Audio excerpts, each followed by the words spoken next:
Daddy dada na mutima umadu da do do. She's my pretty baby. Give me five if you love me, baby. She's my pretty baby. Give me five if you love me, baby.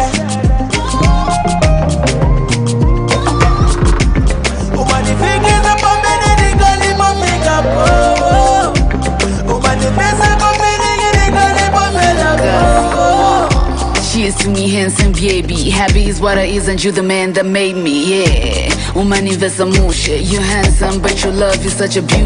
You my sweetie lily, Lily. Baby, you got the fire that I need. Every day that me wake up. Boy, I got you on my mind, but still it's my heart that you take up. I thank God that he made you fine. You were sun, but you made me shine. Cheers to my pretty baby. Give me five if you love me, baby. Cheers to my pretty baby. Give me five if you love me, baby.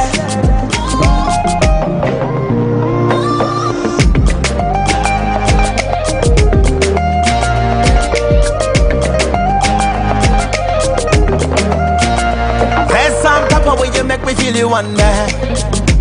Girl, you want me. I'm gonna be trying to like as I want it on there. Yeah. I'm fascinated by the belly like chick on there. Call you now, me no London. Can you make it easy, baby? Nothing you be so easy, baby. Can we multiply one by one? Find out what time we had another one. Cheers to my pretty baby. Give me five if you love me, baby. Cheers to my pretty baby. Give me five if you love me, baby. Yeah. We sit amiga. Y'all feeling this, yeah? Sound them to everywhere. Just a boy. Running it.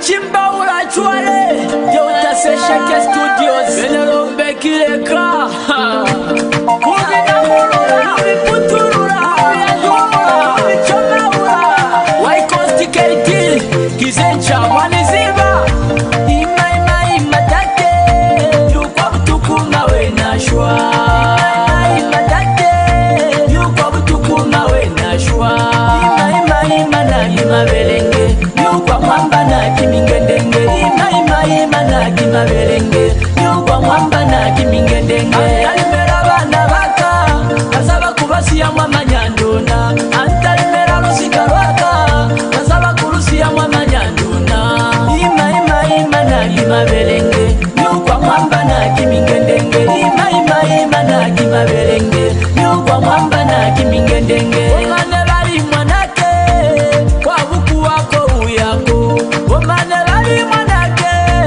kwa buku wako uyako ulori kuteka mwanake babalele mwanake ulori kuteka mwanake babalele mwanangu twaleliza zila kachenu seni ukulabuma twaleliza zila kachenu seni ukulabuma kambele niba ukwezi kambele nina ndichwana kambele niba ukwezi kambele nina ndichwana ima tate yukwa butuku nawe nashwa matake kolobo nawe nashwa ima na kimabelenge yukwa mwamba na kimingedenge ima na kimabelenge yukwa mwamba na kimingedenge antalimera bana baka kasaba kubasiya mwamanyanduna antalimera lusika lwaka kasaba kulusiya mwamanyanduna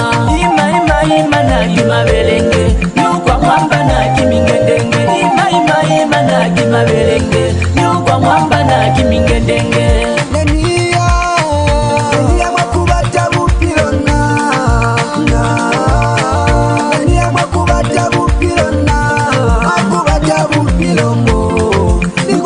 Manyando,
maberenge nyukwa mwamba na kimingedenge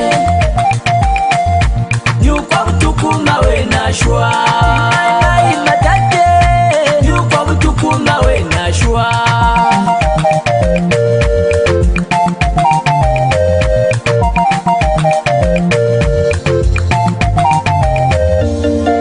Another KT production.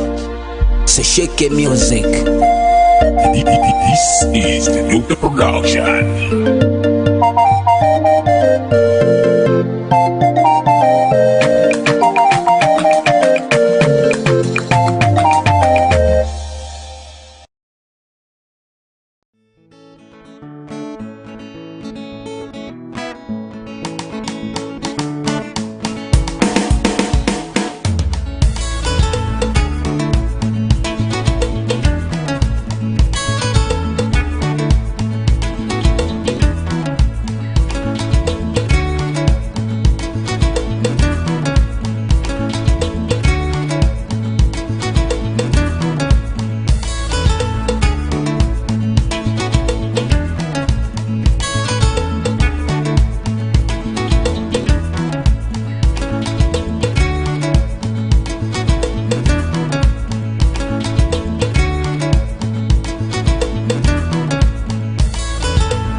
Precise, eloquent, God-fearing, a trade unionist of rare creed, a statesman like no other, are all attributes of Zambia's second president, Frederick Jacob Titus Chiluba.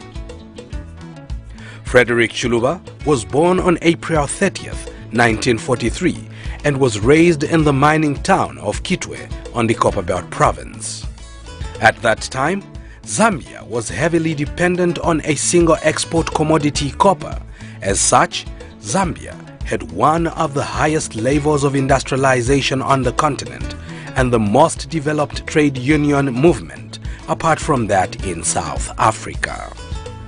This served as an ideal career launchpad for a charismatic, smart, and articulate young man that Chiluba was.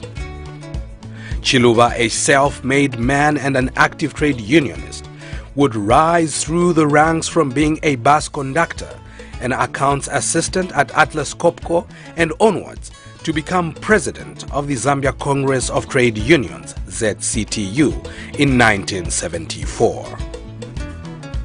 By the 1980s, relations between the government and the trade unions deteriorated due to an attempt at incorporation by the government of President Kenneth Kaunda. As president of ZCTU, Frederick Chiluba changed his attitude from that of automatic support for the then ruling party, the United National Independence Party UNIP, to that of monitoring its performance. The one-party state became more dictatorial and the economic system deteriorated. The last 1986 and the 1990 food riots were, as a result of the degenerated economy, a clarion call for change to a liberal political and economic system came timely.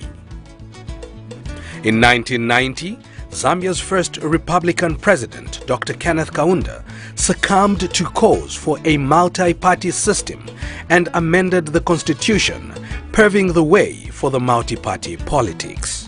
I'm glad, therefore, to take this opportunity to say now, those who want to form their small parties are most welcome, provided they know that we want peace in Zambia, peace, stability, unity, and development. This fellow is signing on behalf of 8.5 million Zambians. A few hours away, we are saying farewell to our founding president. Let us say farewell to our president.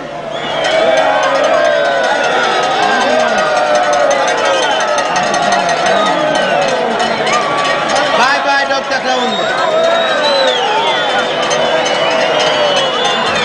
The hour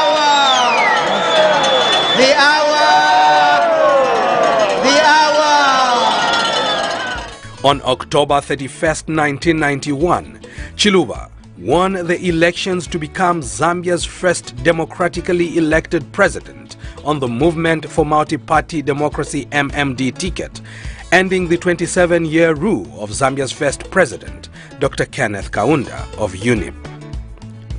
President Frederick Chiluba was sworn in as second Republican president on November 2nd, 1991, witnessed by a mammoth crowd at the High Court with 83% of the vote and 125 of the then 150 seats in the National Assembly.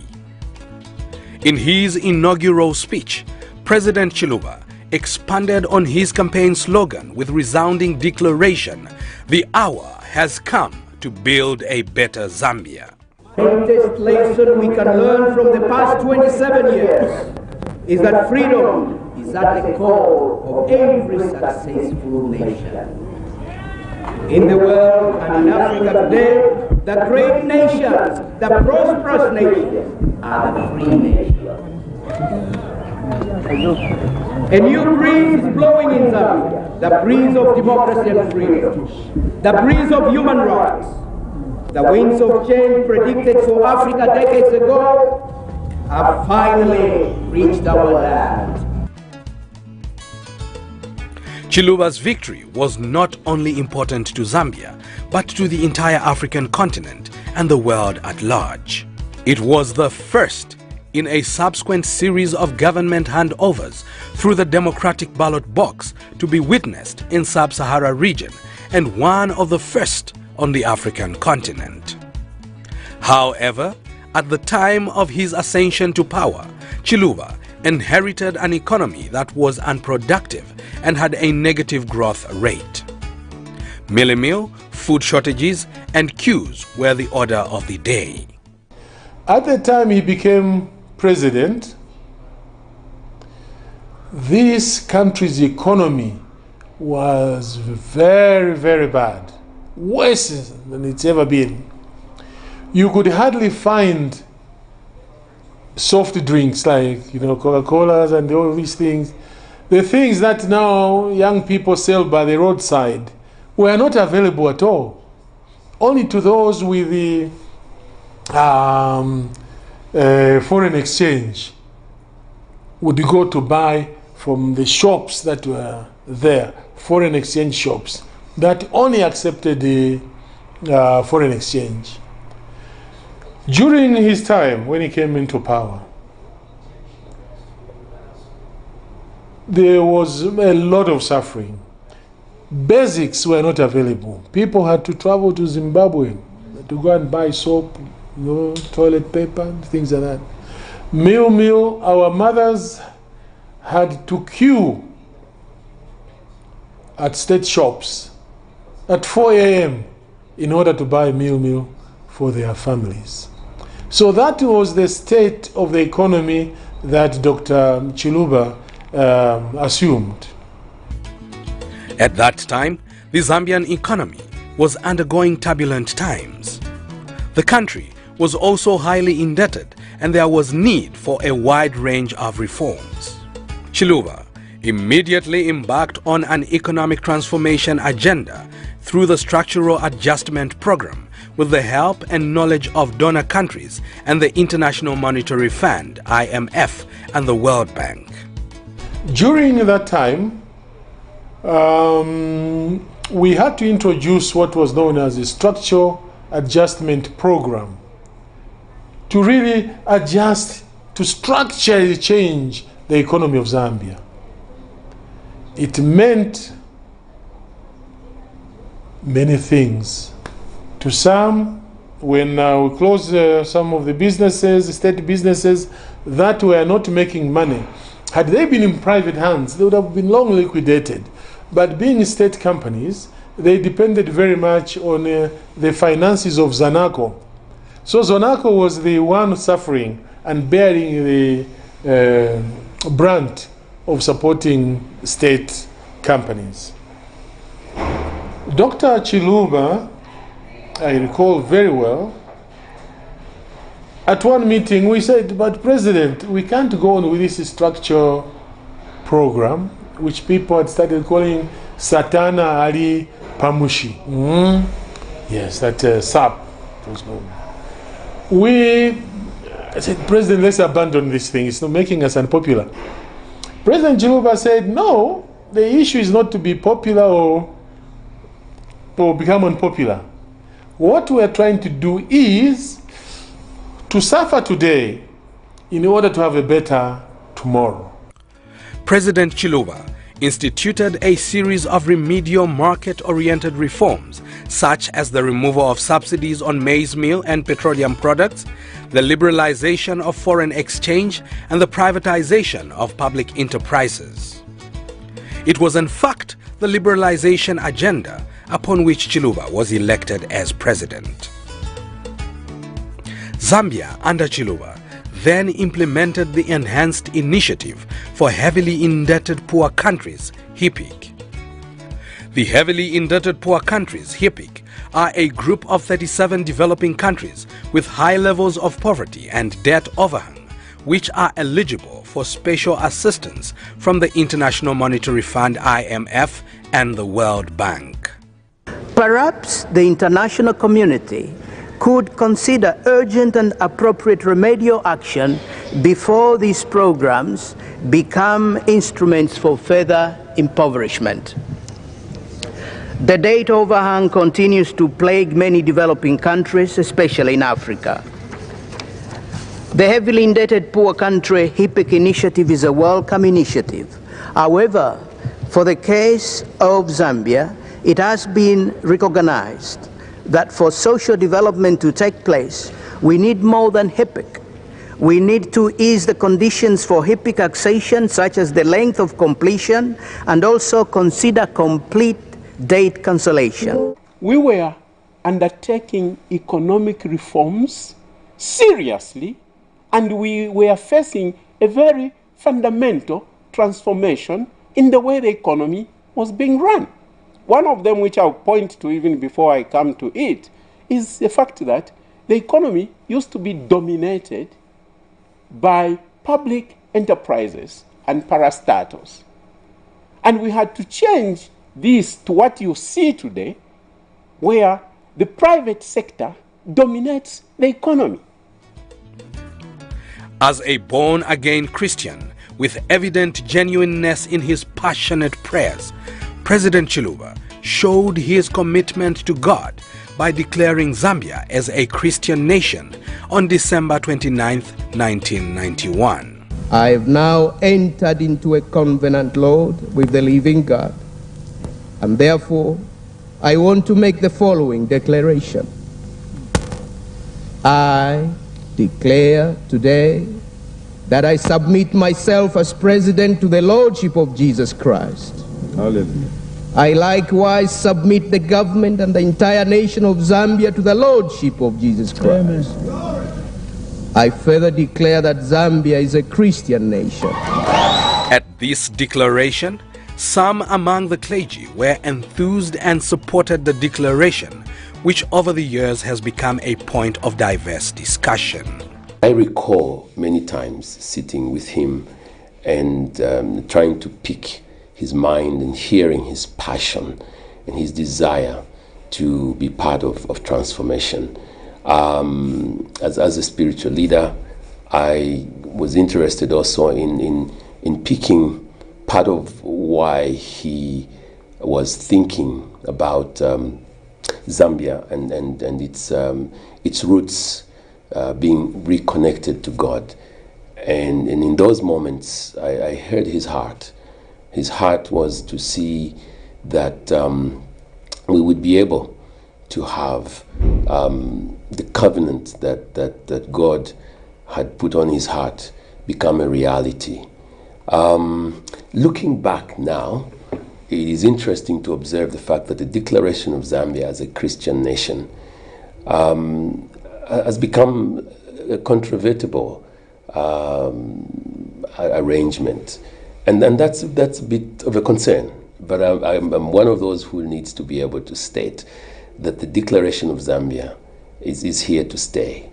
This was a legacy issue for Dr. Chiluba, he was aware that it would go beyond himself, and it needed to be. This declaration is now in the hands of the people. Foreign exchange was not easy to access in the pre-Chiluba time. However, this was eased when the Chiluba government adopted the free market policy. As part of President Chiluba's economic reforms, the Zambia Revenue Authority, ZRA, was formed on 4th April 1994 as a corporate body with independent conditions from those of government. Under the new liberalized economy, the government made policy decisions that led to the changing of the features of the Zambian currency from one bearing the portrait of the head of state to one which bore important national monuments that characterized the rich culture and heritage of the Zambian people. President Chiluba's government has been credited for encouraging Zambians to adopt the spirit of entrepreneurship. Today, we see many Zambians engage in their own small-scale businesses, thus reducing the levels of unemployment among the citizenry. These economic interventions and other remedial reforms would have yielded positive immediate and long-term outcomes. As many who interacted with him say, President Chiluba was a leader who had a heart for the people. As the saying goes, heart cannot be explained. It can only be experienced. To underscore this, President Chiluba promoted land and home ownership by implementing land reforms and the housing empowerment policy alongside market liberalization and structural adjustment. This acted as a stimulus for the housing market and increased investments in housing, a phenomenon that is visible even today. President Chiluba's policy on housing empowerment allowed workers to buy government houses that they were living in, or if they work for parastatal companies, they buy those houses, or if they had been renting a council house for some time, they were sitting tenant, they would buy it. Now, most Zambians didn't have enough money to buy these houses. So President Chiluba said Zambians must own property. He declared that we shall slash the prices so that if a house was, for example, a council house was, say, 5 or 10 million, he said, well, it shall be sold for 300,000. And we're talking about an reversed kwacha, which would have been 300 kwacha. Some of the houses were bought for 10 kwacha to allow the people to own these houses. One of the milestones achieved through the housing privatization policy was the Presidential Housing Initiative, PHI. The Presidential Housing Initiative, PHI, was targeted at Zambians who could not afford quality shelter. Nalioli nyaba amanu efyo bakala chitaba chitamayanda nga Munati chamu afyo kulasongela te kushitisha mwila shitisha wafuma mufye washamo bambi bale kulipilolelia. That is what empowerment means. If you can't afford to stay in a council house or government house or any house that you buy from the mines, don't force yourself. Walk out, it's still your house. Rent it out and you receive rent. And you are a boss. Wakuladi afya every day. That is what empowerment is all about. Nobody is running away from the houses they bought, not one. Not from the mines, not from the council. And this is what, by UNIPA are very surprised. Wherever they are saying, Kaka Muntwe, why didn't we think of that also? Many families today are still benefiting from the housing privatization policy. There are many testimonies from youth whose parents financed their education through proceeds from these properties. President Chiluba announced the sale of government houses, government and council houses to sitting tenants who included civil servants like my father. We had to move out of the house, put it on rent and move into a smaller house, someplace in Livala. So the rentals which came from that house were able to provide for the basic things needed at home, and also were able to send us to school up to university level. Zambia, with its liberalized economy, democratic system of governance, and a strife-free social environment, designed an incentive package to create a sound investment climate for both domestic and foreign prospective investors. The MMD government, under the leadership of President Frederick Chiluba, also instituted the sale of public enterprises through the privatization program, which included the mines, among others. These far-reaching reforms extended to the transport sector, an area that was grappling with inefficiency and a deplorable road network. Before 1990, most roads were in a deplorable state, such that it was a nightmare to drive locally between cities or towns. Just look where I'm standing. Yes, sir. Morning, Mr. Morning, man. Morning, sir. Morning. Look. Morning, sir. And this is the smallest. Huh? This is the shallowest, smallest, and we are going to what you call open pits and craters. Craters, sir. Craters and open pits. Yeah. Yeah, we can mine copper out of them. So, let us go. Construction of roads was high on the Chiluba government agenda, and most roads were tarred and given a new lease of life. One of the roads built was the Chingola-Lusaka Highway. The road from Chingola to Kapirimposhi or somewhere there, I mean, was gone. To many potholes. But Dr. Chiluba arranged with the Danish government for support, and we were supported in repairing the road from my constituency, Chingola, coming to Lusaka. It took days to travel from one town to the other, as buses were few. People had to spend nights at bus stations to board a bus. Chiluba's government waived import duty on buses for 2 years and brought the influx of privately owned buses on Zambian roads.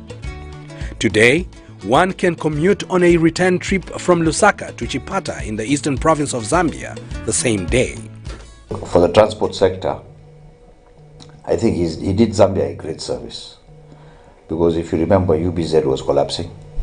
UBZ, when the time of UBZ was there was long queues of people. Then when he brought in this policy, I wasn't around, I was staying in London, in UK. The liberalization of the transport sector has brought competition. Hence, it has brought proper transport network. I mean, today, if you want to go anywhere, you got these small buses, you can jump in and quickly reach your destination.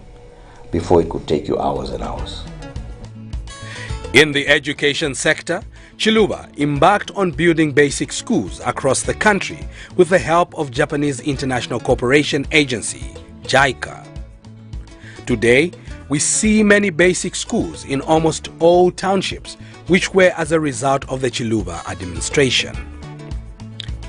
The MMD government introduced user fees in both education and health to help build and maintain the services. Chiluba's government also embarked on providing health facilities at people's doorsteps. This saw the upgrading and building of clinics in townships to provide quality health care as close to the family as possible.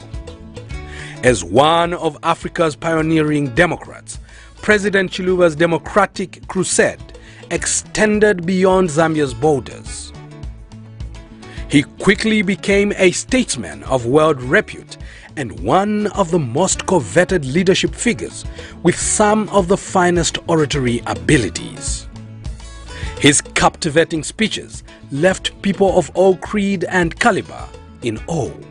Mr. Chairman, that is why this forum, therefore, accords us the rare opportunity to influence the definition of a collective global agenda of common action to address poverty, underdevelopment, and the iniquitous economic relationships that are designed to consign the majority of the world population to poverty and marginalization. Development is about the quality of life of the people. It is one thing to chant slogans about development and another to create a conducive atmosphere and furnish people with means for self-fulfillment in their individual and collective endeavors to improve their lives. While we acknowledge the necessity for Africa to take responsibility for its own problems, we also recognize that the primary responsibility for the maintenance of international peace and security lies with the United Nations Security Council. It is with this in mind that I wish to appeal to this august body to send a peacekeeping force to the DRC with an appropriate mandate and size to tackle the complex and unique problems in that country. As an icon of African diplomacy, President Chiluba did not delight only in making Zambia a beacon of democracy, but understood the value of ensuring peace, good governance, and peaceful government transitions in neighboring countries, and thus became the peacemaker that would step up to broker peace deals in Angola and the Democratic Republic of Congo. In the area of peace initiatives, you recall that in October 1994, he was the mediator for the Angola peace process. And the Lusaka Protocol on Angola was signed by President José Eduardo dos Santos and Dr. Jonas Savimbi here in Lusaka. President Chiluba sent me on many missions to Angola to meet President José Eduardo dos Santos, and also UN missions to the border area between Angola and Zambia.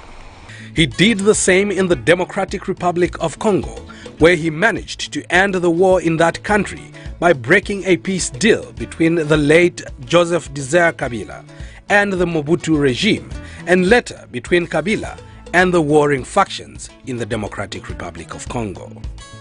In August 1998, there was a rebellion in the Democratic Republic of the Congo. The SADC region, because they knew of the expertise and the experience of President Chiluba, they unanimously appointed him mediator of the Congo peace process. He was to successfully broker the ceasefire in July 1999.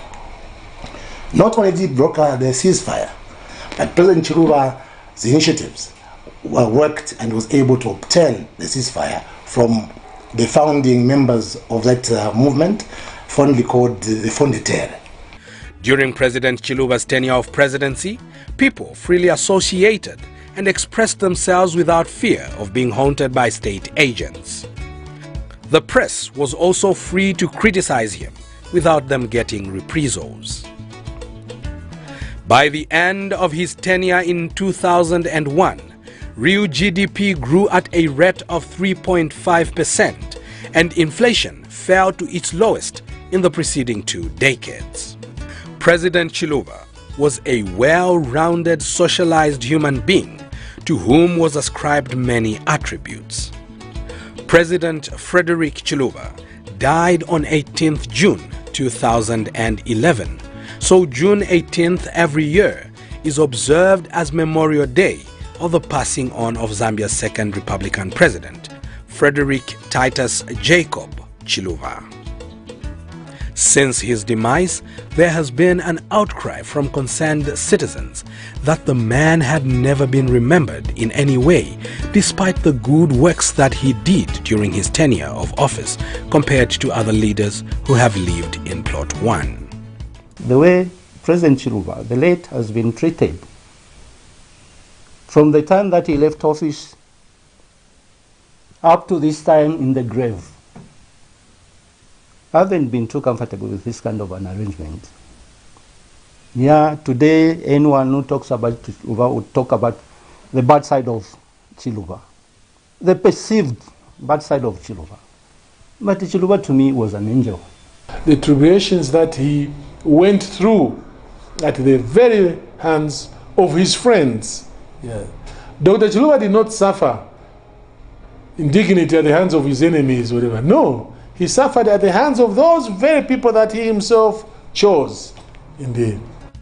The late President Chiluba, popularly known as FTJ, was so many things to so many people he interacted with.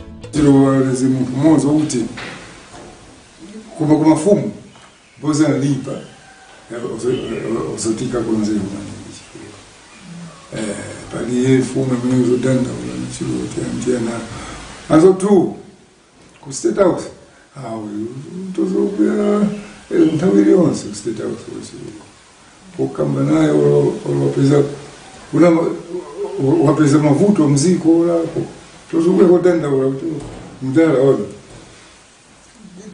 ona area kwangu leo watu wotenda nini pesa tu mayo mama hiyo ila pesa tu atandi tu yaani brought actually what is called democracy and the liberalization of the mind.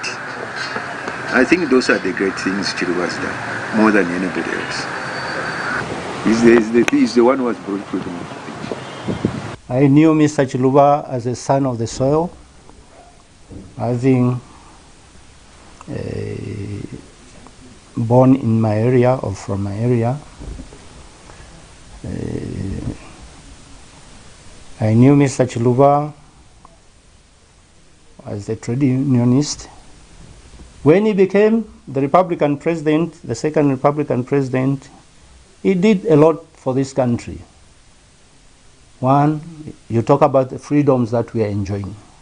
Freedom of assembly, freedom of the press, freedom of association, name it. It was Dr. Chiluba. I think such things were not there before. President Chiluba was very meticulous. You know, he saw every little point. I was a university lecturer and sometimes I could talk without this, that. But I quickly learned that with a president, you had to be specific and don't make mistake. He was so meticulous that you don't throw your like a draft speech anyhow like that. No. In my view, they served under very difficult conditions. People look at the presidency as everything being there, okay, the food the state may buy and things like that for you, but they undergo tremendous soul searching. A lot of them, you would walk into a president's office and he's looking at you, but his mind is elsewhere. And those are the problems they were enduring. So in my opinion, we should continue to respect our leaders and pray for them and wish them the best, indeed. But certainly respect for leaders should be there. Really to be remembered as a man who cherished democracy, not only inter-party democracy, but intra-party democracy. He encouraged contestation within the party itself, at all levels, from the branch up to the National Executive Committee. We must thank the late president, and we must keep praying for him. And we must understand that he brought these liberalization policies very intelligently. He handled matters where it was, because we were lost, everybody was lost. It was new. His family has fond memories of a man they called father. The second term into resignation, we had become grown-ups. And so you see even the shift in relationship from father to confidant, father to friend, and that sort of thing. It's one of those very indelible things that you miss to this day.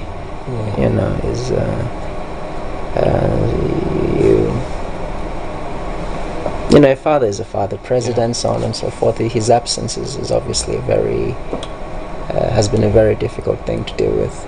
Yeah. President Frederick Titus Jacob Chiluba left so much that we all can celebrate about his life. A hallmark of accolades as a leader of this great nation Zambia who loved his people. A democrat, an amusing personality, a peacemaker, a parent, and one of Africa's finest statesmen. All these but to describe one man, gone but not forgotten, Frederick Titus Jacob Chiluba. Mwimbona kufuala matai temukalale na fyalilwe mwimbona macheke chokulepa nandibona alikwata kwesu shabanga bana banomba bashayishi boko bafuma.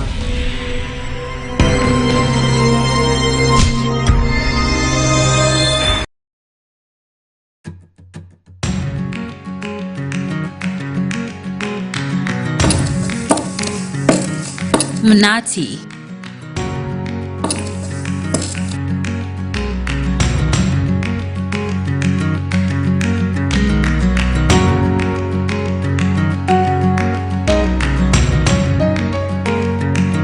Meaning something sweet.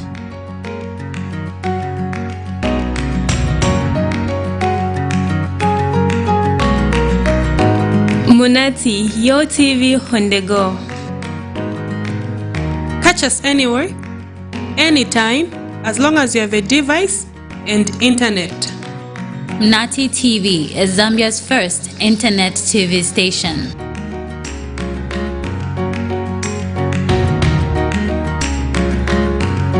And internet is just not in Zambia, meaning Munati TV cuts across all borders with viewers all the way from USA, Botswana, South Africa, the UK, and world over. Internet is the future. And the future is now. Welcome to the future. Welcome to Munati. Your TV on the go.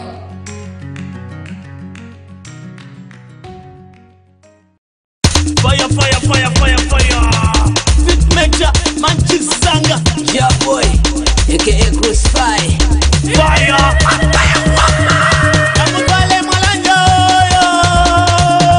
Amutwale mwalanjo yo. Mutwale mwanana, mutwale mwalanjo yo. Mutwale mwanana, mutete mwazikenge yo.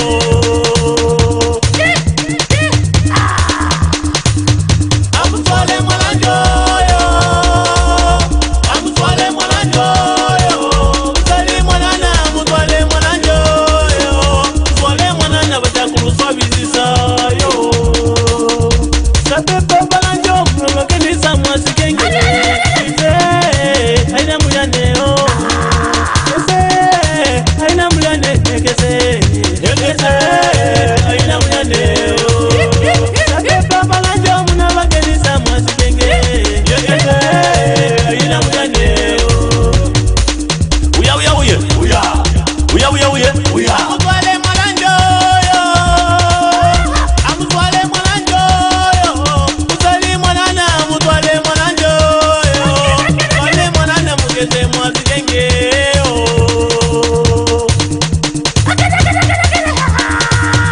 Amutwale mwalanjo yo. Amutwale mwalanjo yo. Mutwale mwanana, mutwale mwalanjo yo. Mutwale mwanana, batakuruswa bizisa yo.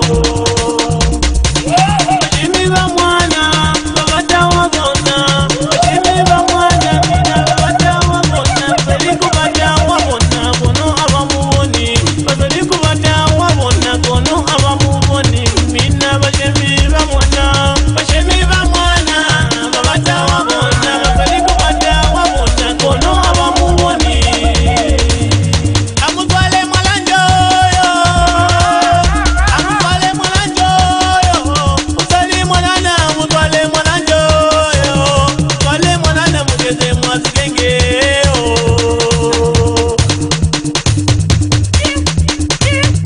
Amutwale mwalanjo yo.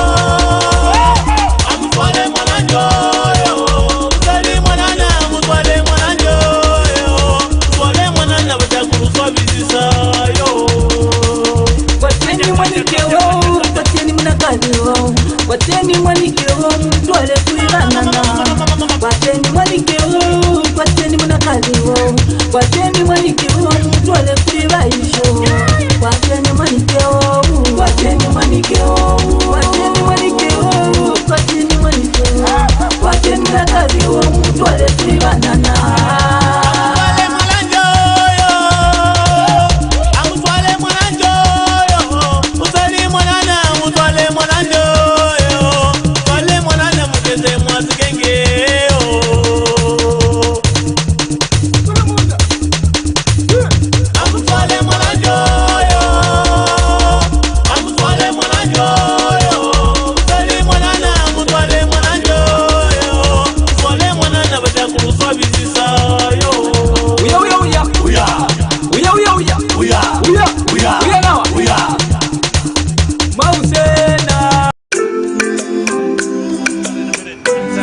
DJ Dro.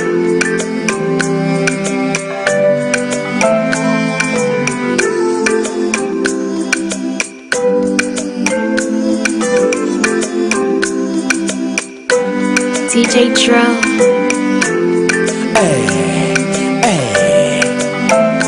It could be you. Mulungu sasa ngabodalisa chikondi vulu. Mulungu sasa ngabodalisa. It could be you. Mulungu sasa ngabodalisa. Zipampe mochimwela zipampem. Zipampe mochimwela zipampem. Zipampe mochimwela zipampem. Zipampe mochimwela zipampem. While you feeling so weak, light yako senda mo ifonila. You look at people like me, Ona mugatina fikino kala so. That's not right, that's not right. Nili na story. Hatu basi banye basanga na mwani monekela, but nili na story. You can never know unless you walk in my shoes, yeah. Zipampe mochimwela zipampem. Speak what you wanna see in your life, yeah. Zipampe mochimwela zipampem. God wanna see if you got faith, yeah. It could be you. Mulungu sasa ngabodalisa chikondi vulu. Mulungu sasa ngabodalisa. It could be you. Mulungu sasa ngabodalisa chikondi vulu. Mulungu sasa ngabodalisa. Tenza kupitana muma studio kapena chinga chitemwa itinga rekodeko. Tenza kuhimbila mahala kuchitila kuti bantu basibe nyimbo. Kuyaba kufutika. Tenza kuyenda na mendo kunipa. Pese kutiseka. Lelo bapese katiba mbopemba. Zipampe mochimwela zipampem. Speak what you wanna see in your life, yeah. Zipampe mochimwela zipampem. God wanna see if you got faith, yeah. You. Mulungu sasa ngabodalisa chikondi vulu. Mulungu sasa ngabodalisa. It could be you. Mulungu sasa ngabodalisa. Zipampe mochimwela zipampem. Zipampe mochimwela zipampem. Zipampe mochimwela zipampem. Zipampe mochimwela zipampem. It could be you. Mulungu sasa ngabodalisa. Mulungu sasa ngabodalisa.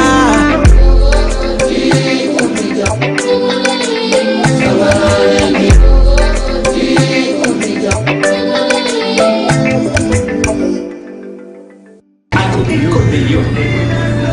It just could be you.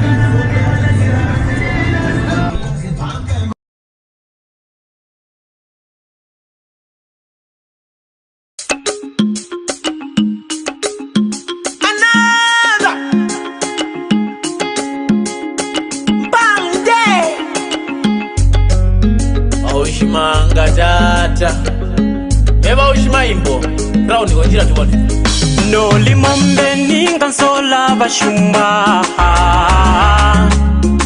No limombe ninga menda la guluba. No limaila ninga men sola bayuni. Sola. No limombe ninga sola bashumba. No limombe ninga menda la guluba. No limaila ninga men sola bayuni. Sola. Buli mapopwe obuyambo tusola bayeta. Buli makwaba obuyambo tusola tupongo. Achinja kuba sola ibasa kwa bonse yawe. Bonse bagusi enda kutime bokuli ndiwe mbendike. Ndakuyenda mo enda mbabego yawe ndati. No limombe ninga sola bashumba. No limombe ninga menda la guluba. No limaila ninga men sola bayuni. Sola. No limombe ninga sola bashumba. No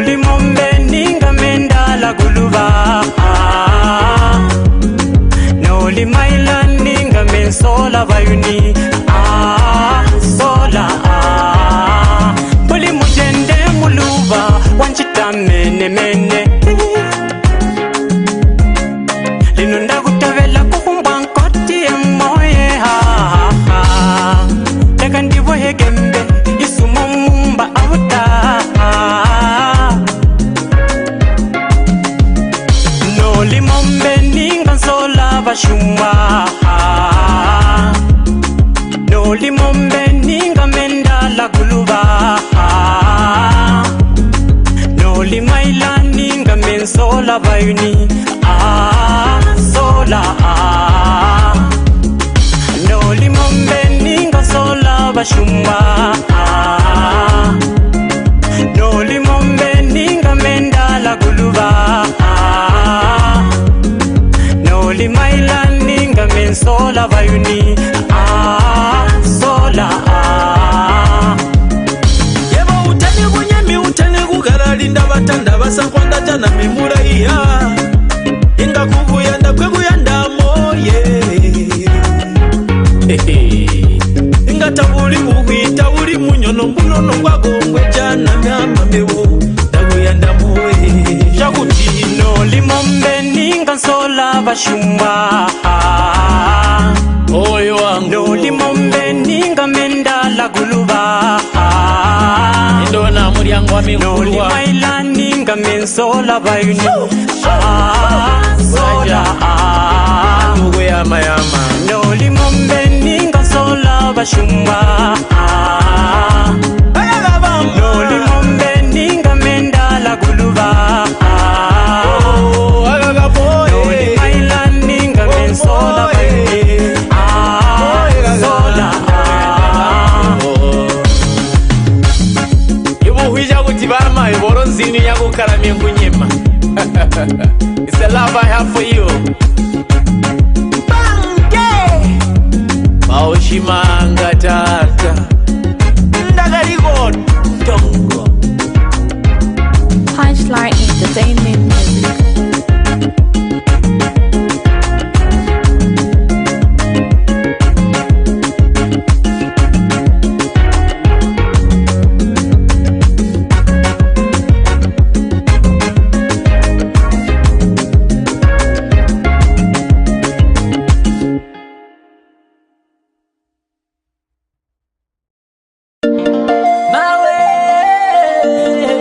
Chimbaura chwale Jota Seshake Studios Venerombe Kileka Kuzi na murura Viputurura Viandurura Vichomaura Waikosti Kerikili Kizencha Mwaniziba Ima ima take Yukwa butukuma we nashwa Ima take Yukwa butukuma we nashwa Ima na ima belenge Yukwa mwamba na kimingedenge Ima na kimabelenge Yukwa mwamba na kimingedenge Antalimera bana baka Kasaba kubasiya mwama nyanduna Antalimera lusika rwaka Kasaba kurusiya mwama nyanduna Ima na kimabelenge Yukwa mwamba na kimingedenge Ima na kimabelenge Yukwa mwamba na kimingedenge Omane bali mwanake Kwa bukuwa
lekani zakutitaba sinzani katekuma tukwanilekani nalilana imai matake tukuma wenashwa imai matake yukwa butukuma wenashwa imai managi mabelenge yukwa mwamba nagi mingedenge imai managi mabelenge yukwa mwamba nagi mingedenge antalimera bana baka kasaba kubasiya mwamanyanduna antalimera lusika lwaka kasaba kulusiya mwamanyanduna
Another KG production. Shake music. This is the Nuka production.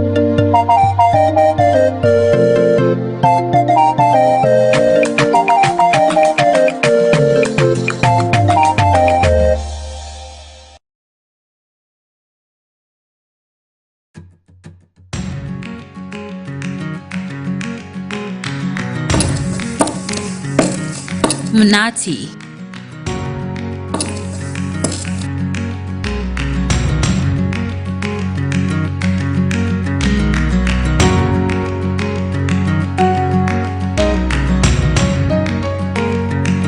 Meaning something sweet.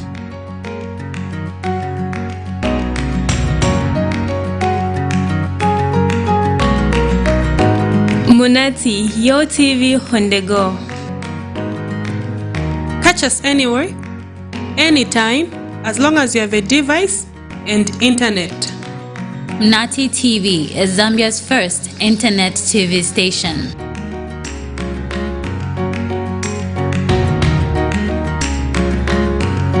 And internet is just not in Zambia, meaning Munati TV cuts across all borders with viewers all the way from USA, Botswana, South Africa, the UK, and world over. Internet is the future. And the future is now. Welcome to the future. Welcome to Munati. Your TV on the go.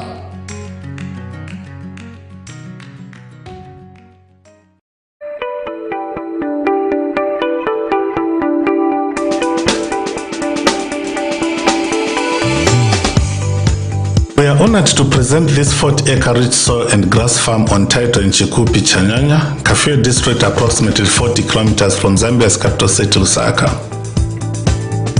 The farm features some of the most fertile soil in the country, rich grass, and underground water at just about 3 meters below surface level.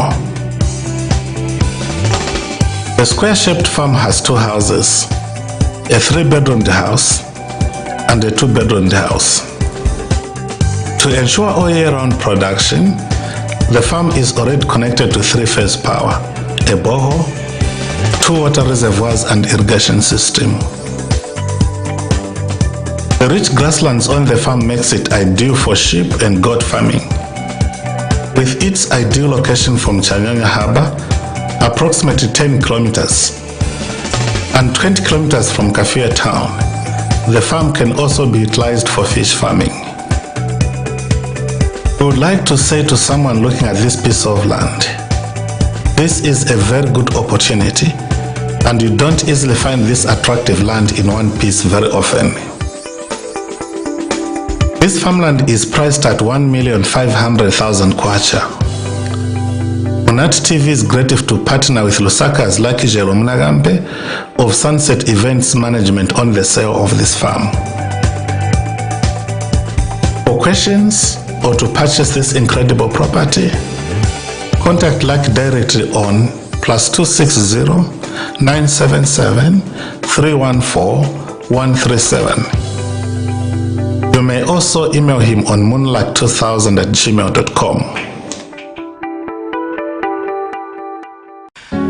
After the outbreak of the COVID-19 in Wuhan province in 2019, the coronavirus spread to all parts of the world with devastating effects and mortality. In the following months, large gatherings were banned as they posed as super spreaders of the virus. This made it impossible to host events such as church services, weddings, and traditional ceremonies.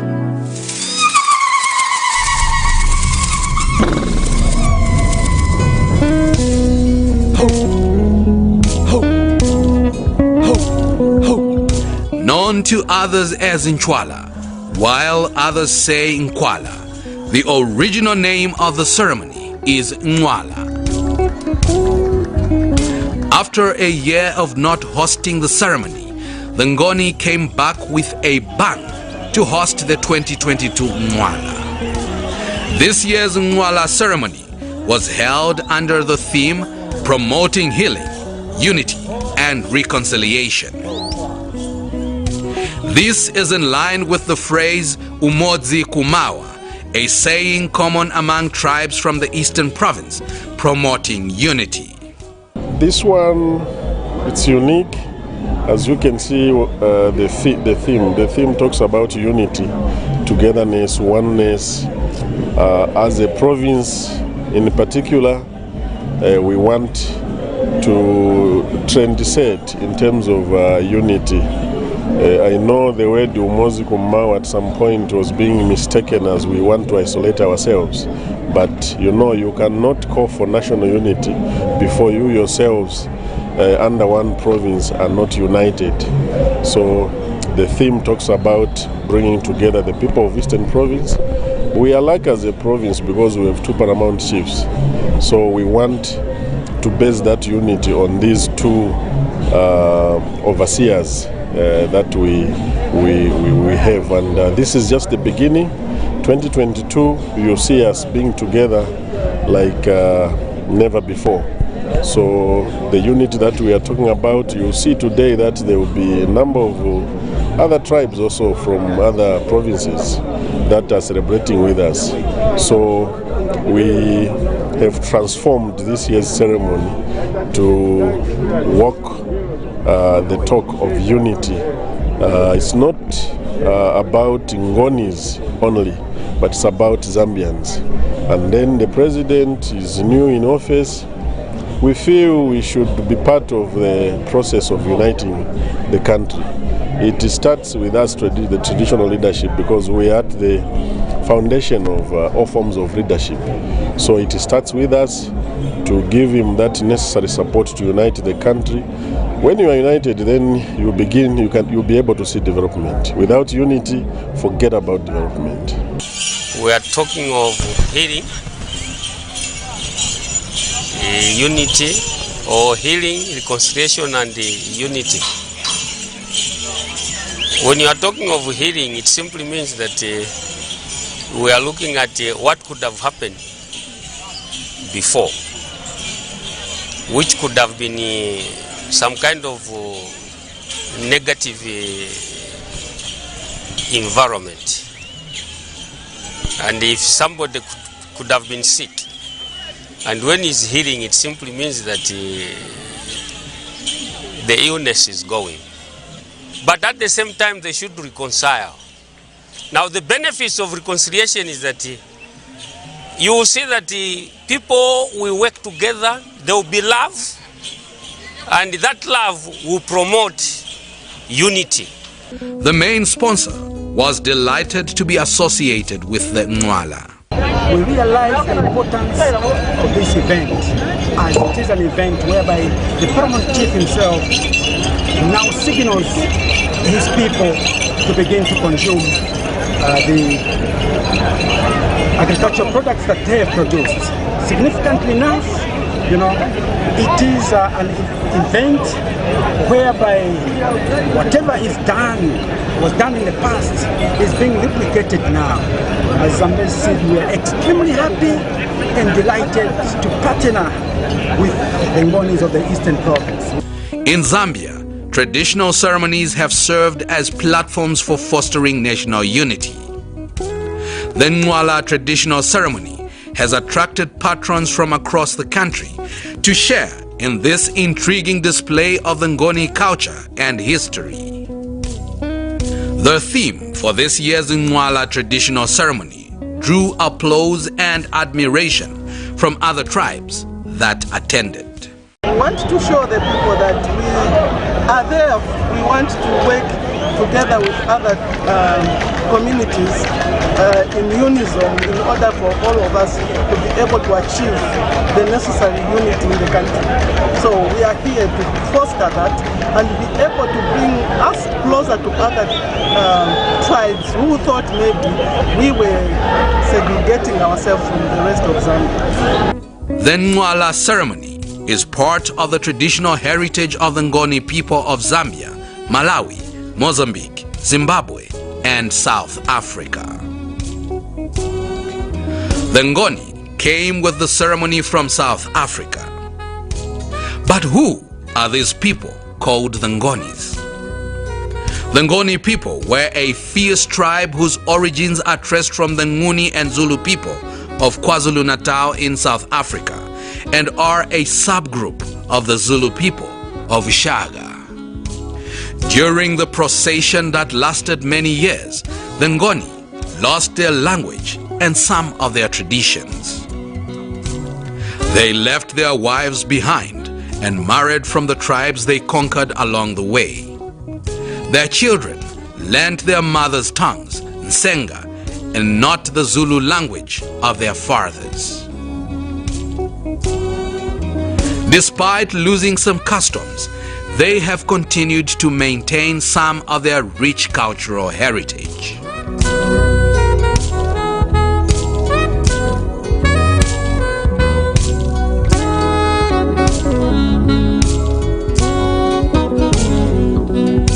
King Mpezeni and his people settled at Kapatamoyo in 1883 due to the position of the Kapata Hills, forming a natural defensive position against enemy forces. The British named the place Fort Jameson. The Ngoni later settled in Luangeni, and in 1897, with over 4,000 impis led by Nsingo, the son of Mpezeni II, rose up against the British at Fort Jameson, and now called Chipata, and were defeated. King Mpezeni then signed the treaty which allowed him to rule as paramount chief of the Ngoni in Zambia's Eastern Province and Malawi's Mchinji district. Due to its warlike nature, the Nwala traditional ceremony was banned in 1898 as it terrified the British, who saw it as mobilization for an uprising. The Nwala ceremony was revived in 1980. When you look at Africa's struggle to liberate, Ngonis are part of that struggle. It is the fight that were being waged at that time against the colonizers. So they saw us Ngonis as a threat. That's how some of these traditions you are seeing now were banned. It was deliberately to suppress Africans.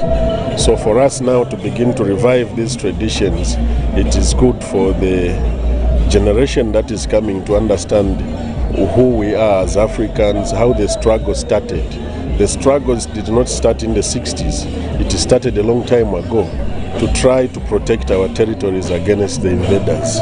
So Nchwara ceremony was banned because it was being viewed as a training ground, because now we are being called rebels in our own territories. So that's how that ban was effected. This year, the last week of February, the quiet city of Chipata came alive as Ngonis from all walks of life traveled to Chipata for Nwala, the annual pilgrimage and festival of the first fruits, to display their rich African heritage.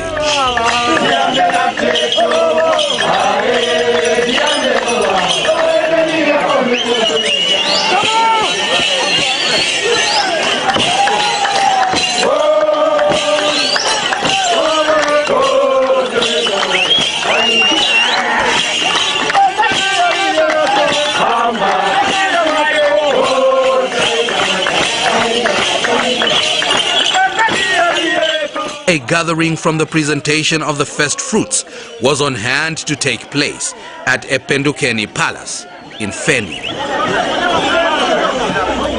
The presentation of the first fruits to the king is called Maswela and is done before the actual ceremony. Gogo Chief Madzimawe led the presentation of the first fruits to Nkosi Yamankosi, David Njengembaso Jere, Paramount Chief Mpezeni IV. But before that, it was time for royal prayers and salutations. This is called Isiwongo.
Wena wachamchiza pakati amandini kamuka nowazo wachula. Wena kuziyamba iyakonga ngaikibo. Wena amakwasa wakwasa mshonge. Wena indaba zite, indaba ngai yapika kwako iyapei. Niyakuchera kozini, asiyambe kakiti, esa zirande, kune abantu wakurupale. Gaete kozi. Gaete kozi ya mako. Gaete kozi. Nkosi Yamankosi, David Njengembaso Jere, Paramount Chief Mpezeni IV, received the first fruits and prepared for a procession through Chipata town to Laweni Palace at Mtenguleni village. Mtenguleni is the headquarters of the Ngoni people, a place of ritual sacrifice.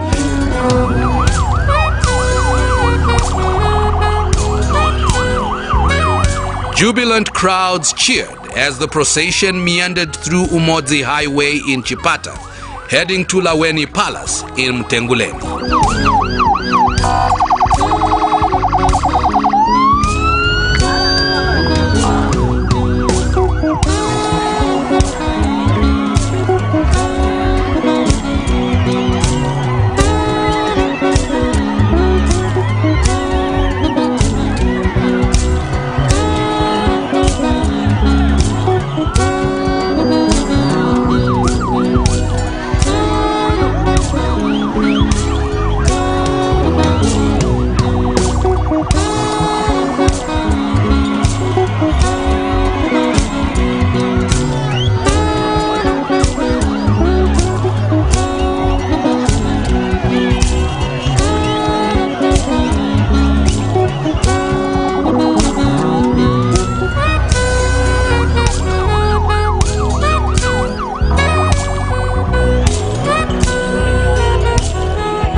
pale kumapumpo, wala hizo pale. Wala kana mnea tazo na karantusi. Wala ibuka mabasa mabaka na sika kwa masaka. Wala nzia masaka tazo na sibu masaka bila wai. Wala sasa ndio masaka hapa sanga letu. Wacha ngosi. Wacha manyama.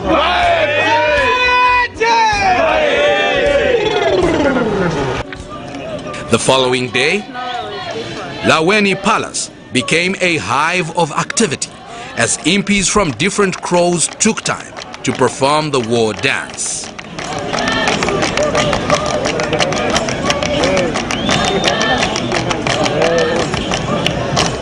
Paramount Chief Mpezeni spent the day welcoming guests. One of such dignitaries was the British High Commissioner to Zambia. The Ngonis from Malawi were also in attendance of the Ngwala ceremony. Yes, we are here to celebrate with our brothers. Since you know Mpezeni and Mbewa, these two are brothers. Yeah, we come from the same family, only that someone lives in Zimba and the other one lives in Zambia. So we are here to celebrate with our brother, as Uchwala means celebrating the first fruit. So we are also here to celebrate that. Yeah. And the other thing, we are here to learn. The rains could not deter the impis from dancing.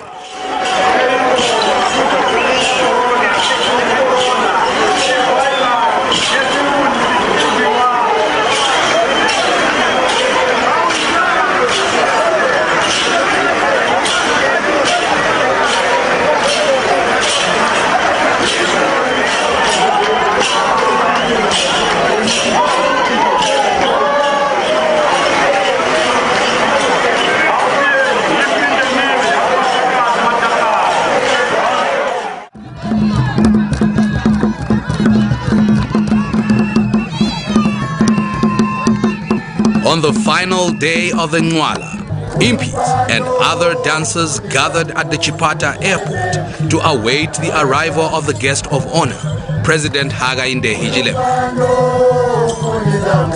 The impis were in high spirits and sang and danced in honor of President Hakainde Hichilema.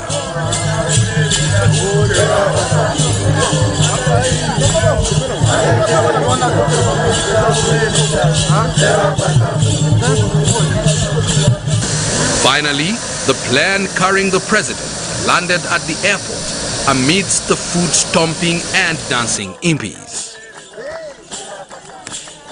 In the true spirit of Ungoni Sungapele, a child impi joined the Ngoni elders to welcome the president in grand style. President Hichilema was elated with the impis and joined in the war dance before proceeding to Laweni Palace for some ceremonial activities.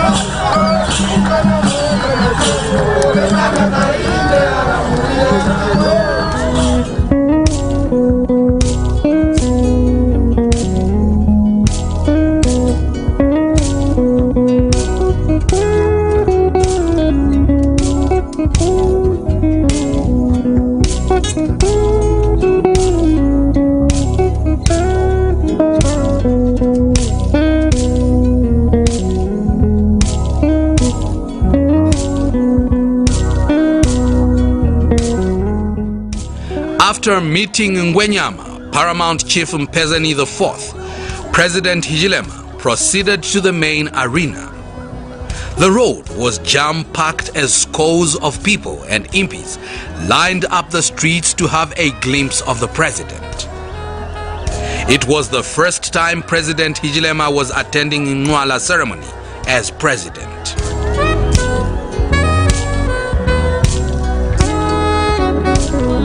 Upon arrival in the main arena, President Hichilema walked over to where the traditional leaders were and bowed down as a sign of honor and respect to them. Suddenly, there was an organized pandemonium as the Ngoni impis thronged the main arena to signify the entrance of Ngwenyama, Paramount Chief Mpezeni IV.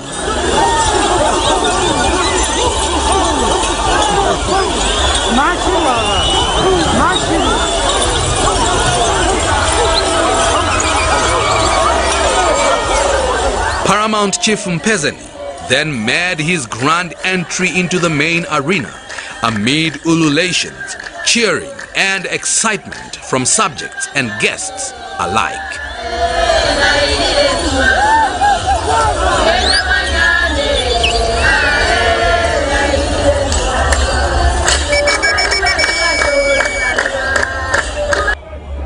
This was the final day of the Nwala ceremony, where an important ritual is performed and is the pinnacle and essence of the entire ceremony. As usual, he was decorated by a lion skin. Ngoni chiefs put on the skin of a leopard, while the rest can put on any. With everyone settled, it was time for Isibongo.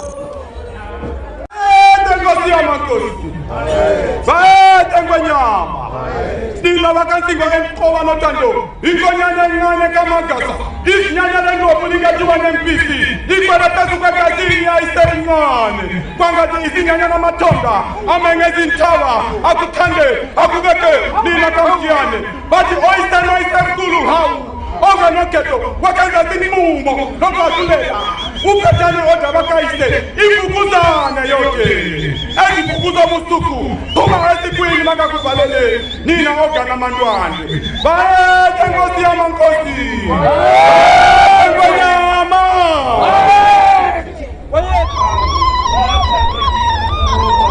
It was now time for the Ngonis to recite Ndumiso and praising Ngwenyama Paramount Chief Mpezeni.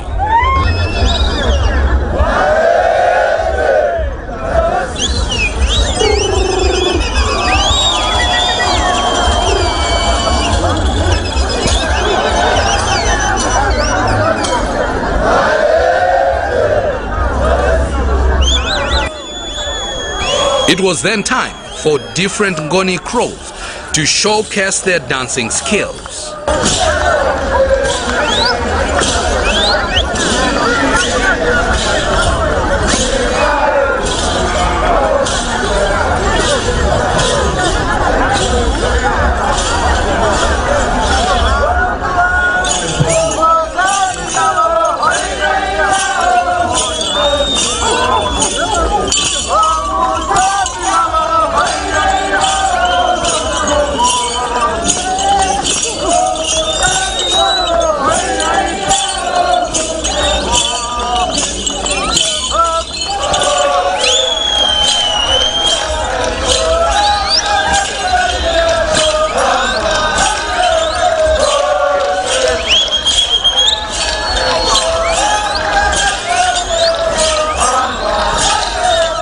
Speaking through chairperson of the Nwala Organizing Committee, Betsy Nkoma, Paramount Chief Mpezeni IV stated that the Ngoni will continue being partners in development and committed to fighting the COVID-19 pandemic.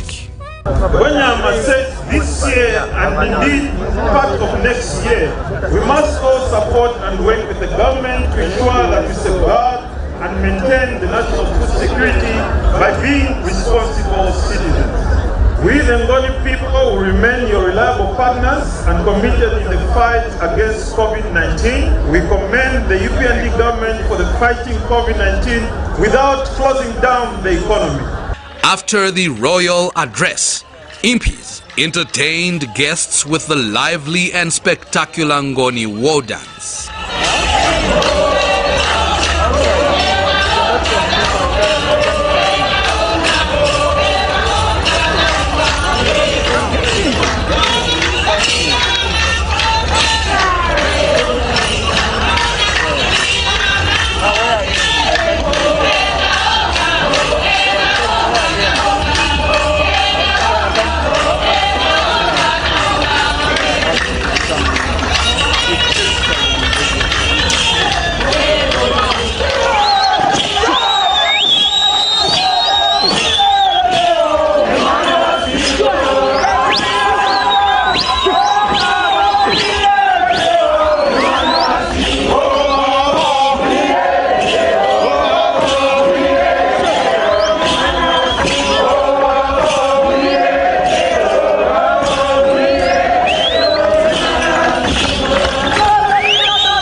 Addressing the people, guest of honor President Hakainde Hichilema explained that his government made a decision to allow local people to make their own decisions and development priorities.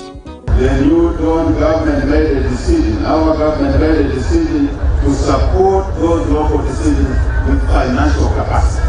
As you have heard, we've fundamentally increased the constituent development fund to a level that will enable local communities, Ganyama and other paramount chiefs, that in your constituency, in the constituencies across the country, people will be able to advance their priorities in terms of development. This is extremely important. The main sponsor was delighted to be associated with the Nwala. Zambezi supports traditional ceremonies, and our sponsorship of the ceremony this year is testament to that fact. In the true spirit of unity, oneness, and reconciliation, the Ngoni allowed the Tonga, Lozi, and Lenje to showcase their traditions.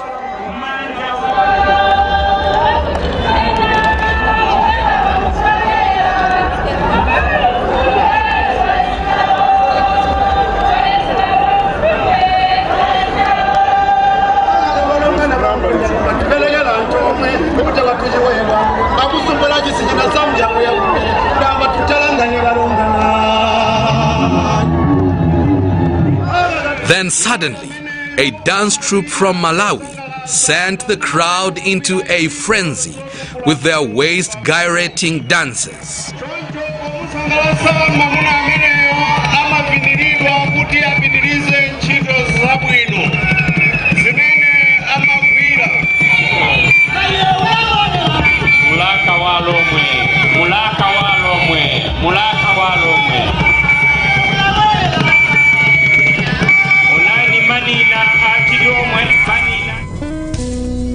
After all was said and done, it was time for a sacrifice, also known as Munikelo, the slaughtering of a black bull. This is the climax and essence of the ceremony.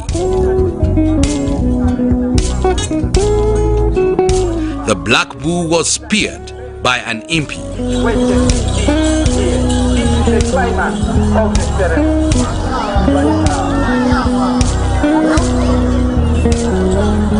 Another one quickly slit the throat and collected the blood.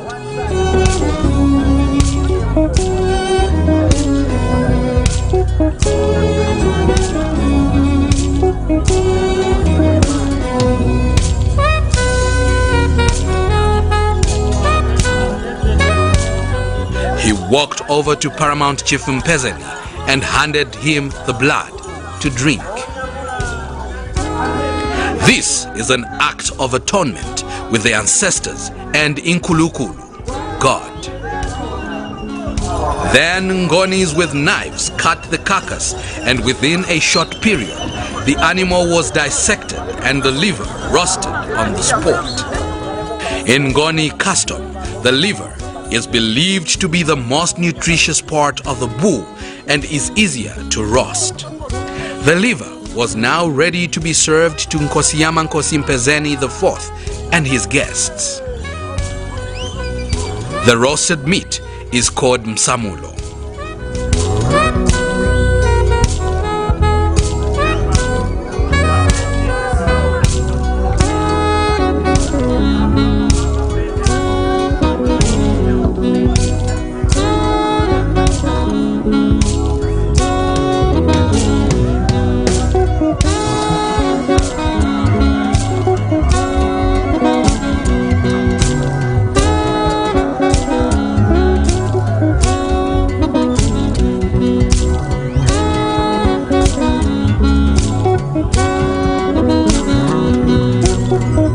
Indeed, the celebration of the 2022 Nwala traditional ceremony would have not been possible without the support of government and other cooperating partners.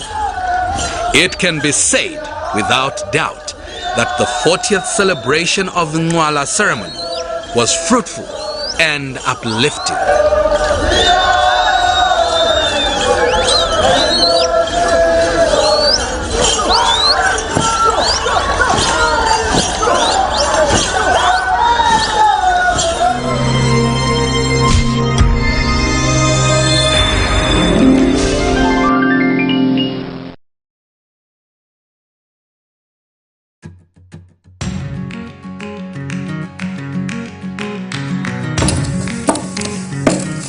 Munati.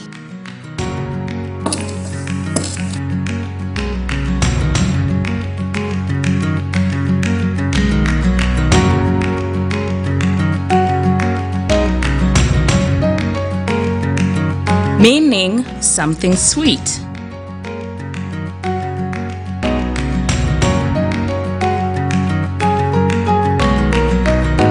Munati, your TV on the go. Catch us anywhere, anytime, as long as you have a device and internet.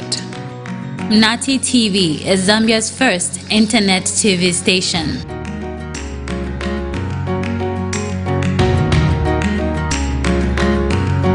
And internet is just not in Zambia, meaning Munati TV cuts across all borders with viewers all the way from USA, Botswana, South Africa, the UK, and world over.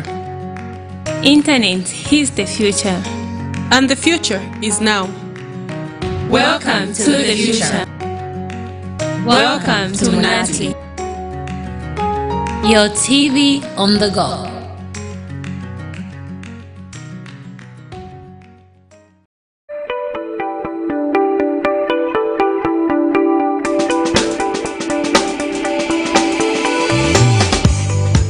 We are honored to present this 40-acre rich soil and grass farm on title in Chikupi, Chanyanya, Kafue district, approximately 40 kilometers from Zambia's capital city, Lusaka. The farm features some of the most fertile soil in the country, rich grass, and underground water at just about 3 meters below surface level. The square-shaped farm has 2 houses, a 3-bedroomed house and a 2-bedroomed house. To ensure all year-round production, the farm is already connected to 3-phase power, a borehole, 2 water reservoirs and irrigation system. The rich grasslands on the farm makes it ideal for sheep and goat farming. With its ideal location from Chanyanya Harbour, approximately 10 kilometers, and 20 kilometers from Kafue town, the farm can also be utilized for fish farming.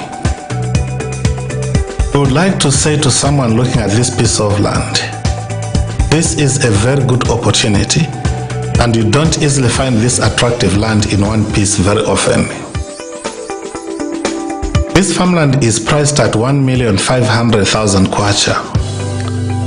Munati TV is grateful to partner with Lusaka's Lucky Jelo Munagambe of Sunset Events Management on the sale of this farm. For questions or to purchase this incredible property, contact Lucky directly on +260 977 314 137. You may also email him on moonlight2000@gmail.com.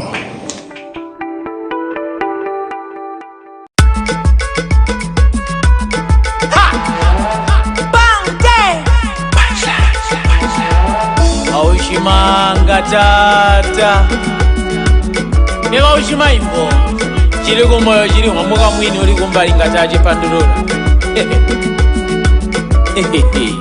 Obuya Tamba mebo galindelele iko Galindelele iko Galindelele iko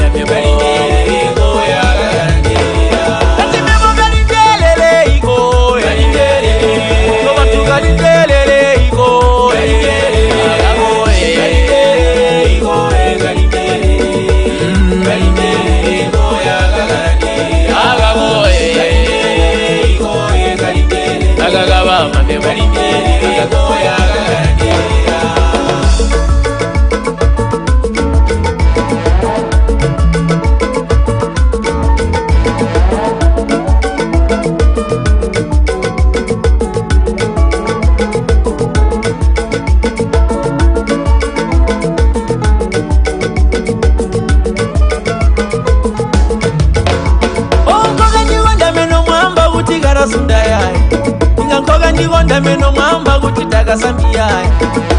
Moyo wangu gara ubamba ija butetete. Ndakoma na mibonera ngako buraja miyaya. Bamama baro bagabona kutinga lunguga moyo. Batata baro baramba tindagurungira jirombe. Garindelele iko, garindelele, garindelele iko, agago, garindelele iko, garindelele, garindelele iko, agago, garindelele iko, garindelele, agayanda me garindelele iko, garindelele. Atimemo garindelele iko, garindelele, robantu garindelele iko, garindelele, agago, garindelele iko, garindelele, garindelele iko, garindelele, agago, garindelele iko, garindelele, agagaba mame garindelele iko, garindelele.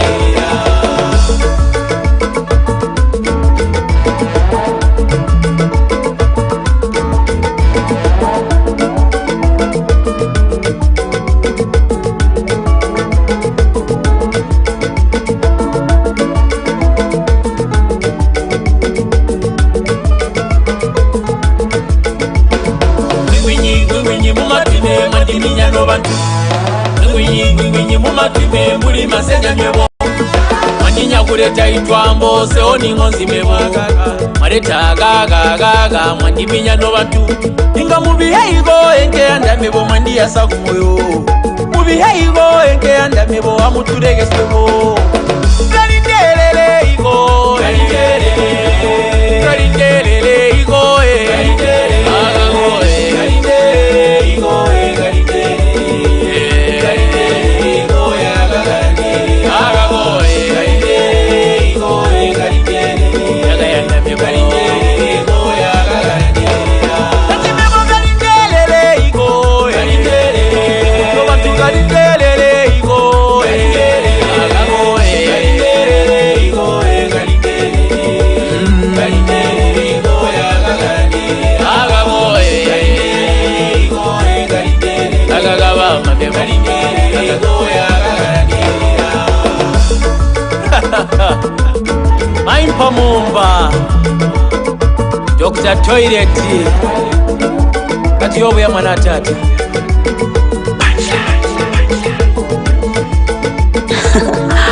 I love the sounds of the beast.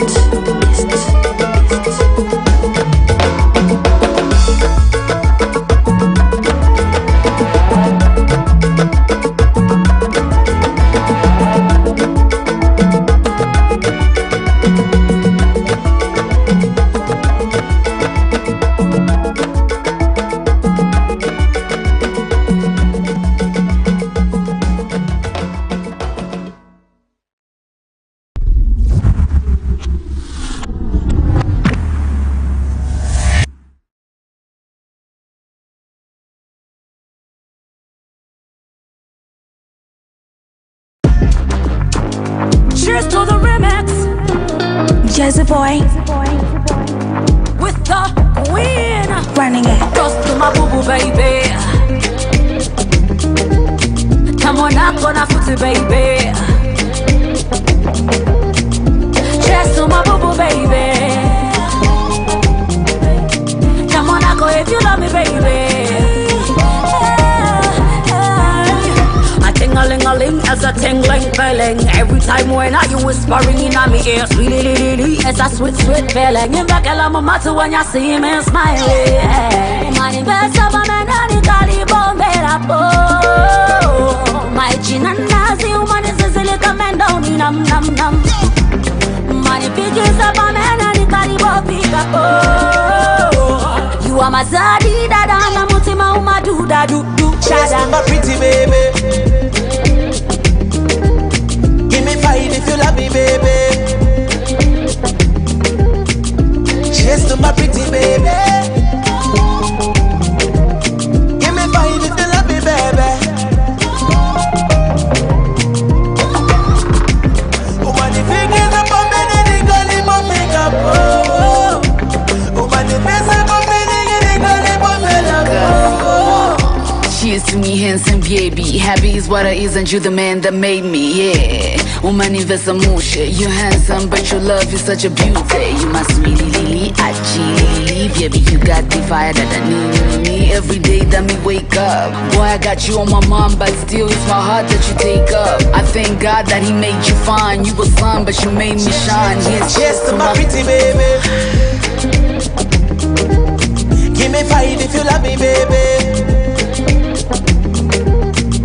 Cheers to my pretty baby. Give me 5 if you love me, baby.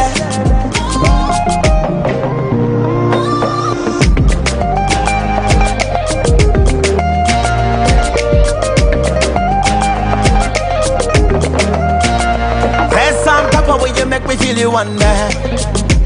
Girl you want me. Angani bichani bilenga sa unikonde. I'm fascinated by the belly like chiconde. Call you now, me no London. Can you make it easy, baby? Nothing you be so easy, baby. Can we multiply one by one? Find out what time we had another one. Cheers to my pretty baby.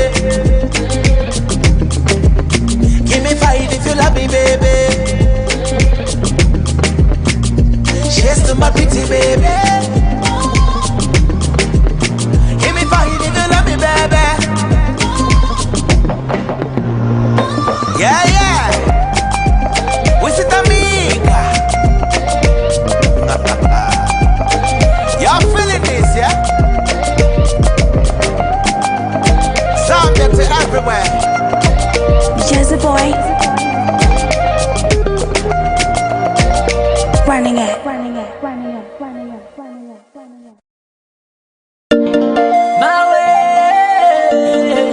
Chimbaura chwale Jota se shake studios Venero mbekireka Kuzi na murura Ubi puturura Ubi andurura Ubi chomaura Waikosti keiti Kizencha mwaniziba Ima take Yukwa butukuma we nashwa Ima take Yukwa butukuma we nashwa Ima na belenge Yukwa mwamba na kimingedenge Ima na kimabelenge Yukwa mwamba na kimingedenge Akalimera bana baka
mwamba na kimingedenge antalimera bana baka nasaba kubasiya mwamanyandona antalimera lusika lwaka nasaba kulusiya mwamanyandona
Another KD production. Sesheke music. This is the new production.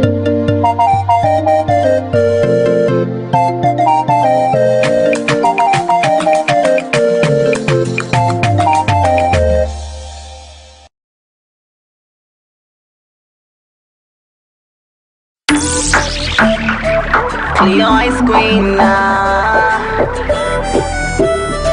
T-boy pon the line one more time, yeah. I know you got the feeling, I know you feel it, you love the feeling. I wonder how long you'll be there, right by my side, how long will you be there? Once you come in, no breaking up. Can't live alone, me not getting enough. Kukusi and Pakadeti Safa. Can't live alone, me not getting enough. The one that come up, future, your certificate go more. Park at a bed, no one not to panga. Love you, my baby, me never get more. The bella water, pass me the water. Dance for me, baby, manga, hula daddy water. The bella water, pass me the water. Dance for me, baby, manga, hula daddy water.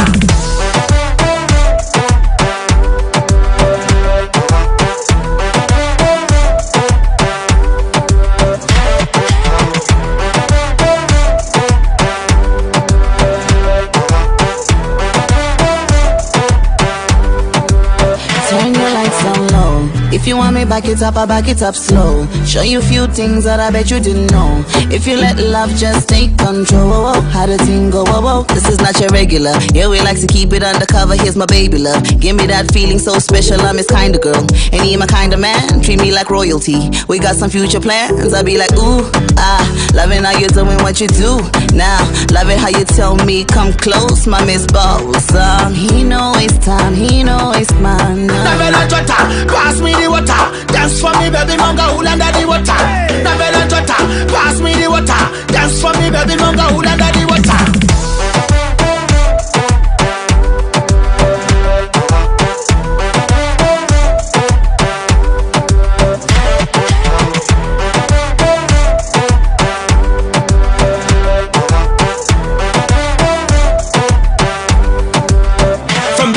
You came in my life, can you give me favor?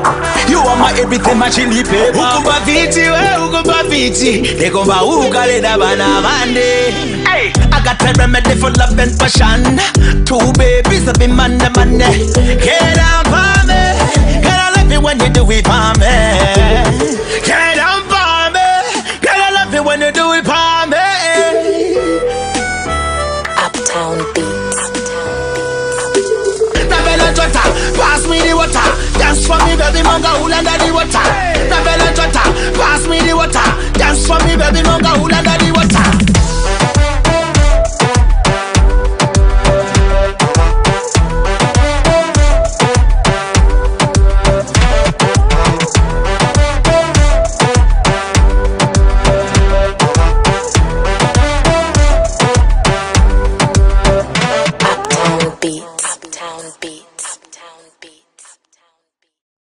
Fire, fire, fire, fire, fire.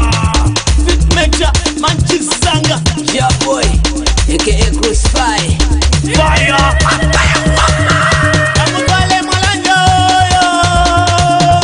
Amutwale mwalanjo yo. Utali mwanana, amutwale mwalanjo yo.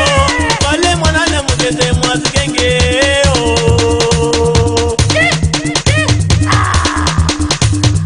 Amutwale mwalanjo yo.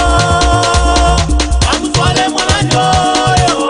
Utali mwanana, amutwale mwalanjo yo. Utwale mwanana, batakuruswa bizisa yo. Kapepe balanjo, mlokenisa mwazikenge. Ise, aina muyane yo. Ese, aina muyane, kese. Kese, aina muyane yo. Kapepe balanjo, mlokenisa mwazikenge. Kese, aina muyane yo. Uya, uya, uya, uya. Uya, uya, uya, uya. Amutwale mwalanjo yo. Amutwale mwalanjo yo. Utali mwanana, amutwale mwalanjo yo. Utwale mwanana, mugeze mwazikenge yo.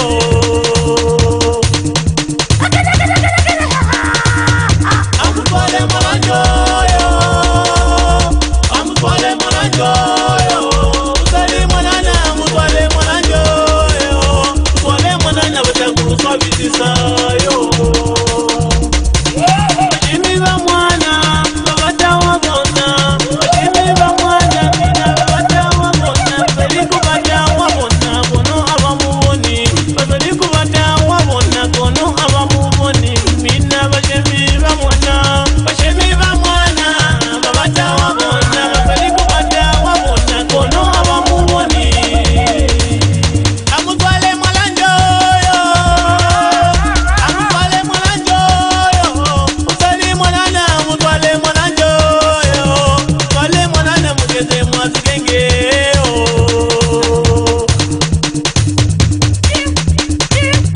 Amutwale mwalanjo yo. Amutwale mwalanjo yo. Utali mwanana, amutwale mwalanjo yo. Utwale mwanana, batakuruswa bizisa yo. Wateni mwanikeo, wateni mnakaliwo. Wateni mwanikeo, mtwale kuibanana. Wateni mwanikeo, wateni mnakaliwo. Wateni mwanikeo, mtwale kuibaisho. Wateni mwanikeo, wateni mwanikeo. Wateni mwanikeo, wateni mwanikeo. Wateni mnakaliwo, mtwale kuibanana. Amutwale mwalanjo yo. Amutwale mwalanjo yo. Utali mwanana, amutwale mwalanjo yo. Utwale mwanana, mugeze mwazikenge yo.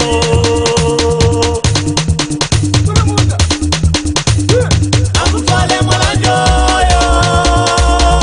Amutwale mwalanjo yo. Utali mwanana, amutwale mwalanjo yo. Utwale mwanana, batakuruswa bizisa yo. Uya, uya, uya. Uya. Uya, uya, uya. Uya. Uya. Uya. Uya nawa. Uya. Mausena.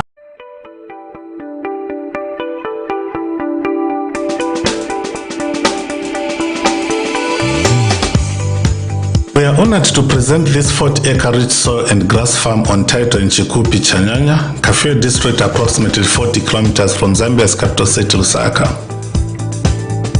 The farm features some of the most fertile soil in the country, rich grass, and underground water at just about 3 meters below surface level.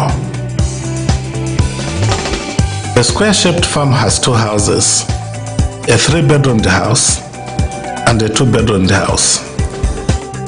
To ensure all year-round production, the farm is already connected to 3-phase power, a borehole, 2 water reservoirs and irrigation system. The rich grasslands on the farm makes it ideal for sheep and goat farming. with its ideal location from Chanyanya Harbour, approximately 10 kilometers, and 20 kilometers from Kafia town. The farm can also be utilized for fish farming. I would like to say to someone looking at this piece of land, this is a very good opportunity, and you don't easily find this attractive land in one piece very often. This farmland is priced at 1,500,000 kwacha. Munati TV is grateful to partner with Lusaka's Lucky Jelo Munagambe of Sunset Events Management on the sale of this farm. For questions or to purchase this incredible property, contact Lucky directly on +260 977 314 137.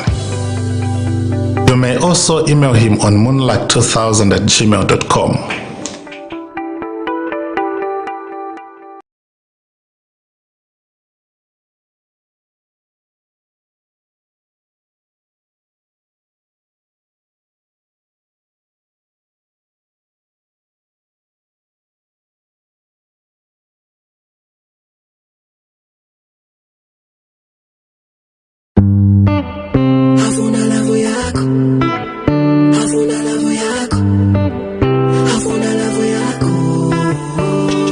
Afuna your love, not your money, yeah.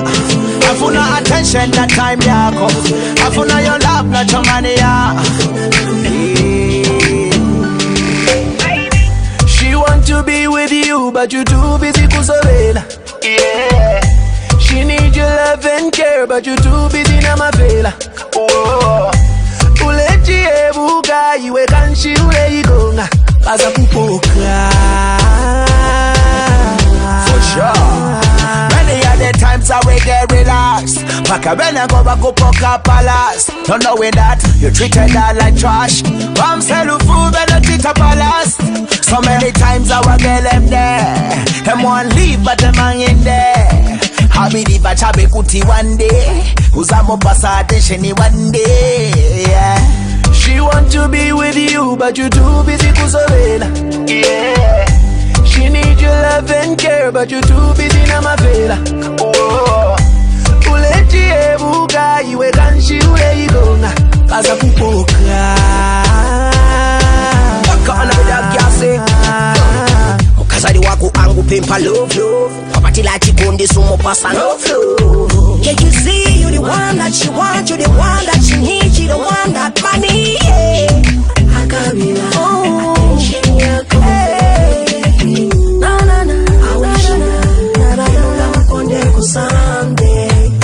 She want to be with you, but you too busy kusovela. Yeah.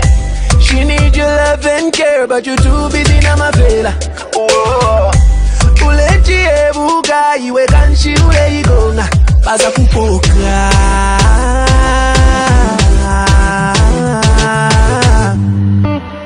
Afuna lavo yako. Afuna lavo yako. Afuna lavo yako. Afuna your love, not your money, yeah. Afuna attention, not time, yako. Afuna your love, not your money, yeah. Afuna your love, not your money, yeah. Afuna attention, not time, yako. Afuna your love, not your money, yeah. Afuna your love, not your money, yeah. Afuna attention, not time, yako. Afuna your love, not your money, yeah.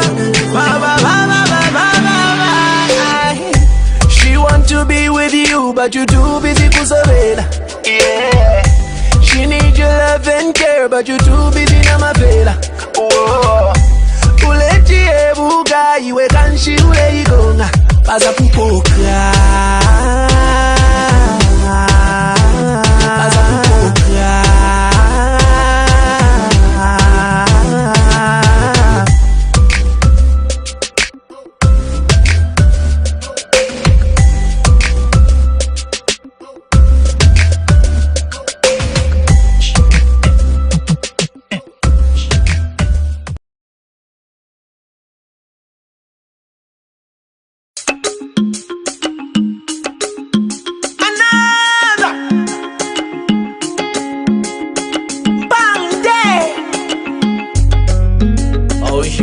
wanga tata Eva ushimaimbo Round konjira tuone Noli mombe ninga sola bashumba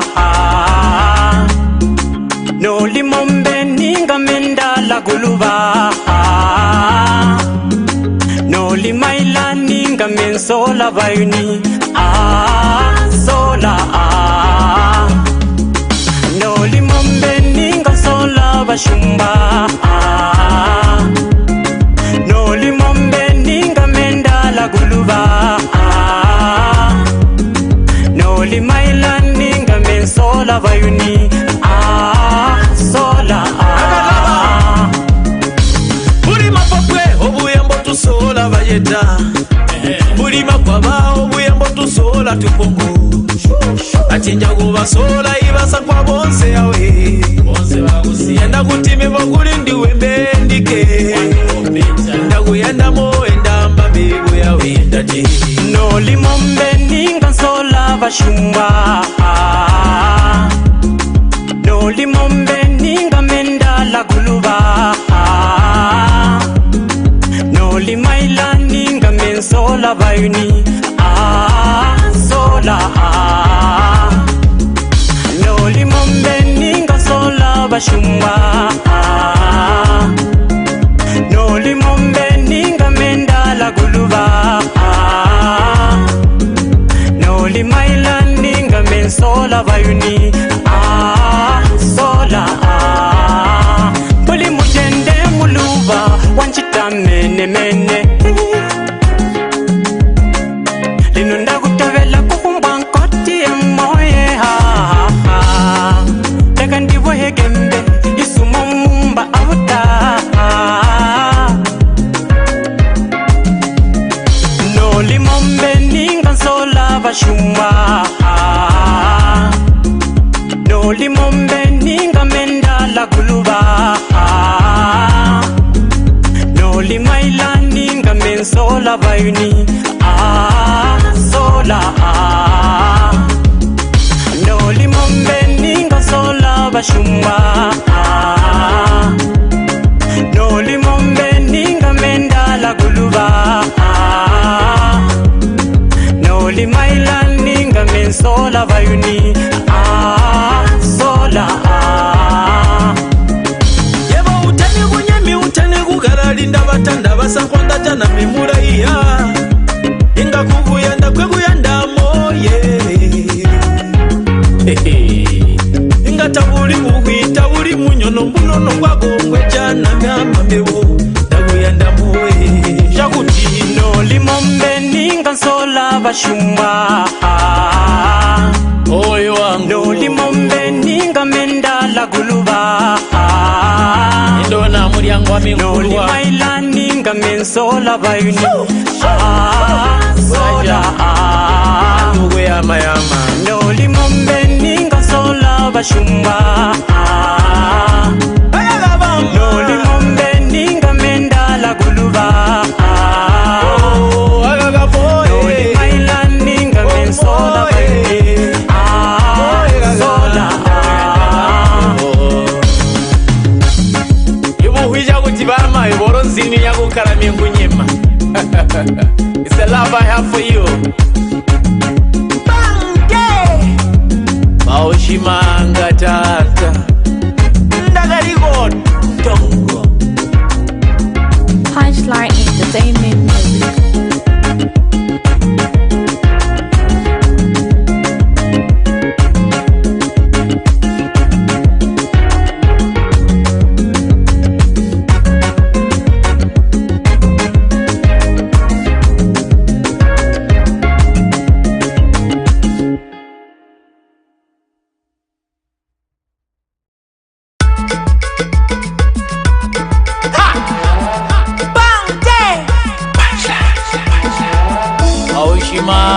tata Mema ushimaimbo Chiri kumoyo chiri mwamuka mwini uri kumbali ngataji pandurura Mabuya Tamba memo galindelele iko Galindelele Galindelele iko Galindelele Galindelele iko Galindelele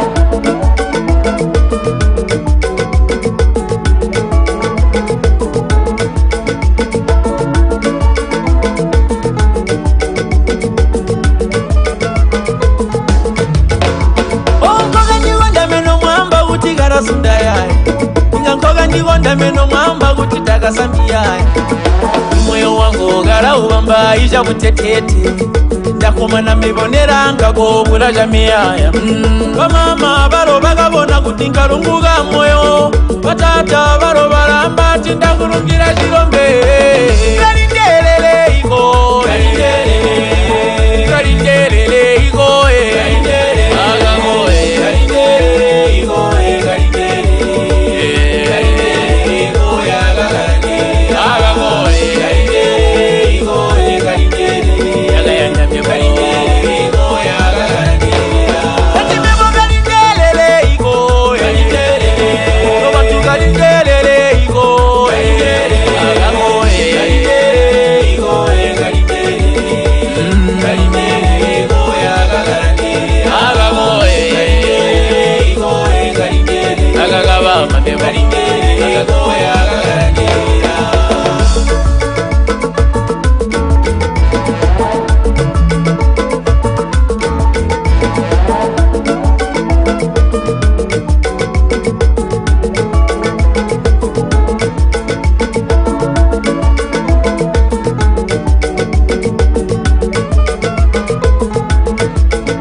kureta itwambo seoni ngonzi mebo mareta gaga mwandiminya no bantu inga mubiheigo enke anda mebo mandi yasagu moyo mubiheigo enke anda mebo amuturege sebo.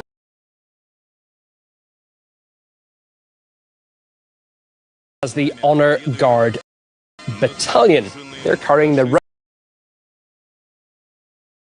Russian flag raised above the Reichstag building in Berlin in May 1945. There it is.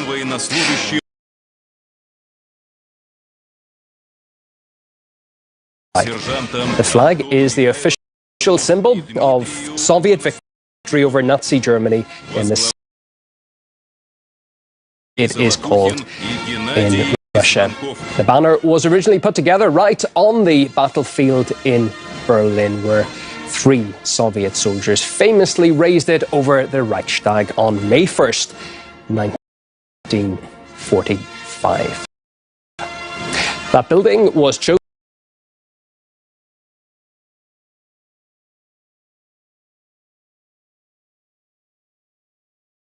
'33 gave Adolf Hitler,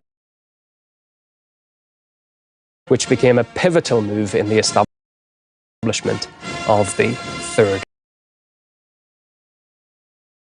Soviet soldiers became a historic symbol at the. So there they are, right now in, of course, perfect symmetry, doing their marching. It is worth noting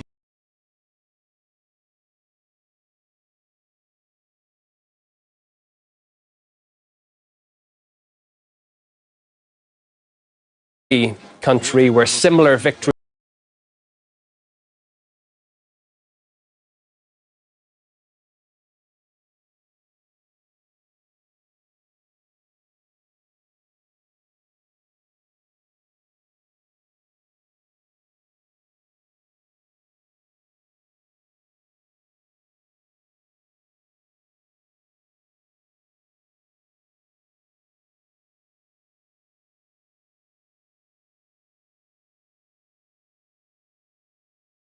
banners were also barred at local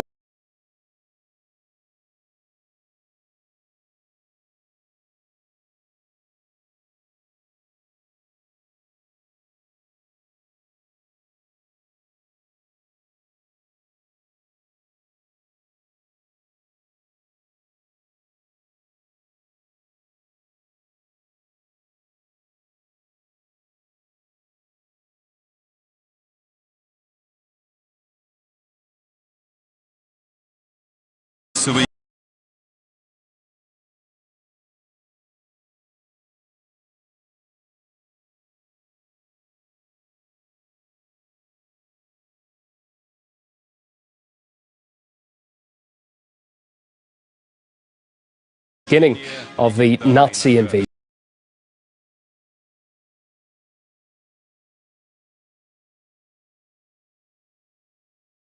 They are right now a memorial dedicated to Soviet troops who were killed in the Second World War.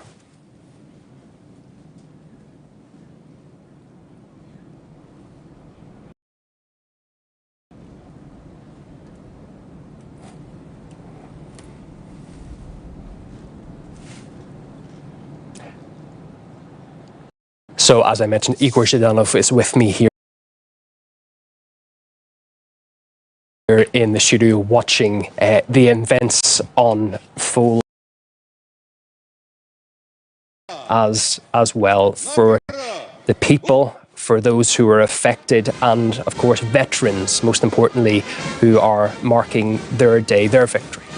Well, absolutely, Yunan. And of course, what we're seeing right now is very much in tune with the tradition, with the very first military parade, with the very first victory parade that was held, well, back then in 1945, when basically the same troops that took Nazi Germany, that basically ensured that the Nazi regime, that the Hitler regime falls and has no future, when they marched through the Red Square, and when in a very similar fashion, generals were handing over the parade, were handing over the banner of the victory over the Nazi Germany to then the commander-in-chief, Joseph Stalin. So this is all these pictures that we've seen. They are very much, again, in tune with this tradition. At this time, of course, Russia has held, in the past couple of decades, Russia has held similar parades, Victory Day parades, every single year. And but right now, of course, it is very special,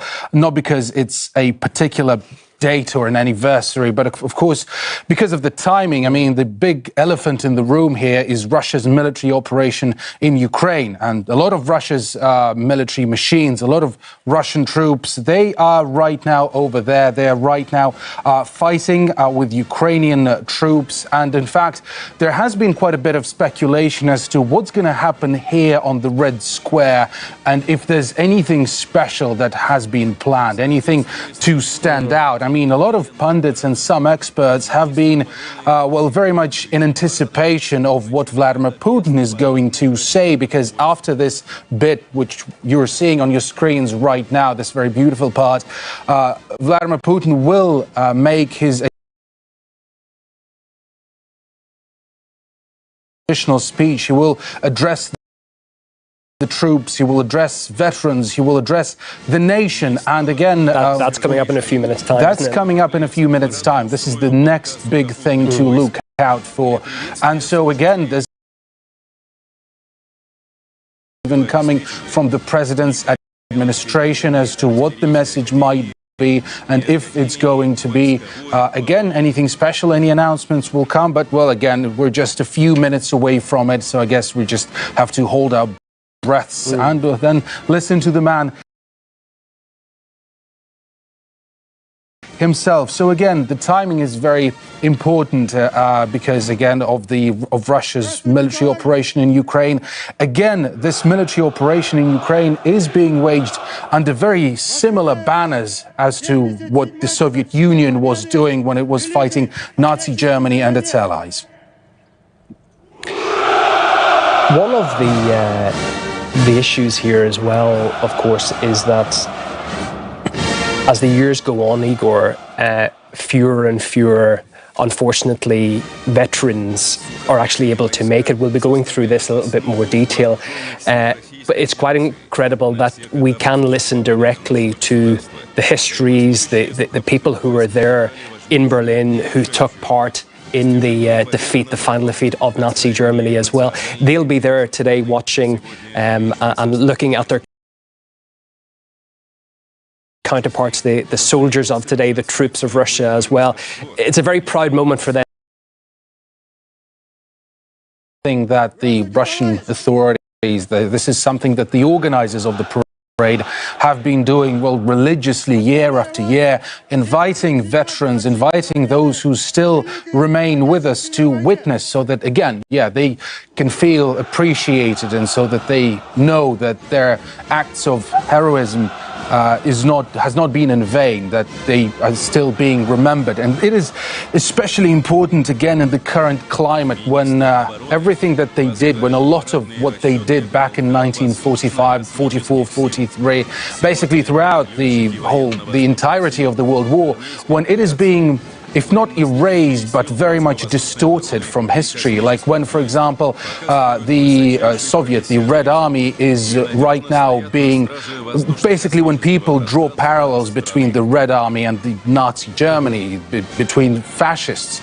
So, and this is something that Russia has repeatedly said, that it won't stand for it. It won't just stand idle and watch how history, how basically that is being rewritten and, well, erased from history. Yeah, we'll delve a little bit deeper into that together a little bit later, Igor. For now, let's in fact cross live to what we're watching there on Red Square. Don Corder, as you can see, is on screen with me among the pageantry in central Moscow. Don, you've got a front row view, a very front row view of what millions are watching across Russia and indeed further afield. What's the atmosphere like right now? Hi there, Yunan. Well, it's a beautiful morning here on Red Square on Victory Day, May 9th, 2022. And as you can see behind me, we've already got Russia's defense minister inspecting the troops, preparing for the military parade that happens annually on every Victory Day. And following that, there is going to be a speech by Vladimir Putin on this square before the soldiers begin to march. That's also a tradition for these kinds of ceremonies. So while we wait for that, I'd like to give you a bit of background about these parades on Red Square. In fact, there were even military parades on Red Square during the Great Patriotic War, as Russians call World War II.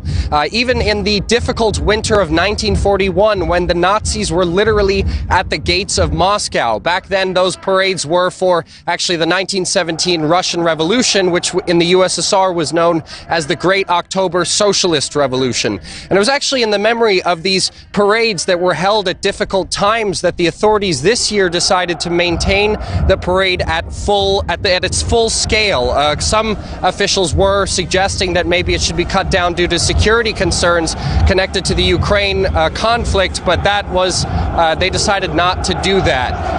Now, you can hear the troops behind me also right now saying hurrah. They say that as Shoigu is inspecting them. And just to give you, that's really loud behind me, I'm sure you could hear it. Just thousands of soldiers shouting hurrah at the same time. It's really a really cool thing on every Victory Day here, every year. Now, interestingly enough, the first Victory Day was actually held on June 24th, 1945. That was a month after the Germans capitulated. And these Victory Day parades were actually not held annually after that. They were held on every Jubilee year, 20th anniversary, 30th anniversary, etc. It was only after 1995 that the Russian authorities decided to begin holding them annually.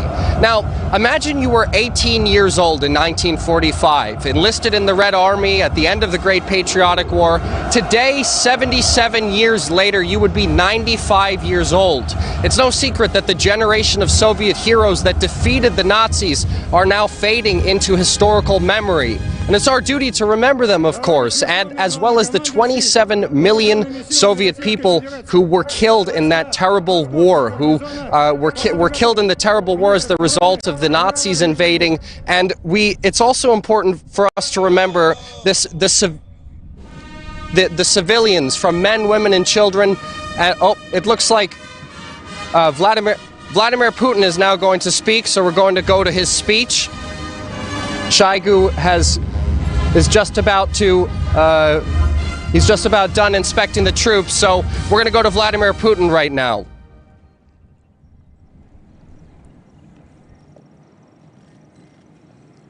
Уважаемые граждане России, dear citizens of Russia, dear veterans, comrades, soldiers and sailors, sergeant and warrant officers, midshipmen and sergeant majors, comrades, officers, generals and admirals, happy Victory Day. Defense of the motherland, when its fate was at stake, was always sacred. This is the feeling of true patriotism that felt the defenders of the Patria, meaning Požarsky, went to Borodino, fought against the enemy near Moscow and Leningrad, Kiev and Minsk, Stalingrad and Kursk, Sevastopol and Kharkiv.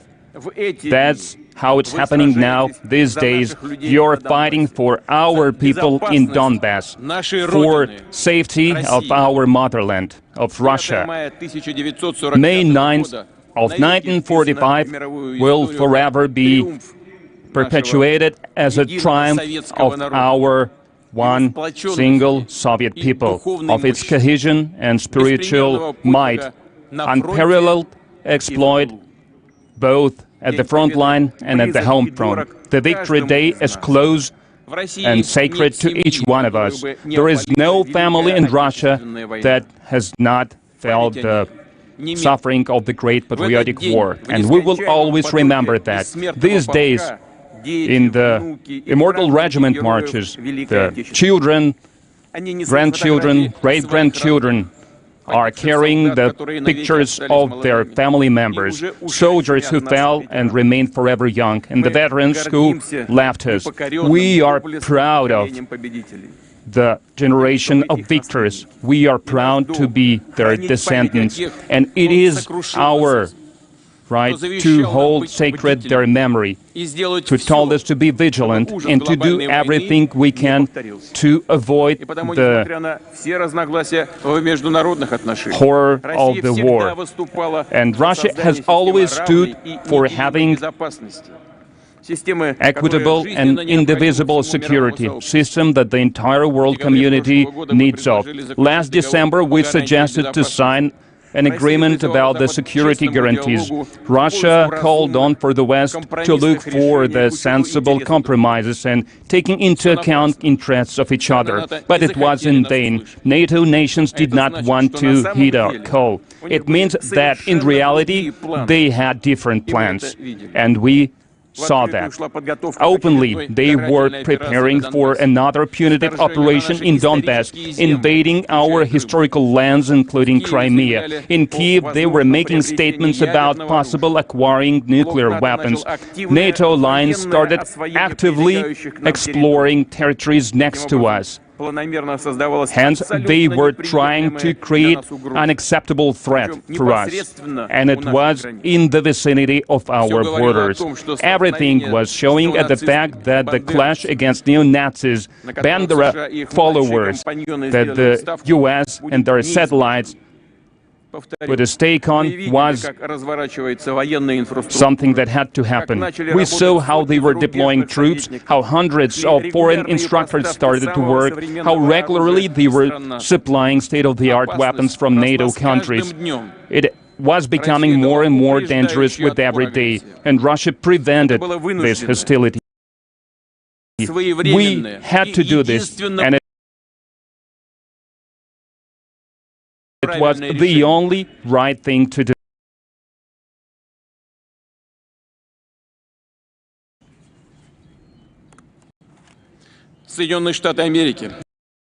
The United States of America, especially after the dissolution of the Soviet Union, started to talk about their exclusivity. Thus, they were humiliating not only the entire world, but also their satellites, who had to pretend that they do not notice anything. They had to swallow it all. But we are not the same. Russia has a different character. We will never renounce from our love to our motherland, from our faith, from traditional values, from the customs of our ancestors, from the respect to all nations and cultures. And in the West, these millennial values, they decided to cancel. This moral degradation has become the foundation of cynical falsification of the history of World War II. Russophobia, praising traitors, tormenting the memory of the victims, crossing out the sufferings those who fought for the victory, We know that the American veterans who wanted to come to the parade to Moscow were basically prohibited from doing so. But I want them to know we are proud of your exploits and of your heroic deeds, of your contribution to the victory. We honor all the soldiers of the Allied armies, American, Frenchmen, Englishmen, participants of the resistance movement, soldiers and partisans of China, everyone who crushed Nazism and militarism. Dear comrades, today the militants of Donbass with the soldiers of the Russian army are fighting in their own land, where Svetoslav and Vladimir Monomach were defeating their enemies, of Suvorov and Brusilov were defeating their enemies, where the heroes of the Great Patriotic War were standing their ground, Nikolai Batutin, Kovpak, Ludmila Pavlichenko. And I would like to address our armed forces and to the militants of Donbass. You are fighting for your homeland, for its future, to make sure that no one forgets the lessons of World War II, not to have any more punitive squads and killing squads. We bow our heads before the memory of everyone who lost their lives because of the Great Patriotic War. We bow before the memory of the sons, daughters, fathers, mothers, grandfathers, husbands, wives, brothers, sisters, family members, friends. We bow our heads before those who were burned alive in Odessa in May of 2014. We bow before the memory of elderly, women and children of Donbass, civilians who died because of the shelling, barbarian assaults by neo-Nazis. We bow our heads before our comrades in arms who fell heroically in the righteous fight for Russia.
Dear comrades, the death of every soldier and officer is a tragedy to all of us, and it's a irrecoverable loss for their families. The state, regions, enterprises, public and civic organizations will do everything to take care of such families, to help them, to support them. And special support will be given to the children of the fallen and wounded soldiers. The President's decree has been signed today. We wish quick recovery to the soldiers and officers who were wounded, and I would like to thank doctors, nurses, medical professionals of the field hospitals for their work. I would like to bow my head before you for fighting to save every life, often being shelled at the front line without thinking about yourselves. Dear comrades, now, here, at Red Square, shoulder to shoulder, we see soldiers and officers from many regions of our vast homeland, including those who arrived right from Donbass, immediately from the conflict zone. We remember how enemies of Russia tried to use international gangs of mercenaries against us, tried to sow the dissent among us, to try to break us.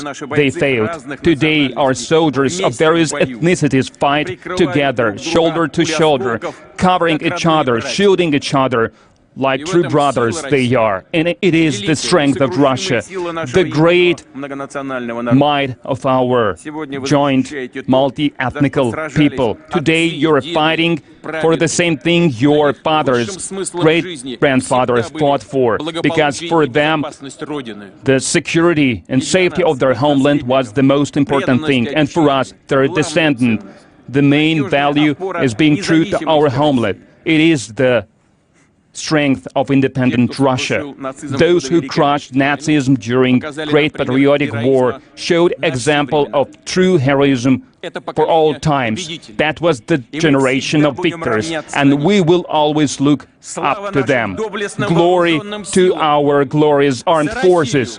For Russia, for the victory. Hurrah!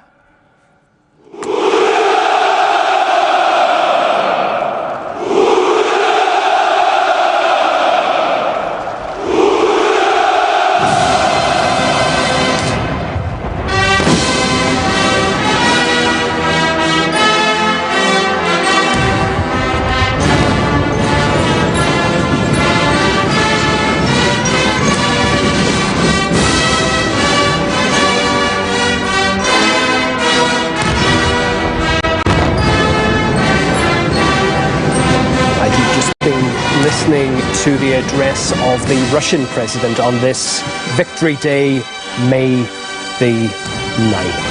And watching some heavy artillery go off as well in central Moscow. Igor Zhdanov is with me, Ewan O'Neill, here in the RT studios. Igor, I would say quite a spirited, if not a combative, speech by the Russian leader. Well, indeed, and very much anticipated too. And he did touch upon some of the subjects that we did discuss previously now, didn't he? But what is interesting, he didn't really spend much time in the beginning of his speech. I'm talking about Vladimir Putin here, of course, talking about the legacy. He very quickly tied this legacy to the military operation in Ukraine. Essentially, it's fair to say that he kicked off his Victory Day speech with the events in Donbass. And again, I'd say this whole speech is sort of has turned into it is more than just a celebratory, address to the nation and the armed forces. It is a bit of a very congested and tight manifesto of what Vladimir Putin envisions for modern Russia. An insight, if you would. Absolutely, I would say so. It is bigger and larger than just talking about the military operation in Ukraine or about the legacy or about the general course that Russia is going to take in its foreign and, domestic policy. It is all of those things at the same time, because he spoke about how NATO was exploiting territories around Russia and how it didn't listen to Russia as well, concerns about its security and safety, talking about Ukraine, of course.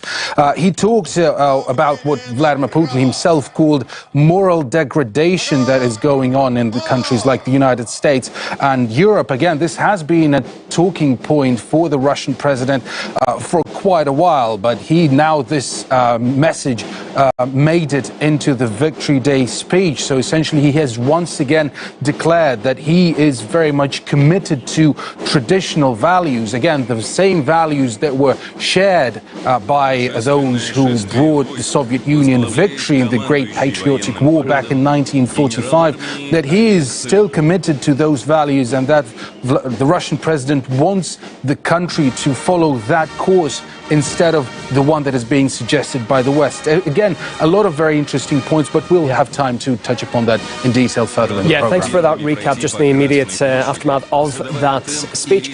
Just to show you what's on screen right now, it's the main part of the annual Victory Day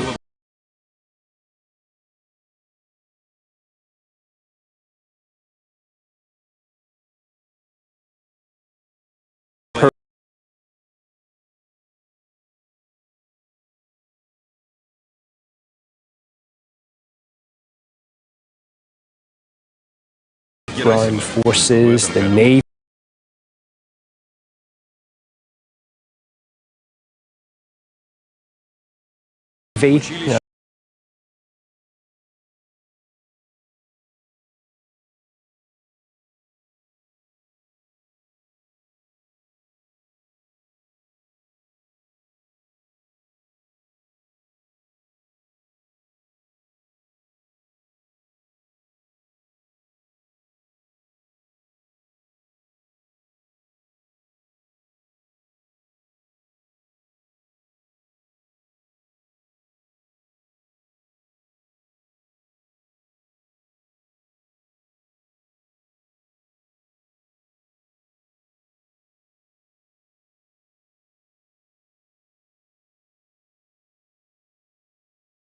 into this whole media system that they've built up. You have to realize there is no real opposition media and there is no critical media in Russia. The TV channels all toe the Kremlin line. It's mostly Kremlin proxies who are showing up there anyway. Same thing with most of the newspapers as well. There isn't that free opposition media, which basically means he has the ability to basically dictate what reality is, at least what the public perception is. And that's what he's doing here. He's basically saying, this is the line we're going to go with, and this is the line you're going to continue to feed to the Russian people. So for me, this is about swearing the Russian people into for a very, very long conflict, probably moving through the winter. Will he succeed, do you think? Do you think he'll get the Russian people on board?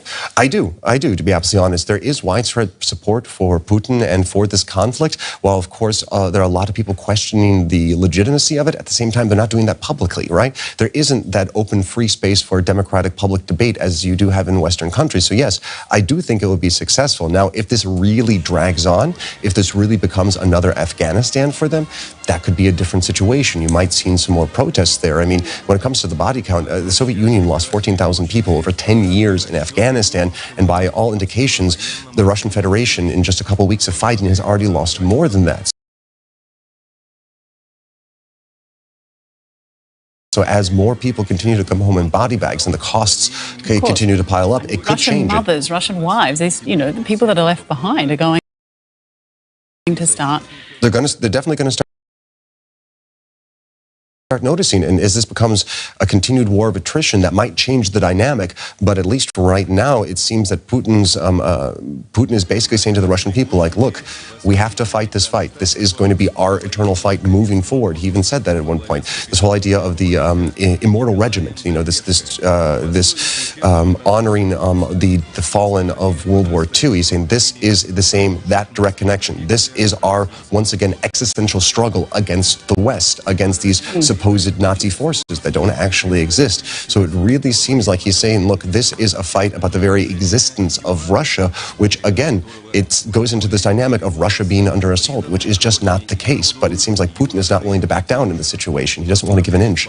What about the sanctions? I mean, just briefly, the sanctions, there's been a lot of conjecture as to whether or not they'll be effective. Do you think Putin looked like a man that is going to be swayed by sanctions? And as they take hold, will people in Russia, do you think, turn against this special military operation? Yeah, well, the sanctions are definitely having an effect. This is the worst round of sanctions. They've been under sanctions since 2014, but this is an incredible, a new level of sanctions where you're talking about oil embargoes against the country. And you have to remember 55% of the Russian budget is actually funded by the sale of hydrocarbons. So yes, these sanctions are having an incredible effect. At the same time, though, sanctions have never stopped an army. The only thing that stops an army is another army. Mm-hmm. So, the sanctions are hurting the Russian people and hurting Russian businesses. But no, I don't think it's going to turn the tide in the conflict. And also, Putin is not a man who respects sanctions. He respects power. And that is really the only thing that's going to be able to stop him. Well, we want to turn to the military aspect now. Aaron, stay there. We'll come back to you shortly. But we're going to turn now to Oxford in the UK, where Frank Ledwidge is standing by. He's a former British military intelligence officer and an expert on military strategy. Frank, thanks for joining us. What are your reflections on Putin's speech? Well, first of all, as Aaron hinted, or said straight out, there was an attempt to delegitimize Ukraine. I think the country was mentioned once at the start. I'm not even sure of that. It certainly didn't figure. The name of the country wasn't mentioned. Donbass, however, figured 5 or 6 times, which indicates, of course, the focus, therefore, now of Russian strategy. It was quite surprising to me that was foregrounded so much. So that's my initial reflection. And then, of course, there's that sort of read back into the Second World War and the length of the conflict that Aaron's already talked about, that this is going to be a long struggle, preparing people for kind of heavy casualties that, in fact, were already that were acknowledged. I find that quite interesting, too. Yeah, but no mention, of course, of mobilisation yet. No, well, there was a lot of speculation there on whether the president would officially declare war in Ukraine. That didn't happen. There was moments there where I thought he may actually do that, but the language he pulled back. Were you surprised by what he said? To that extent, yes, but only from a sort of analysis perspective. The Ukrainians were pretty confident last week. Their intelligence service was pretty confident that they were going to declare mobilization.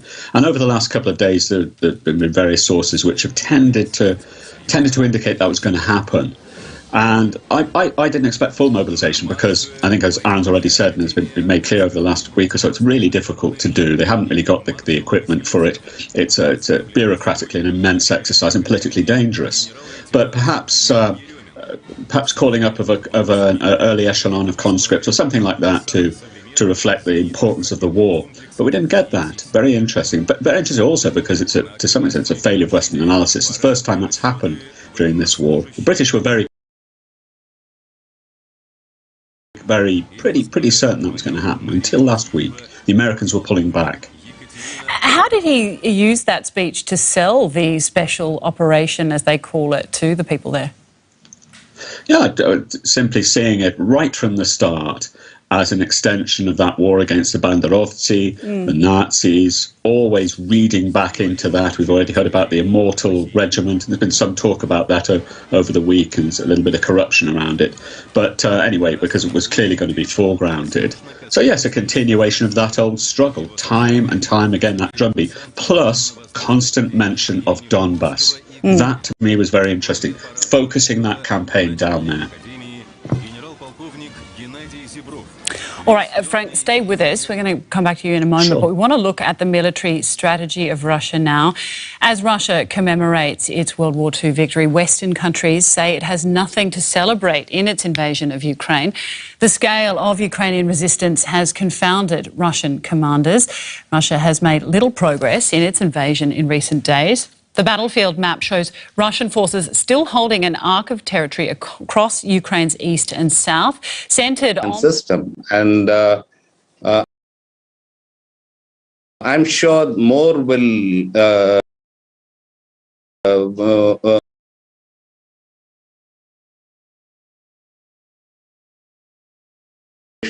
in this particular weapon system segment. Besides that, I think soldiers had pulled back over the border into Russia and into neighbouring Belarus. Small towns like Makariv, west of the capital, have been left in ruins. Now, in the spring sunshine, a semblance of normality has returned, and daily life goes on now the Russians have retreated. But more disturbing evidence is emerging that Russian troops committed war crimes. Ukrainian prosecutors and rights groups say hundreds of civilians were abused and murdered. Of course, the Russian government and the Russian militaries have committed awful crimes, war crimes, and for that they must be held to account. Having failed to take Kyiv, Russia has stepped up its attacks in eastern Ukraine, focusing on the Donbass, the industrial region where separatists backed by Moscow have been fighting Ukrainian troops for 8 years.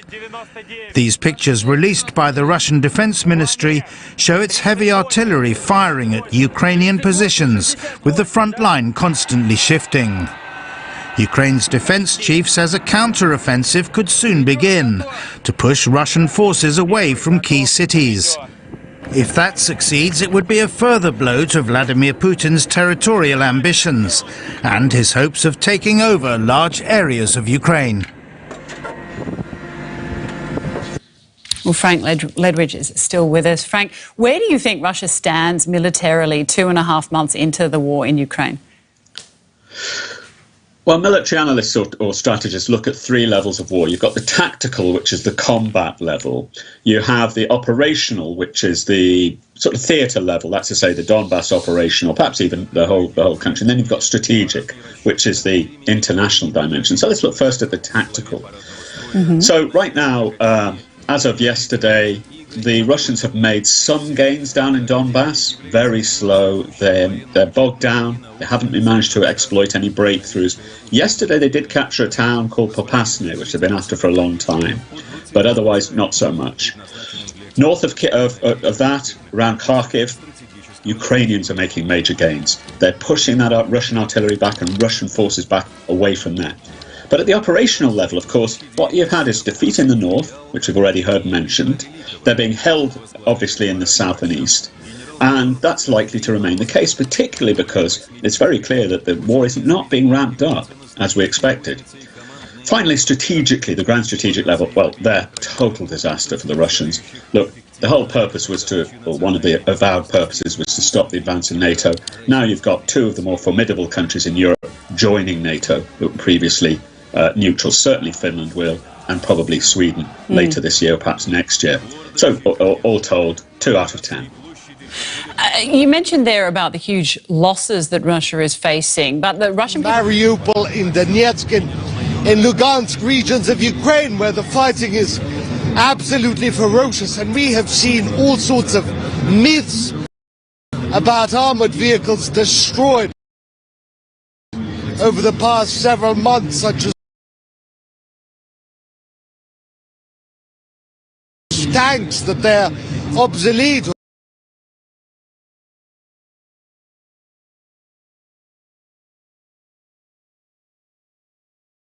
Or that you don't need heavy vehicles in cities. These vehicles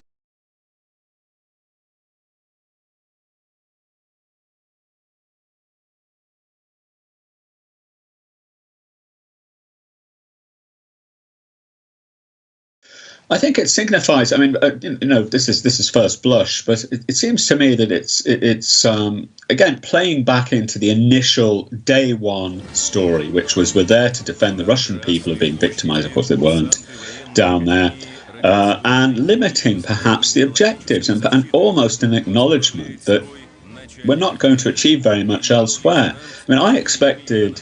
At least, I wouldn't have been surprised to hear that there were going to be some announcements of, if not annexation, then new republics or something. We didn't get that either. So I think it's a scaling back of the strategic objectives. It doesn't mean the war's going to be shorter by any means. It just means that the declared objectives now have been limited. Interesting.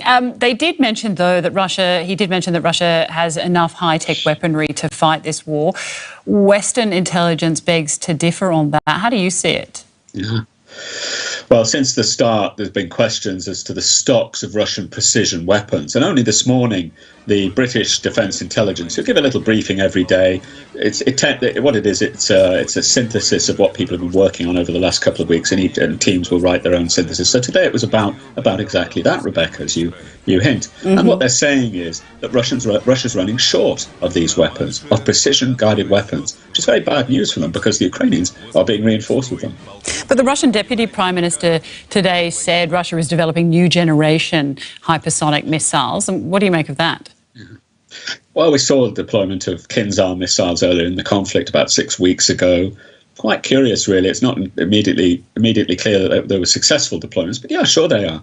The one on the parade was a relatively new ballistic missile. We've seen no other weapons, as far as I'm aware, that are new. But of course, every major country is developing new weapons all the time, and of course, especially the United States. Russia's not ahead in any field that I can think of, except possibly hypersonic missiles. The Americans are going to jump those by a generation in the next couple of years. So, yes, they are developing new weapons, but no, we shouldn't be too concerned about it at the moment. Now, we spoke briefly about morale of the Russian people, but what about morale in the military? We've heard a lot in recent months about how low that is in the Russian military. Can you tell us a bit about that and how they'll continue to fight this potentially protracted war? There are three components to fighting wars. There's the conceptual, which is the ideas. There's the material, which is the kit. And then there's a moral component, which is the morale, the professionalism, and so forth. And you need all of them to succeed. Now, over the last 2 months, and we're nearly way over 2 months now, Russians have sustained serious defeats. Now, no soldier on the ground is going to be unfamiliar with that. In fact, they'll be intimately familiar. And again, the assessment of Western intelligence, which is reasonably even-handed on this, is that the Russians have got real problems there. Units are being cycled in and out. At least the Ukrainians reported last week, and no one denied it, I think, that a whole division was pulled out of the line because they were mauled by the Ukrainians, again, down in the Donbass, where the advance was stalled. So morale is clearly not high. And in order to sustain morale, of course, you need to have a reason to fight and also some degree of success. And they're not seeing that at the moment. On the contrary, they're seeing if you're a soldier, you've been shoved around, you've lost a lot of comrades. The 60-second memorial, there was a minute's silence. Of course, for every 1 second, 300 Russian soldiers have died so far, and a lot more are dying today. And no soldier on the front line is going to be unaware of this. However, what we ought to say is, of course, Ukrainians are taking casualties too. But the difference is they know what they're fighting for, and it looks as if they're prevailing. Very different situation. All right, Frank, thanks very much for that. Military intelligence analyst Frank Ledwidge. My pleasure, Rebecca. Let's cross over now to DW correspondent Killian Byatt, who is in Riga. Killian, what was the most important message from Putin for you? Well, I think the most important message is that he didn't actually call out a big mobilization of Russian reservists, or he didn't institute a draft either. This is what many people were expecting, especially as Russian forces took massive losses in Ukraine. Western military analysts estimate around 15,000. About 25% of Russia's battalion tactical groups. These are the smallest self-sufficient units in the Russian military, have been effectively made combat obsolete, really. So, yeah, Russia is running out of infantry. This is what the military analysts are saying, and this is why the operation in Donbass also seems to be going sluggish. It seems to be their last big push, so that's why many people were expecting a mobilization. But of course, for Putin, a mobilization would also be opening Pandora's box in essence. So Putin surprised us again by not doing what we thought he might. Do you think that's an indication that Putin knows a mobilization may not be very popular at home? Well, of course, a mobilization would be problematic, especially in the big cities in Moscow and St. Petersburg. What was definitely possible was a partial mobilization in the countryside, in the rural areas, where people would be more likely to go and fight. Yeah.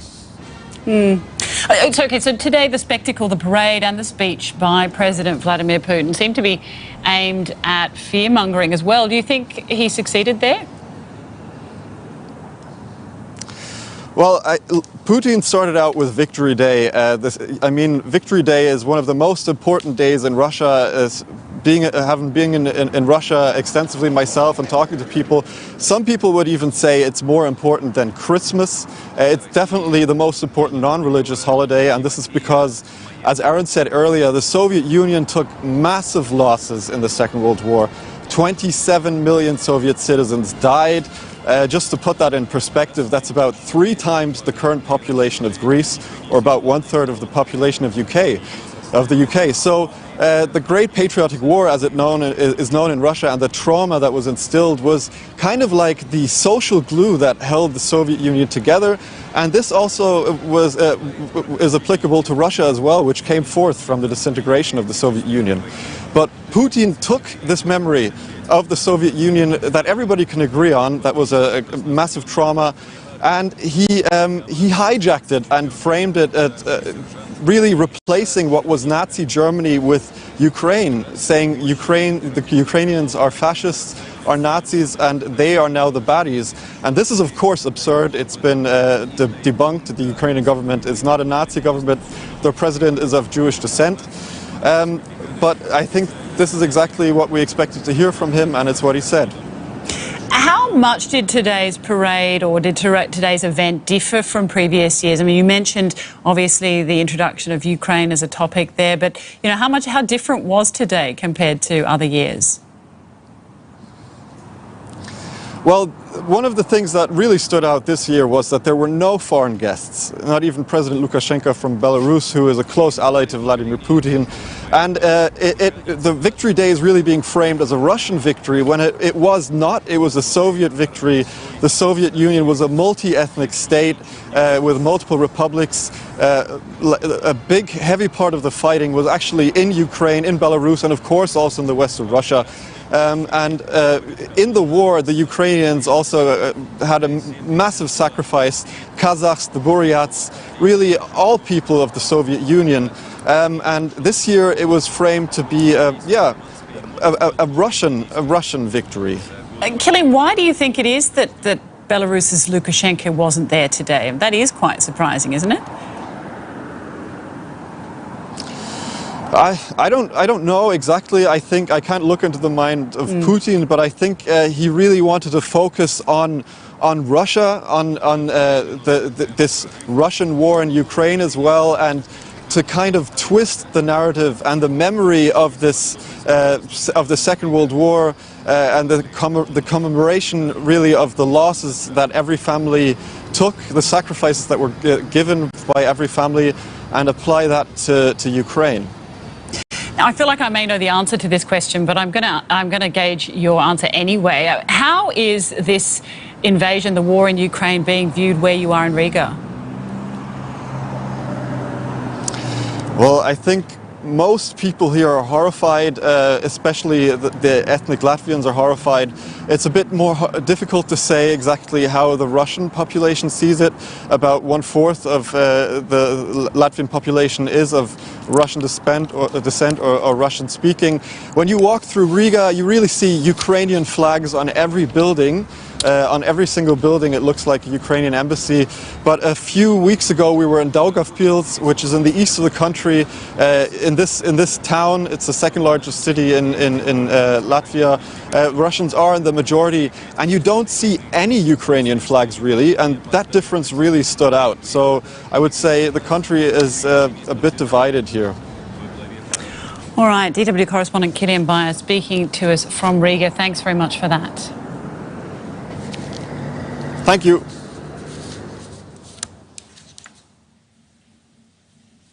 Well, let's turn to Ukraine now, where DW correspondent Fanny Fasha is standing by for us in the capital, Kyiv.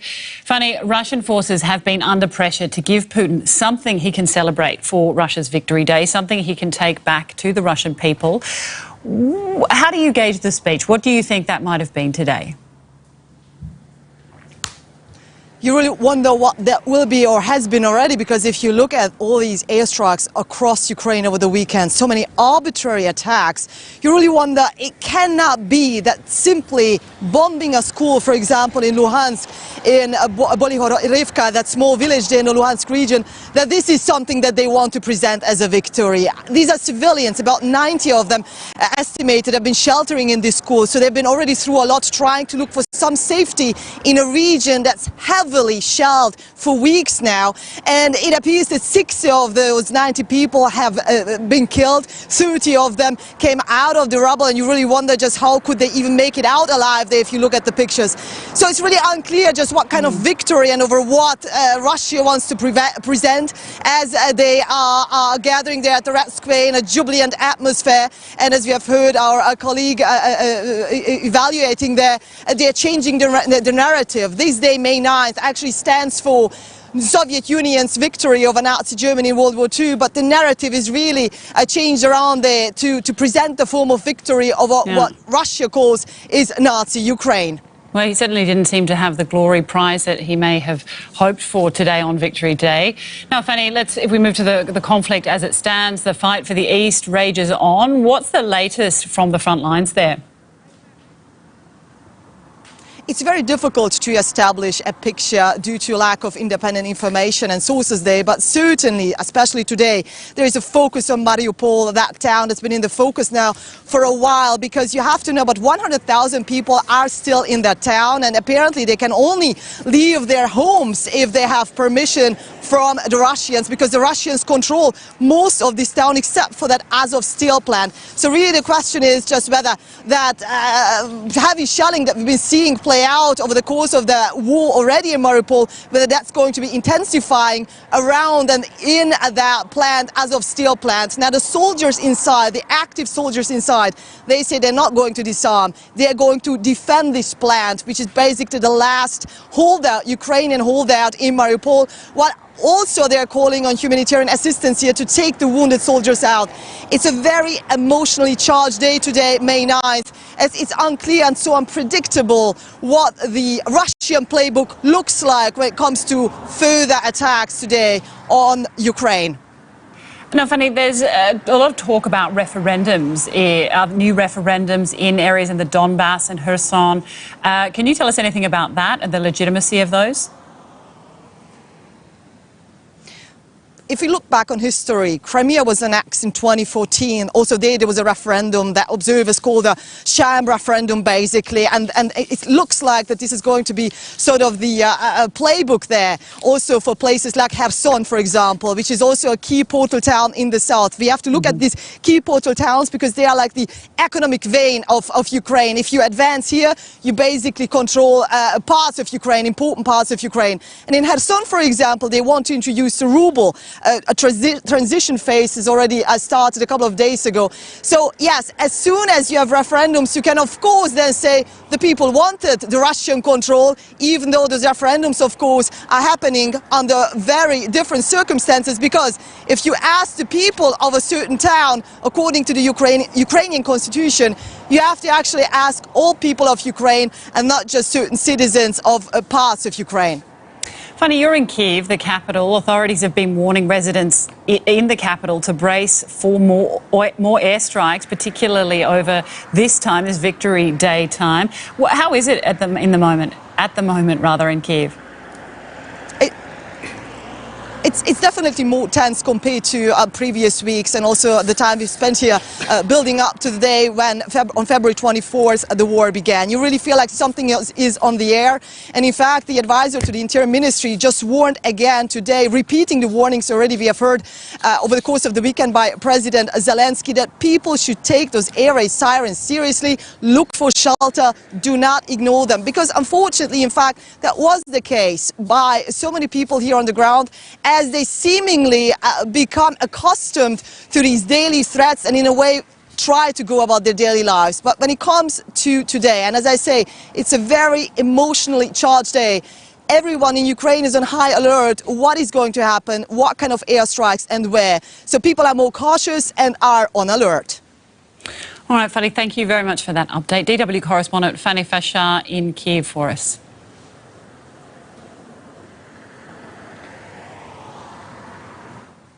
DW reporter Aaron Tilton is still in the studio here with me. Aaron, I just wanted to get your final words on Putin's speech today to mark Victory Day. Were you surprised by anything? Was there something he said that you weren't expecting, or perhaps something you were expecting that he didn't say? Well, I mean, I think a lot of people were surprised that we didn't see that call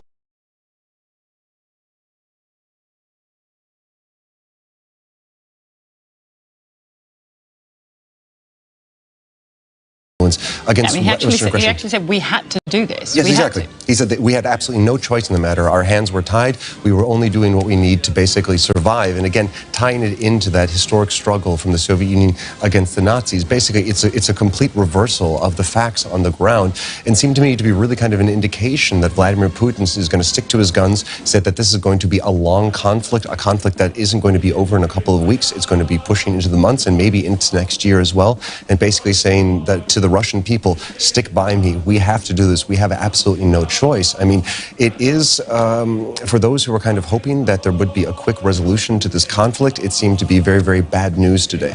If you read into what Vladimir Putin had to say today, what do you think for the war? Do you therefore see this a long, protracted conflict, but perhaps not an escalation as such? Do you think he's going to just push on with those aims to take the south and the east? Well, as some of our colleagues were saying there, it does seem to be that the focus is mostly on the Donbass, mostly on the eastern parts of the country. While I do believe that Putin was really hoping to take Kiev, who was really hoping to take the Ukrainian capital, I think that they've moved back in terms of their goals. And what's also a little bit telling is it seems they're quite tight-lipped about their military goals moving forward. And I think that's a tacit admission that they're not having the type of progress that they were hoping for and expecting for. And also, they don't really seem to be capable of saying what they're going to be able to do moving forward. So it does seem to be, at least unintentionally, a tacit admission that the military is not having these successes that they expected, hoped for, and probably needed, to be absolutely honest. There certainly has been mixed messaging coming from the Russian side, but do you think that's perhaps that they want to kind of have a gotcha moment, catching people by surprise, or do you think that is actually, as you say, the fact that they're basically failing, they're not able to? Well, when it comes to Russian framing of a lot of political events, there's often this idea of shum, or noise, where basically they like to throw out as many different interpretations as possible to just kind of keep people guessing. I don't think that's what they're doing here. Instead, I really do think that it's just an admission that they're not having the progress that they want and need, and they don't want to have a situation where they can be called out and said, look, you promised you were going to take Kiev 3 days ago. Where is that success? I think at this point, it's more of an admission that they're in a long, protracted conflict and will be for a long period of time. And by, kind of keeping their cards close to their vest, that also prevents some of those nagging opposition voices inside Russia itself from raising their finger and saying, look, you promised this would be over quite quickly. All right, Aaron, thank you. Stay with us. We will be coming back to you shortly.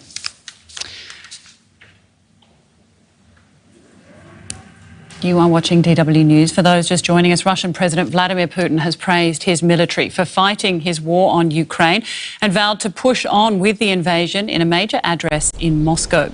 Russia is marking its annual Victory Day, putting on a parade as part of its celebration of its 1945 victory in World War II with a show of military might. Putin told thousands of troops in Moscow's Red Square that Russia was fighting against Nazism in Ukraine. Putin used his speech at the parade to again blame Western countries for provoking his attack on Ukraine. He falsely claimed countries were planning to invade Russia and use nuclear weapons. Let's take a listen to some of what Putin had to say in his speech. We have always tried to find compromise solutions, and we like to have everyone's interest in mind. But this was all in vain, and it shows that other countries had completely different plans. This is what we are seeing today. They have tried to attack our historical territories, like the Crimea. They have threatened to use nuclear war, and the West has supported these military actions carried out in our neighborhood, and that is why it was a threat we couldn't accept. It was a threat directly at our border. Everything showed that we are dealing with Banderovцы, we are dealing with Nazis, and we had to do something about it. DW correspondent Aaron Tilton joins me in the studio. Aaron, talk us through your reaction to what Putin had to say this morning. Well, basically, if you look at his speech, I mean, it was quite telling that, again, he tried to constantly delegitimize the Ukrainian state. While he didn't necessarily mention Ukraine by name, he constantly drew this connection to the historic struggle of the Soviet people against Nazi Germany, and basically saying that the current conflict they're in is, again, one of those existential conflicts, just like we saw in World War II when the Soviet peoples were threatened with genocide, to be absolutely honest. They lost 27 million people, and he kept harking back to that conflict, saying that this is Russia defending itself from basically unnamed aggression. While he didn't name Western powers, he didn't say it was NATO that was threatening Russia. At the same time, he said these unnamed Nazi forces were really threatening Russia, and again saying that this is an existential fight for the fate and the future of Russia. I mean, it basically seemed like he was swearing in his people to a long, protracted conflict, even though he didn't go the full way which we were expecting, didn't declare total war against Ukraine. At the same time, there didn't seem to be any indication that this was going to be a short conflict from the view of the Kremlin. And at the same time, we saw an incredible amount of victim blaming going on there, and also just a reversal and kind of a dog whistle directed at Western forces, saying like, look, the Western governments were the ones who first threatened to use nuclear weaponry. Exactly. He said we had to defend ourselves, which I found really kind of an amazing spin on the situation. Well, certainly, and it kind of does tie into the logic of Vladimir Putin. For decades now, since he's been in power, he's basically had this mentality that Russia is beset by enemies on all sides, and saying that Russia needs to grow strong and powerful to defend its sphere of influence. The problem there is, though, he keeps kind of expanding what that sphere of influence is. It now stretches far beyond the Russian borders, and that's why we're really getting into this conflict here, why we're having a lot of this kind of paranoid approach to international politics, because I really do believe Putin thinks he is surrounded by enemies on all sides. So maybe this makes sense in his logic, but it does not gel with facts on the ground. There was no aggression coming out of Ukraine. There was no aggression coming out of NATO forces, particularly in Ukraine at the time. So it kind of speaks to a slightly paranoid worldview that seems to have taken a hold inside the walls of the Kremlin. In fact, there are many saying that it's indeed had the opposite effect, that's made a stronger NATO, a stronger EU, a stronger united force against Russian aggression. Oh, it's a great point, and actually one that I think will be quite telling over time. This does seem to be kind of one of those rare inflection points. This is a point where Europe and the European Union specifically has to take a look at itself, figure out what its values are and what type of bloc it wants to be moving forward. I mean, we are seeing more integration of the EU at the moment. There is more talk of forming a European army. There's also talk of greater NATO integration. So it seems if we're thinking about like Vladimir Putin and the Kremlin's strategic goals, that was really to weaken Eastern Europe, to basically create a dysfunctional Ukrainian state, which would then be a bulwark against NATO expansion and EU expansion. It seems at the moment that the exact opposite is the case. We're seeing greater integration in more countries saying they want to either join or support NATO. So it does seem, at least in the short to medium term, that this conflict is really backfiring for the Kremlin. What about domestically? How do you think Putin's speech today is going to be received? We spoke a little bit before about how popular Putin is at home. How do you think that the Russians will take this message? Well, I mean, there's probably going to be some people who are a bit skeptical about the official party line, but at the same time, what we're seeing here is him setting the frame that Russia is going to use to interpret the conflict moving forward. You have to remember the media system is fairly homogenous there. It's basically all controlled by Kremlin loyalists. So basically, what Putin was doing right here is saying this is the frame that we are going to use to view this conflict moving forward. You know, it's going to be very successful just because of the Kremlin's iron grip that it really has on the media by comparison. I think it's going to go down well. I mean, his popularity numbers are still quite high in Russia, and they've actually gone up since this conflict has started. But as I was saying earlier, you really have to take that with a grain of salt, because there isn't that open space for democratic opposition like you have in many other countries. Most of the opposition leaders have either been put in prison, killed, or sent out of the country into exile. So there isn't really that space for dissent in Russia, unfortunately, that you see in many Western powers. All right, Aaron Tilton, thank you very much for breaking that down for us. Thank you.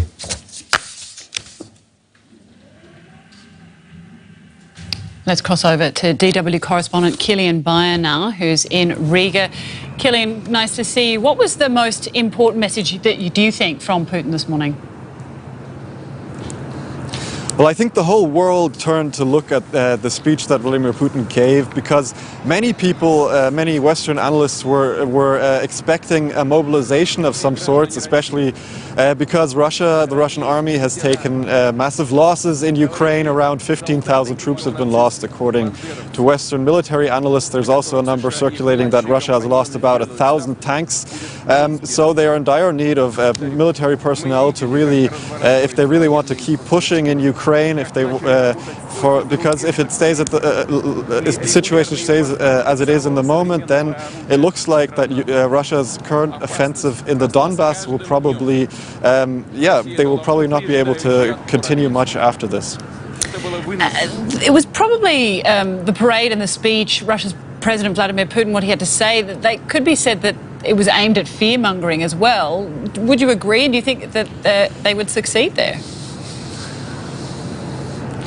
I wouldn't really agree with fear-mongering. I think what he did is he portrayed Russia as the victim, and the goal really of the speech was to rally the Russians around the flag and to make people aware that there will be increased losses. And of course, especially in the light of the commemoration of the Second World War, where Russia took massive losses. 27 million Soviet citizens died, around 8 million Soviet soldiers died in the Second World War. And so, of course, in this light, he's saying, look, we took massive losses about 77 years ago to defeat the Nazis. Now we're fighting Nazis again, and maybe you can expect more losses, more sacrifices now. The Victory Day parades are usually attended by foreign dignitaries, but that certainly wasn't the case this year. Can you tell us a bit more about that? Yeah, well, this year there was actually no foreign leaders visiting at all, and I think that was especially because the focus was on Russia and Russia's victory over Nazism in the Second World War. I need to point out that it wasn't just solely a Russian victory in the Second World War and the Great Patriotic War. It was all the Soviet people that came together and sacrificed themselves, especially also the Ukrainians and Belarusians, the Kazakhs and the Buryats. So Putin really wanted to focus on Russia. And what was also interesting, we saw the presentation of Russian troops, Russian paratroopers who also served in Ukraine, the VDV, who were also involved in fighting at the Hostomel airport and took heavy losses. They were also present at the parade. Putin also mentioned Chinese veterans. What do you think the point of that was? Is he appealing to China with that part of the statement? I'm not really aware that China really took part in fighting in the Second World War against Nazi Germany. I think that Russia has isolated itself completely from the rest of the world, at least from the Western world. They're being cut off by important technologies, especially for the military sector, microchips, so on and so forth. And China really is one of their last allies. So Russia really liked to see itself as on the seesaw of a multipolar world, tipping from one way to the other. Well, now they only really have China left, and that's why he's orientating towards China. And I think that's why he mentioned Chinese soldiers. All right, Killian Bayer speaking to us from Riga. Thanks very much. Thank you. And now to Ukraine, where DW correspondent Fanny Fasher is standing by. Fanny, I've just heard, as we've come to you, the sirens signalling there. So I think I'm going to have to let you go so that you can take cover, you and the team. Is that correct? Yes, the air raid siren has just begun. We can certainly go on for the moment and talk just for a little bit. All right, and then then Russian decide forces. where we go just next. quickly, Yes. Russian forces have been under pressure to give Putin something he can celebrate on Russia's Victory Day. Do you think he was able to do that today? Depends to the Russian people and whatever his narrative was there while he was speaking to the people there and basically changing the narrative towards the May 9th is the day to basically celebrate the victory of Soviet Union over Nazi Germany. But now he's basically painting this picture that that victory must be celebrated over what he calls Nazi Ukraine. And with the air raid siren ongoing here in Kyiv, obviously everyone is on high alert, not knowing just how that victory is going to be presented to the people as this day goes on, May 9th goes on. Nobody really knows what kind of attacks are going to happen across Ukraine, as we have seen already play out really horrendous attacks over the weekend, including that one school that really served as a shelter in Luhansk region with about 90 people seeking shelter there. Unfortunately, 60 people are believed to have been killed in that bombing attack. And this is exactly the problem here, that as it appears to be, Russian soldiers don't seem to advance on the soil, just keep bombing places like the civilian infrastructures, as we have seen schools, as we have seen hospitals over the course of this war of the past 3 months. So we do not know what that victory, symbolic victory basically, is going to be, what he's going to be presenting, but certainly people are very much on the edge today in Ukraine. They are already, but today especially. Yeah, you mentioned that strike on the school that's in the east. Of course, the fight for the east raging on. What is the latest from the front lines? Especially in the Donbas region, there's heavy fighting. It's been all the way actually since this war started, and people mark that day not be February 24th this year, but actually 2014. Ever since the Donbas region has been attacked, and Luhansk and the Donetsk region, these pro-separatist, self-proclaimed republics, has been under pro-Russian control. Now, especially the situation in that Azov Stal steel plant in Mariupol is under heavy attack. In fact, the soldiers The wounded soldiers want to get out there desperately, while the active soldiers say they're going to stay on. They want to make sure they defend the steel plant, what they see as the last Ukrainian patch, to say so, Ukrainian-controlled patch, I should rather say, in Mariupol. So all eyes are actually on Mariupol specifically, but not only. Today, on May 9th, a very much emotionally charged day for Ukrainians and Russians as well. How is the day being marked in Ukraine? In a very modest way. In fact, already yesterday, on May 8th, when people remembered all those million Ukrainian soldiers that died during Second World War, they were laying down some flowers, but all the mass events have been cancelled. And in fact, May 9th, as usual, being celebrated or remembered also May 9th in Ukraine. All of that remembrance has been moved to May 8th to basically try to separate Ukraine from the memorial culture, to say so, the remembrance culture of Russia, knowing, of course, that this day is going to be used and in a way misused by Vladimir Putin to present his narrative of history, a new narrative. At the same time, if you talk to people on the ground, they say they want to remain resilient and they do not want to give Russia this feeling that they have won already. As a result, in fact, we have seen so many people returning to Ukraine, also to places like Bucha, where you hardly actually find any home that's intact. So there are different reactions to all of this, but the people here want to have this spirit, they want to have this hope that this is not over, and it totally makes sense to continue. The question is really, what's the price? Once again, if you look at that destroyed school in Luhansk region, where about 60 people are feared being killed. Now, authorities, Fanny, have been warning residents in the capital where you are to be vigilant. There could be more attack. How is the situation in Kiev? We heard the siren there as you were coming to air. You know, how is it there in Kiev at the moment?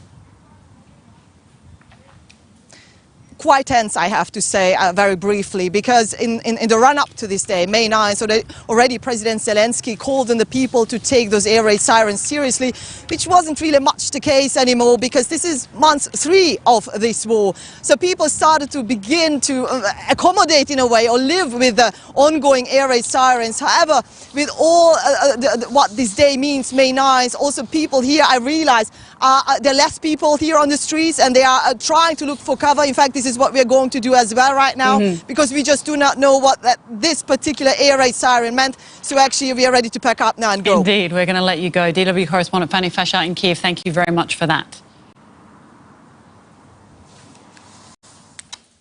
Well, as Russia commemorates its World War II victory, Western countries say it has nothing to celebrate in its invasion of Ukraine. The scale of Ukrainian resistance has confounded Russian commanders. Russia has made little progress in its invasion in recent days. The battlefield map shows Russian forces still holding an arc of territory across Ukraine's east and south, centred on the breakaway Donbass region. Russia has been forced to scale back its ambitions after retreating from areas surrounding Kyiv. Capturing the capital Kyiv was one of Moscow's primary objectives when it launched its invasion of Ukraine back in February. But the level of resistance Russian forces encountered took many by surprise. By early April, tens of thousands of its soldiers had pulled back over the border into Russia and into neighbouring Belarus. Small towns like Makariv, west of the capital, have been left in ruins. Now, in the spring sunshine, a semblance of normality has returned, and daily life goes on now the Russians have retreated. But more disturbing evidence is emerging that Russian troops committed war crimes. Ukrainian prosecutors and rights groups say hundreds of civilians were abused and murdered. Of course, the Russian government and the Russian militaries have committed awful crimes, war crimes, and for that they must be held to account. Having failed to take Kyiv, Russia has stepped up its attacks in eastern Ukraine, focusing on the Donbass, the industrial region where separatists backed by Moscow have been fighting Ukrainian troops for 8 years. These pictures, released by the Russian Defense Ministry, show its heavy artillery firing at Ukrainian positions, with the front line constantly shifting. Ukraine's defence chief says a counter-offensive could soon begin to push Russian forces away from key cities. If that succeeds, it would be a further blow to Vladimir Putin's territorial ambitions and his hopes of taking over large areas of Ukraine. Joining us now from Oxford in the UK is Frank Ledwidge. He's a former British military intelligence officer and an expert on military strategy. Frank, where do you think Russia stands militarily 2.5 months into the war? It stands, Rebecca, somewhere between stasis, which is to say stalemate, and an attempt to break through. Their campaign in the south is making very slow progress, and they're losing ground around Kharkiv. There is another theatre of operations around Kherson towards the west, and much the same situation there. So they're pretty much bogged down, I would suggest, from an operational perspective.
realize that potential to drive development, to alleviate poverty amongst our people. As leaders, we were elected to do just that.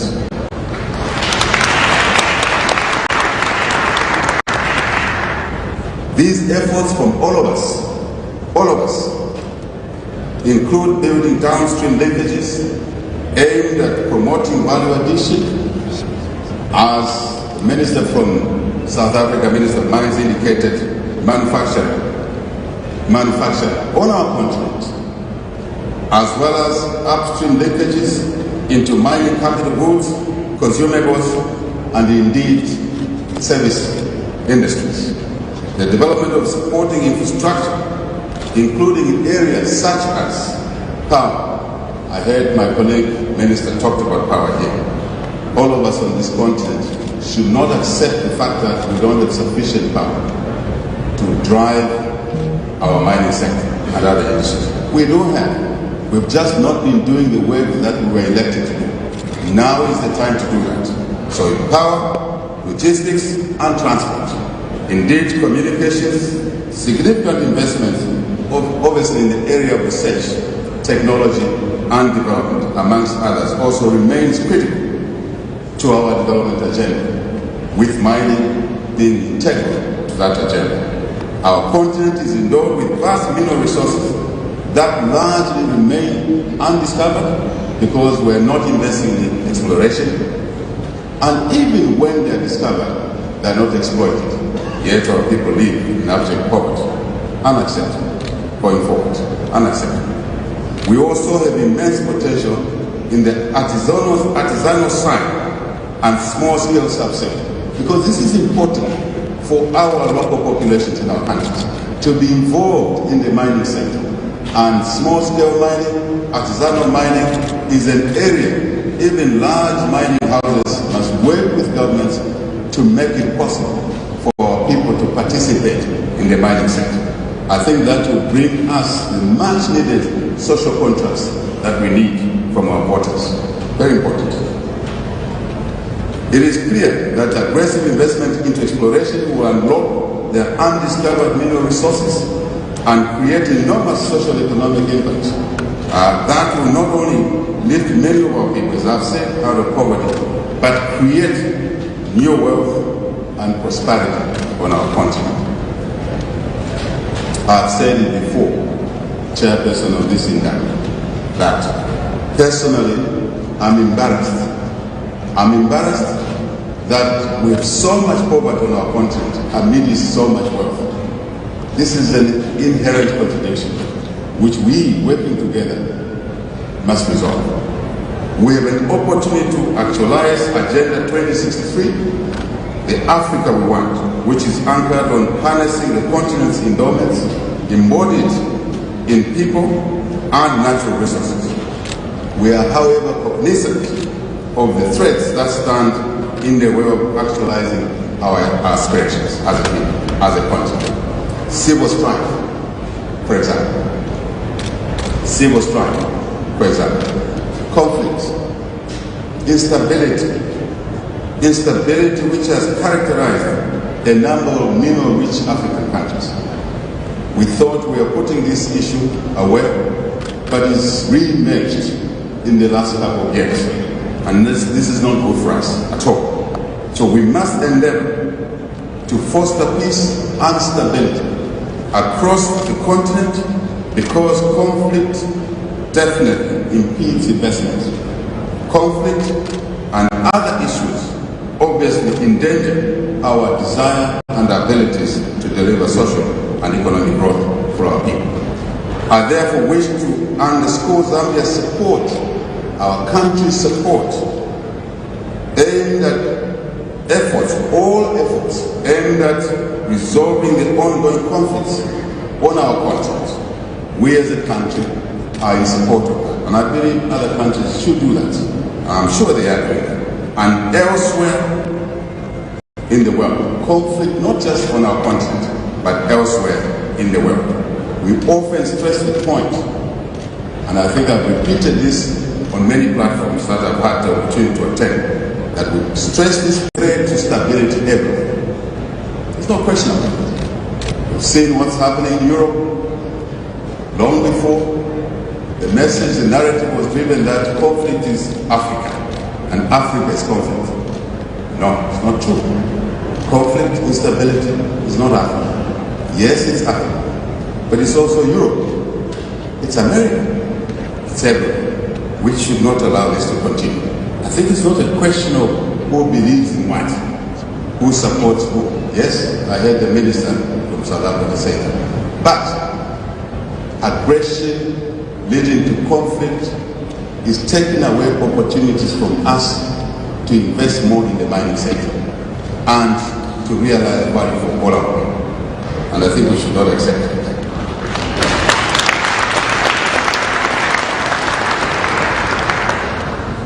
Your Excellencies, distinguished ladies and gentlemen, I wish to share with you our vision of a new dawn for Zambia's mining sector. Since coming into office, our party coming into office 8 months ago, our government has been determined and focused on efforts to revive the Zambian economy. Our economy is anchored by the mining sector, which historically has been a major contributor to our development. We undoubtedly believe in its potential to be an even greater contributor to our economy, as we welcome active and pragmatic collaboration with the mining industry and other players, financials, technology providers. The list is long. We are committed to building a resilient, sustainable mining industry anchored on environmental, social, and indeed governance standards and best practice, because this is the bare minimum if we have to do it correctly. Our determination towards industrialization, obviously job creation, business opportunities is very clear. It's very clear for those that have been following us 8 months back. We're very determined, and we will not allow anything to stand in the way of clearing all hurdles that will allow investments, especially in the mining sector and other sectors for obvious reasons. We are open for business. I heard the minister from South Africa say, we shall repeat it, Zambia is open for business. And we are open to engage and partner with all of you here and those that are not present today. As many of you are aware, Zambia is a key player in the global copper mining industry, as has already been mentioned here, and is home to vast reserves of copper, cobalt, and other minerals. We are addressing factors that constrain investment and putting in place factors that catalyze this investment. Our investment environment will undoubtedly be 1, transparent, 2, consistent, 3, predictable, 4, fair, and number 5, something many African leaders don't want to talk about, and I talk about with pleasure: intolerance to corruption. Intolerance to corruption.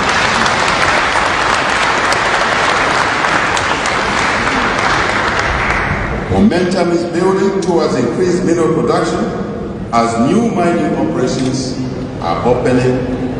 Old ones, somehow which were challenged, we are unlocking those challenges. I have said to my colleagues in cabinet that work is not 8 hours to 17 hours.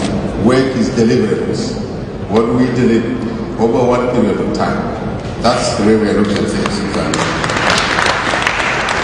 We are building strategic partnerships that will help position Zambia for future prosperity in the context of Africa. There is no way Zambia can talk of prosperity in isolation to Africa's prosperity. It's not possible. The scale is small, of course, but demand doesn't sit in our domestic jurisdiction for what we may produce. It sits elsewhere on the continent and indeed in the global village. Just last month, we signed an MOU with Congo DR. Deliberately went out to work with our brothers in Congo and sisters in Congo to sign this MOU to facilitate the development of value chains in the electric battery and clean energy sector. Africa should and must cooperate in order to enlarge the envelope. Singularly, we are too small. We may have the people, but the people may not have effective demand. So we must work together to enlarge the envelope and to deliver benefits to all our people as much as is possible. Together, we will change the narrative that Africa is only, and I agree with the previous speaker, only a source of raw materials, and establish our nations as leading players in the era of electric vehicles. We don't want to be Cinderella to the electric vehicle industry. No, we want to be integral to this new industry, electric vehicles and green innovations.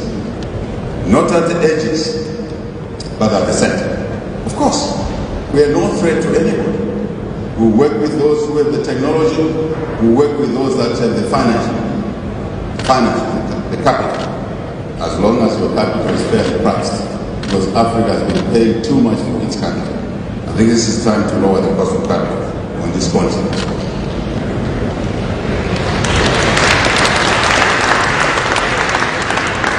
Our private sector partners, we call on you, Zambia, Africa, to work with us.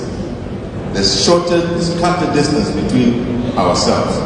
And as such as a country, we've taken a decision to work with the private sector, not once in a month. No?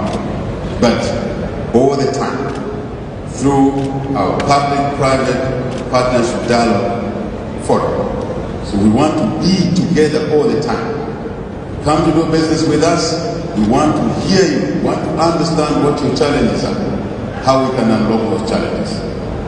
And I think that's a better way of working. We're not the first ones to do that. Others have done it and it's worked for them. We'd like it to work for us as well. We encourage investors to come up with similar schemes, views, ideas, new or existing, but need to be unlocked. And we'll work together to unlock these. We have a mining house in Zambia that they will be speaking after me, are investing more money in the mining sector, but also putting money in solar, in wind energy. We encourage that. First one is doing that. Copper, I want to repeat, ladies and gentlemen, is critical in the green energy transition, and there's an ever-increasing demand for it. What an opportunity. We are determined to respond to the high demand for copper and have an audacious goal to take our annual production of copper from the current 830 metric tons per year to 3 million tons per year. Very ambitious. We are not ashamed of being ambitious. This indeed will happen, but it will happen only working with yourselves as investors, as financiers, as technology providers. Our improving conducive operating environment, willingness to work with investors and mining entities, our abundant mineral resources, as I said, are factors which will make this goal a reality, no doubt about it. Dear friends, allow me to reiterate the Zambian government's commitment to supporting domestic economic empowerment and job creation without resource nationalism. Sounds a contradiction, it's not. We can achieve both. We want our citizens to play a critical role in our mining value and supply chain, along with your investment.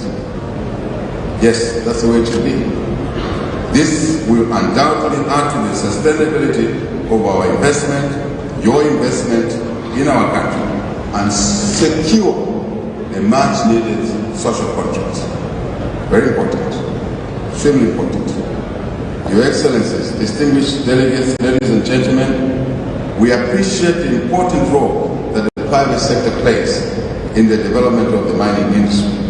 In response, our government policy will promote a private sector-driven, competitive, thriving, and sustainable mining industry. Your Excellencies, distinguished delegates, ladies and gentlemen, allow me to state categorically that Zambia is governed by the rule of law. It is for this reason that mechanisms are already in place to entrench and enhance tenets of good governance in the administration of mineral rights. Quite important as well. We assure investors of security of tenure and security of their investments, while at the same time ensuring a fair share for Zambian citizens. If we didn't do that, we will mislead investors. Not too long, conflicts will arise, and we don't want that, because that's disruptive to our agenda, our joint agenda. As we continue to enhance investor confidence, we are implementing robust policy and legal reforms aimed at stimulating the growth of the sector in the medium to long term. And again, let's work together. There may be items, issues we don't know, we are not aware as government. You as an investor are aware. Bring it to the table. Let's talk about it. Let's resolve it together. We are building institutional capacity to facilitate increased in-country processing for various mineral commodities. The reason is clear, but we are challenged. Railways, roads, and this is another one important area, infrastructure, where we believe that as mining investors, we must take interest, share ideas on how we can improve, how we can identify other colleagues similar to us, similar to you, who share the agenda of development for Africa, for example, to invest in the road system. And I think in this country, South Africa, it is imperative that we work together. 4 countries work together, 4+. I don't want to be accused after my speech that I left out one country. But South Africa, Zimbabwe, Zambia and Congo, dear, really, we need to find some common ground to fix our railway system for movement of our goods and services, including. Your Excellencies, distinguished delegates, ladies and gentlemen, to ensure transparency in the administration and issuance of mining rights, we have imposed a moratorium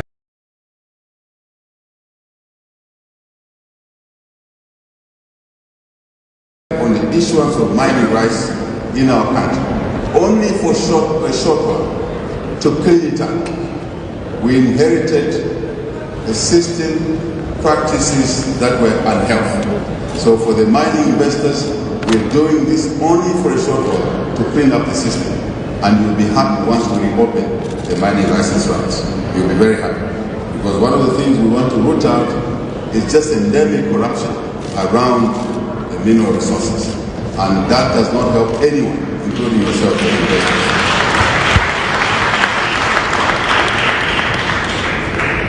It will be open very soon. We are now working towards operationalization of the online payment portal to promote efficiency and integrity in the administration of the mining rights system in our country. You don't have to do what you were asked to do just 10 months ago. To keep queuing there, to talk to too many officials, along the way, you know things happen. You know the things that were happening. And we want to make sure that that's a thing of the past. Your Excellencies, distinguished delegates, ladies and gentlemen, I wish to take this opportunity to re-emphasize that Zambia is endowed with too much, with a lot. Between Zambia and Congo DR, it's just something else. But we've never systematically addressed the opportunities that lie in this sector, the mining sector. So that's what we're working on doing. Not just in Zambia, but together with others. Congo DR is just one. We'd like to cooperate with other countries in many sectors. I think we'll do better to cooperate than to work in isolation.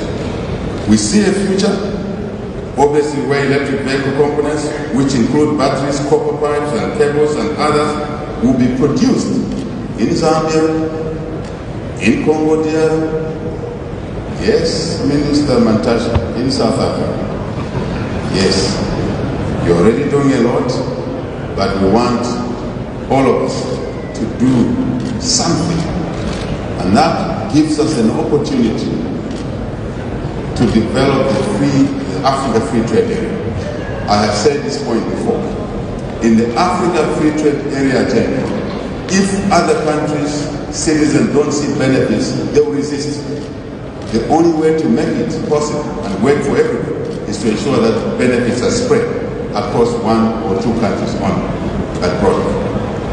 But we understand competitive and comparative advantages. We understand it. We are not oblivious to it. Your Excellencies, distinguished delegates, ladies and gentlemen, we are ensuring that development of our air, road, as I said, rail and others are part of the mining agenda. Otherwise, the facilitation will not be there. We invite investors to come to Zambia and see for themselves the vast potential in the mining sector and the sectors that support it. Please do come.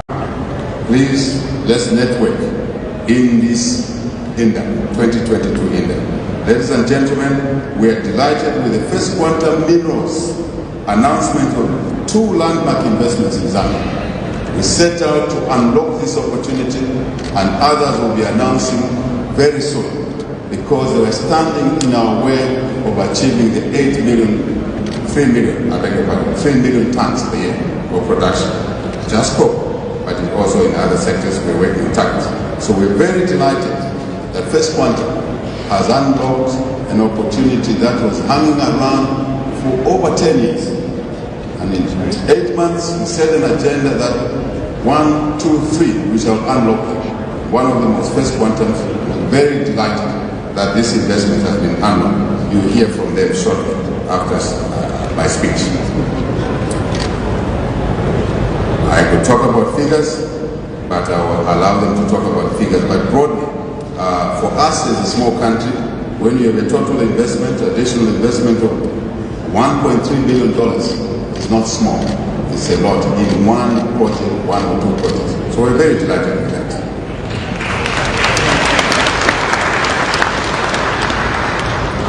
This is an example of what we want to do going forward. You have a project in Zambia, you are an investor, you are seated in this endeavor, you have been challenged, things are not moving, talk to the Minister of Mines, he's here, seated over there. Talk to the Minister of Finance, he's seated over there, and officials.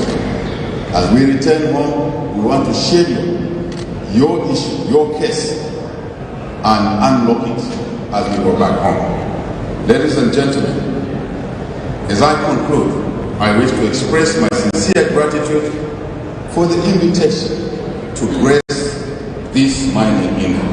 I thank you for your kind attention. God bless you all.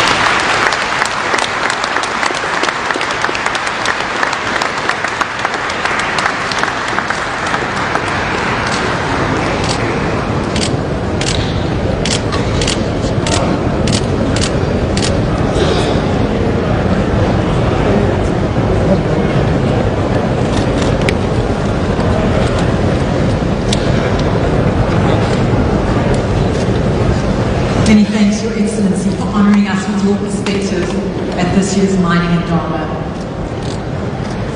Fire, fire, fire, fire, fire. Fit Major, Manchis Sanga. Yeah, boy, aka Crucify. Fire! Amutwale mwalanjo yo. Amutwale mwalanjo yo. Mutwale mwanana, mutwale mwalanjo yo. Mutwale mwanana, mugeze mwazikenge.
Munati.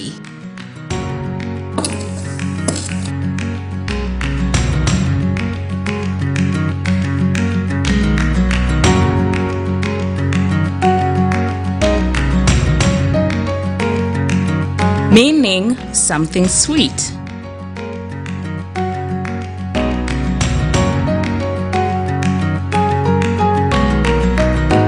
Munati, your TV on the go. Catch us anywhere, anytime, as long as you have a device and internet. Munati TV is Zambia's first internet TV station.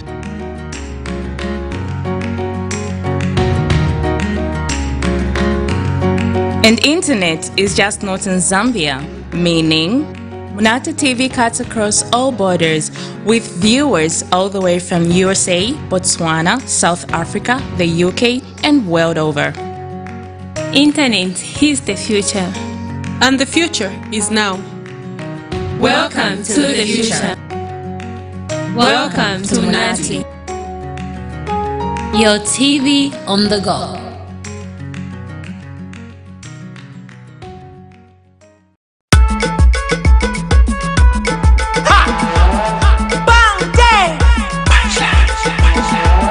Aushimanga tata Neba ushima imbo Chiri kumoyo chiri mwamuka mwini uri kumbali ngata achipandurura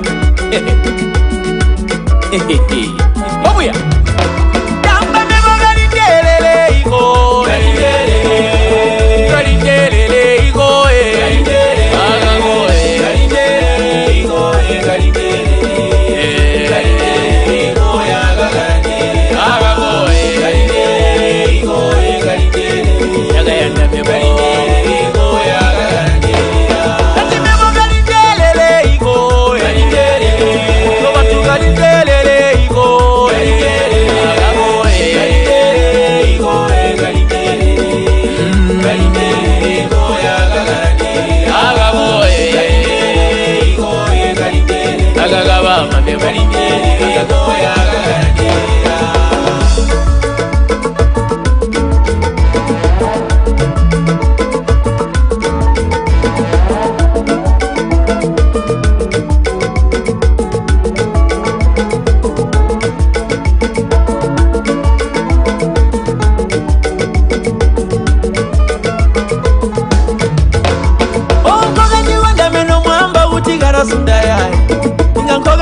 Meno mwamba kuti takasambia moyo wangu gara ubamba ija kutetete ndakomana mibonera nkako bulaja miyaya bamama baro bagabona kuti ngalunguga moyo batata baro baramba tindakurungira chirombe galindelele iko galindelele galindelele iko agago galindelele iko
Mandiminya kuleta itwambo seoni ngonzi mebo Mareta gaga gaga mandiminya no bantu Inga mubiheigo enke anda mebo mandi asa kumoyo Mubiheigo enke anda mebo amuturege sebo Galindelele iko Galindelele Galindelele iko Agago Galindelele iko Galindelele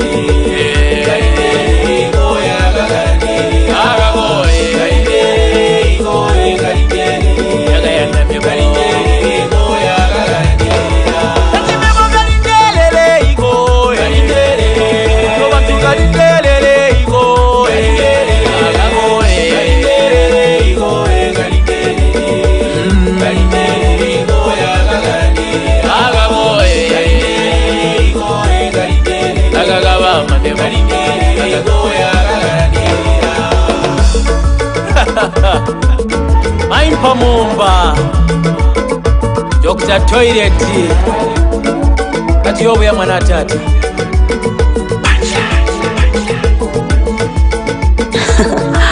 I love the sounds of the beast.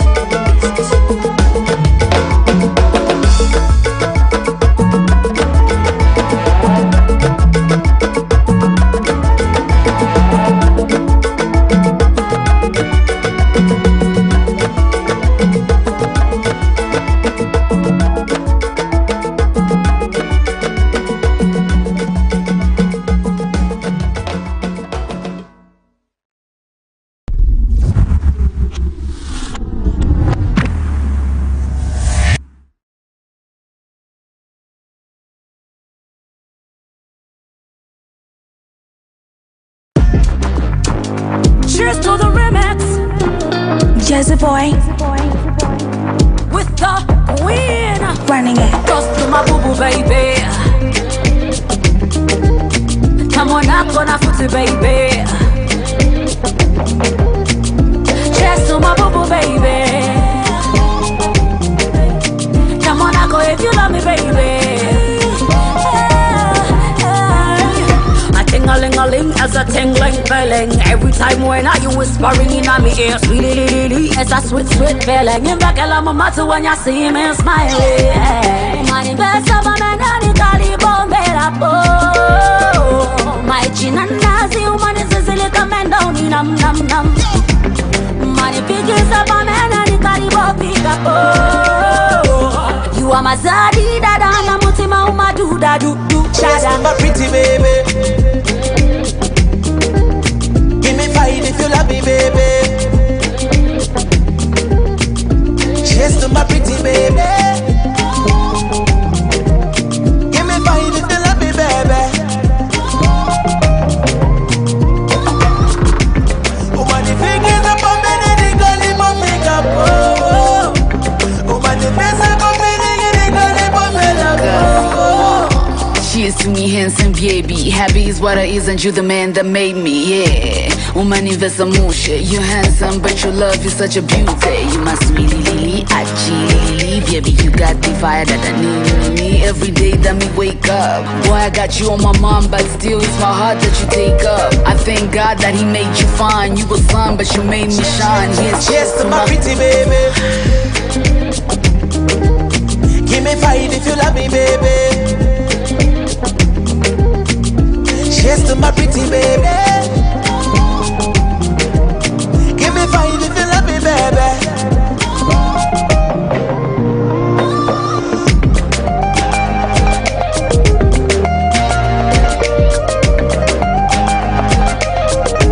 There's some papa when you make me feel you wonder. Girl, you want me? I'm gonna be trying to be like I won't conde. I'm fascinated by the belly like you conde. Call you now, me no London. Girl, you make it easy, baby. Nothing you be so easy, baby. Every multiply one by one. Find out what time we had another one. Cheers to my pretty baby. Give me five if you love me, baby. Cheers to my pretty baby. Give me five if you love me, baby.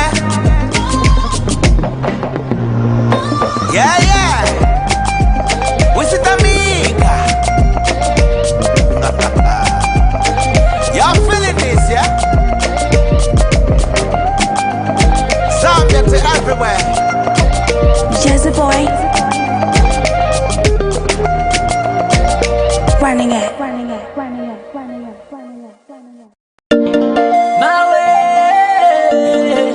Chimba ula chwale yo utasesha ke studios venero mbekileka kuzi na murura viputurura viagura vichomeura waikostiketi kizencha mwaniziba ima tate yukwa butukuma we nashwa tate yukwa butukuma we nashwa ima na belenge yukwa mwamba na kimingendenge ima na kimabelenge yukwa mwamba na kimingendenge alimeraba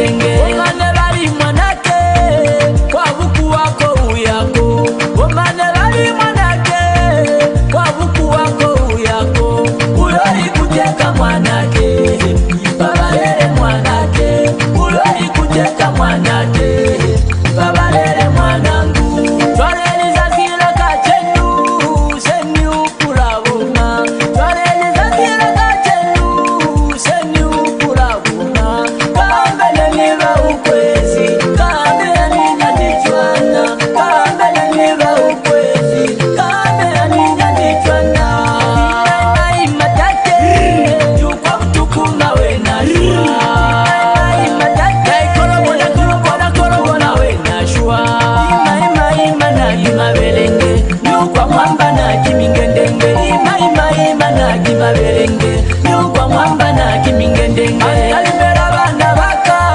kasaba kubasiya mwamanyandona antalimera lusika lwaka kasaba kulusiya mwamanyandona imai mana kimabelenge yukwa mwamba na kimingedenge imai mana kimabelenge yukwa mwamba na kimingedenge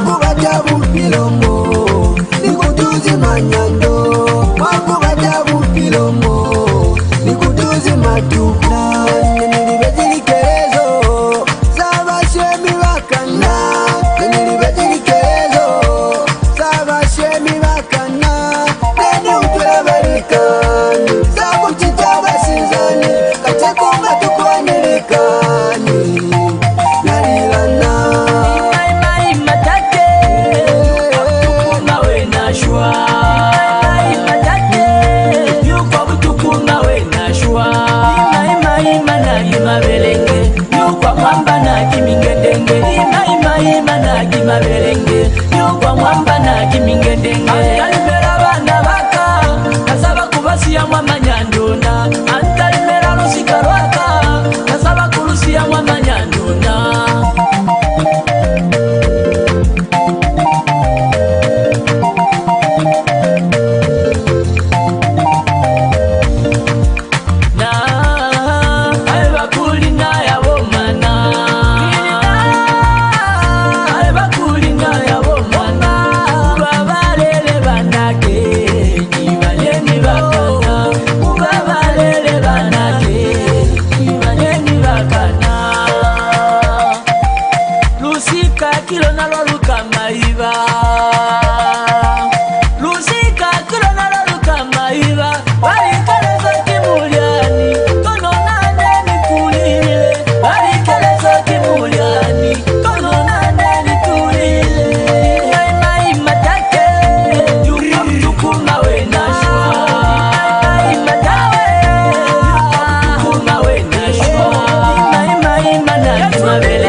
kimabelenge yukwa mwamba na kimingedenge antalimera bana baka kasaba kubasiya mwamanyandona antalimera lusika lwaka kasaba kulusiya mwamanyandona imai mana kimabelenge yukwa mwamba na kimingedenge imai mana kimabelenge yukwa mwamba na kimingedenge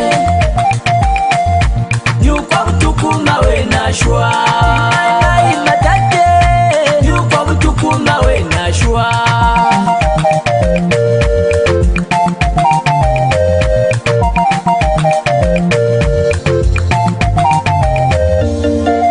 Another KT production. So shake music. This is the Nuka production.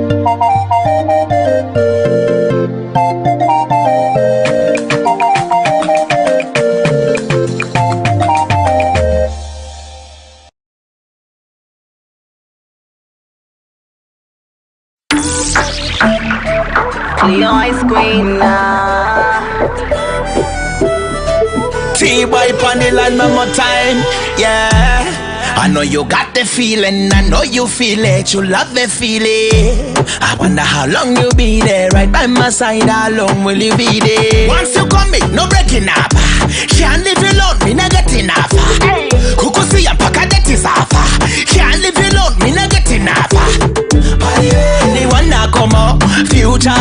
TV take over more. Park at a bed, no one naughty panga. Love you, my baby, me never get more. Nabella Jota, pass me the water. Dance for me, baby, manga hula daddy water. Nabella Jota, pass me the water. Dance for me, baby, manga hula daddy water.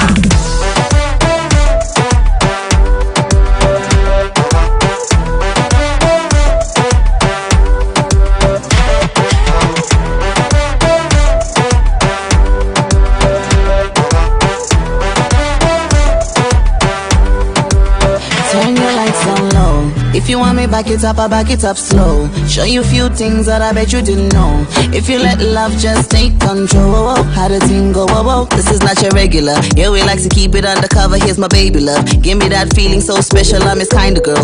And he my kind of man, treat me like royalty. We got some future plans, I be like, ooh, loving how you're doing what you do. Now, love it how you tell me, come close, my Miss Boss. He know it's time, he know it's mine. Nabella Jota, pass me the water. Dance for me, baby, manga hula daddy water. Nabella Jota, pass me the water. Dance for me, baby, manga hula daddy water.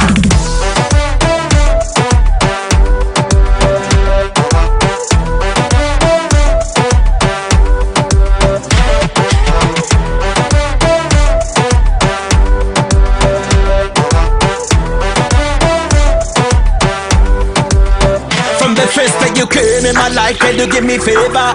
You are my everything, my chili paper. Ukumba viti, they go ba ukale da bana bande. Hey, I got a remedy for love and passion. Two babies, I be man. Get down for me, can I love you when you do it for me? Get down for me, can I love you when you do it for me?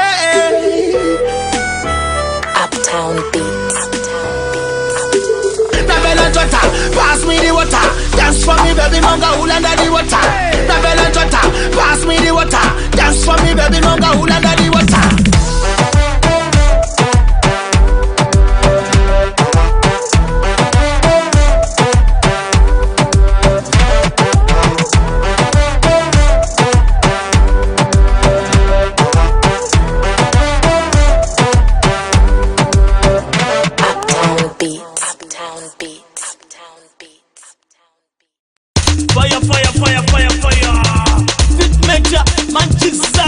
Yeah, boy, aka Crucify. Fire!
Munati.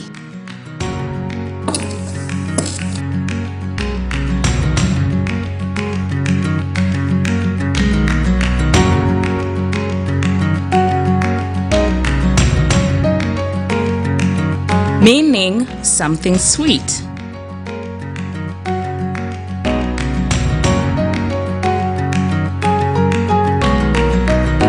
Munati, your TV on the go. Catch us anywhere, anytime, as long as you have a device and internet. Munati TV is Zambia's first internet TV station.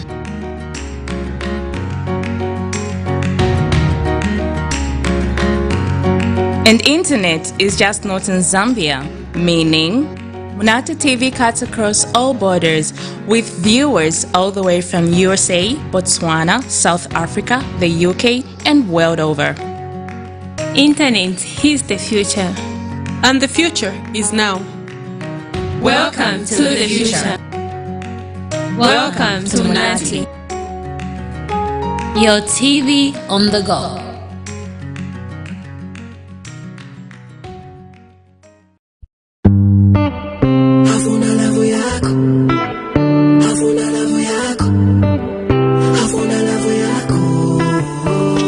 Afuna your love, not your money, yeah.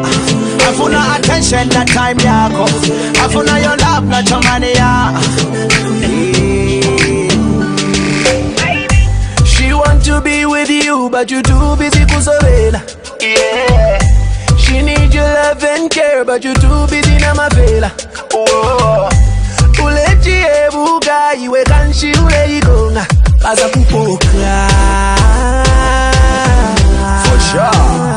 Many are the times I will get relaxed. Paka when I go back up palace. Not knowing that you treated her like trash. Come sell you food when you treat a palace. So many times I will get them there. Them won't leave but them hang in there. I'll be the bachabe kuti one day. Uzamo pasa attention one day. Yeah. She want to be with you but you too busy kusovela. Yeah. She need your love and care, but you too busy na mafela. Oh, uleji ebuga, iwe kanshi ule igonga. Kaza kupoka. Wakana mida kiasi. Mukazari wako angu pimpa love love. Papati la chikundi sumo pasa love love. Can't you see you the one that she want, you the one that she need, you the one that money. Yeah. Akabila, attention yako.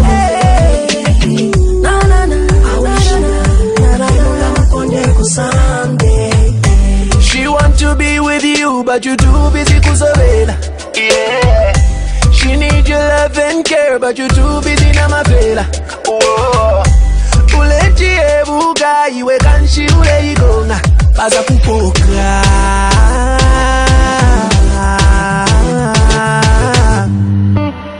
Afuna lavo yako.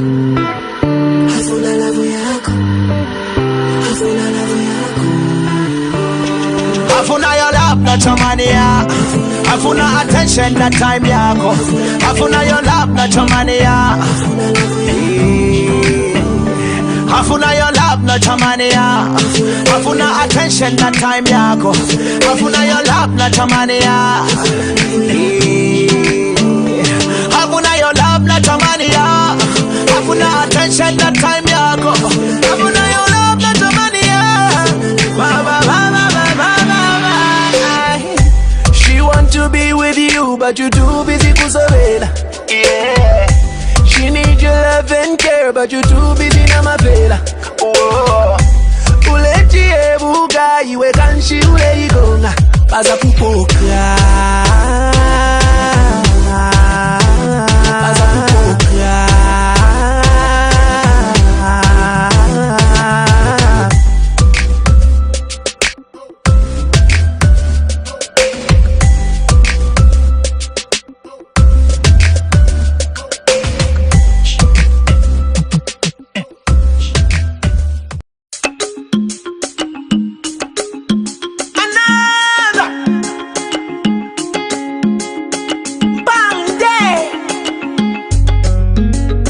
Manga data Eva Ushmaimbo Round wanjira tuone.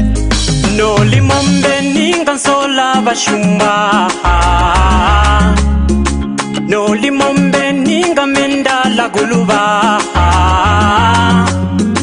No limaila ninga men sola bayuni. Sola. No limombe ninga sola bashumba. No limombe ninga menda la guluba. No limaila ninga men sola bayuni. Sola. Buli mapopwe obuyambo tusola bayeta. Buli makwaba obuyambo tusola tupongo. Achinja kuba sola ibasa kwa bonse yawe. Bonse bagusi yenda kutime baguli ndiwe mbendike. Ndakuyenda moenda mbabego yawe ndati. No limombe ninga sola bashumba. No limombe ninga menda la guluba. No limaila ninga men sola bayuni. Sola. No limombe ninga sola bashumba. No limombe ninga menda la guluba. No limaila ninga men sola bayuni. Sola. Puli mujende muluba wanchita mene mene. Linunda kutavela kukumba nkoti emoye ha. Lega ndivo hegembe isumo mumba auta. No limombe ninga sola bashumba. No limombe ninga menda la guluba. No limaila ninga men sola bayuni. Sola. No limombe ninga sola bashumba. No limombe ninga menda la guluba. No limaila ninga men sola bayuni.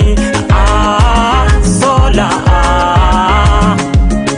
Yeba utani kunyemi utani kugarali ndabatanda basakonda jana mimura iya.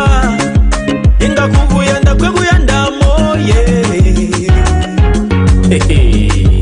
Inga tabuli muhita uli munyono mbunono kwagongwe jana myama mewo.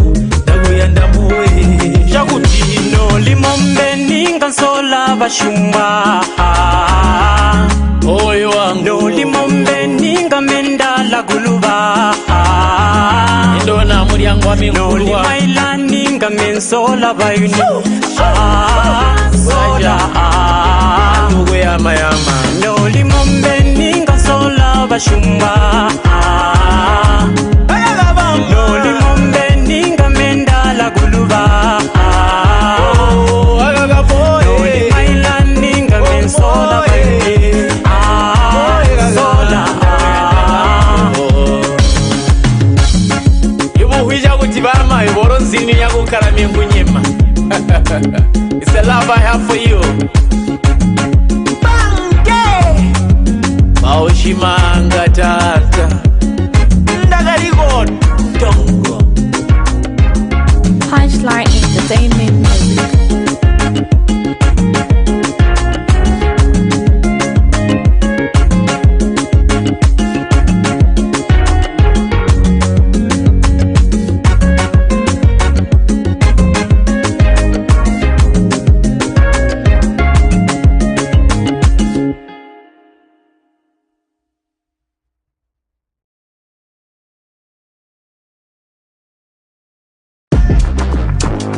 Cheers to the remix. Jazzy boy. With the queen. Running it. Toast to my boo boo baby. Come on up on a footy baby. Cheers to my boo boo baby. Come on, I go if you love me, baby. A ting-a-ling-a-ling as a tingling belling. Every time when I you whispering in my ear, sweet, it's a sweet feeling. In back, I'm a matter when you see me smiling. My best of a man, and it's all my chin and nazi, woman is a little man down in nam. Money pictures of a man, and it's all pick up. You are my zaddy, dada, and I'm Mutima, Uma do da do.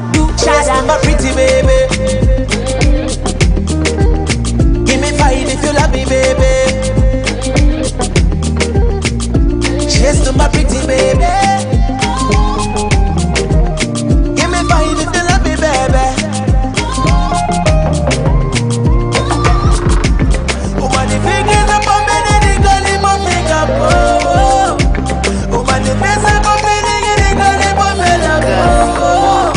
Cheers to me, handsome baby. Happy is what I isn't you the man that made me, yeah. Woman, invest a motion. You're handsome, but your love is such a beauty. You my sweetie lily, Lily, baby. You got the fire that I need. Every day that me wake up. Boy, I got you on my mind, but still it's my heart that you take up. I thank God that He made you fine. You was sun, but you made me shine. Cheers to my pretty baby.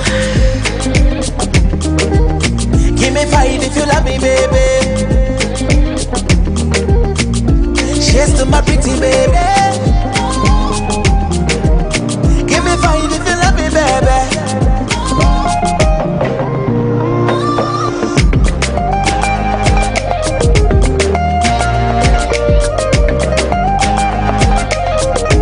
There's some papa when you make me feel you wonder. Girl, you want me? I'm gonna be trying to be like I won't conde. I'm fascinated by the belly like chick on there. Call you now, me not on there. Can you make it easy, baby? Nothing you be so easy, baby. Can we multiply one by one? Find out what army we had another one. Cheers to my pretty baby. Give me five if you love me, baby. Cheers to my pretty baby. Give me five if you love me, baby. Yeah. We sit amiga. Y'all feeling this, yeah? Sound them to everywhere. Just a boy. Running it. Fire. Fit Major, Manchik Sanga. Yeah, boy. AKA Chris Fire. Fire. Amutwale mwananjo yo. Amutwale mwananjo yo. Mutwale mwanana, mutwale mwananjo yo. Mutwale mwanana mutete mwazikenge yo.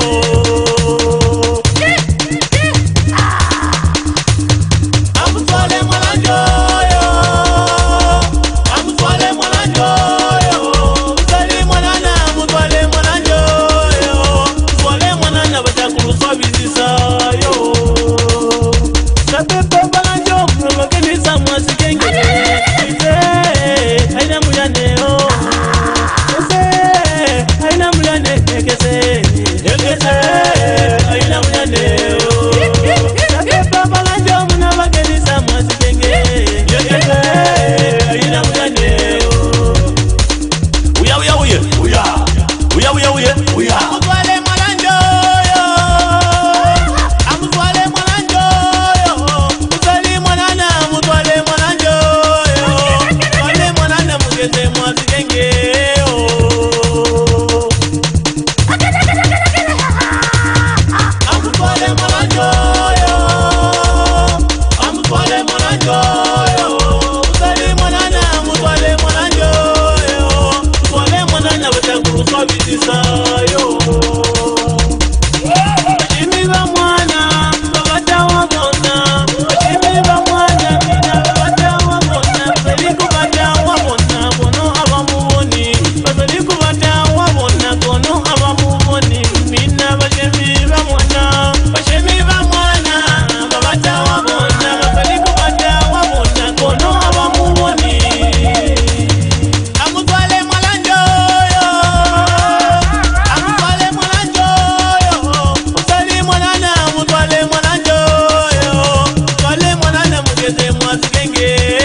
Clear ice queen now. T-boy on the line one more time, yeah. I know you got the feeling, I know you feel it, you love the feeling. I wonder how long you'll be there, right by my side, how long will you be there? Once you come in, no breaking up. Can't live alone, me not getting enough. Kuku see ya paka that is off. Can't live alone, me not getting enough. The one na come up, future ya certificate go bama. Park at a bed, no one not the banga. Love you my baby, me never get more. Na bella jota, pass me the water. Dance for me baby, manga hula daddy water. Na bella jota, pass me the water. Dance for me baby, manga hula daddy water.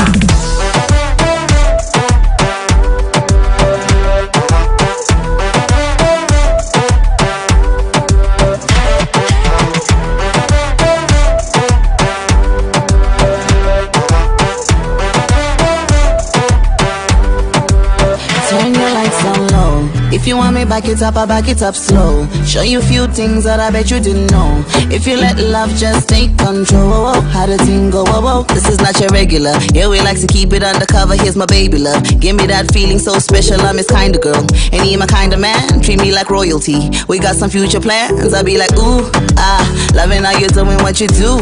Now, loving how you tell me, come close, my Miss Boss. He know it's time, he know it's mine. Pass me the water, dance for me baby, manga hula daddy water. Na bella jota, pass me the water, dance for me baby, manga hula daddy water.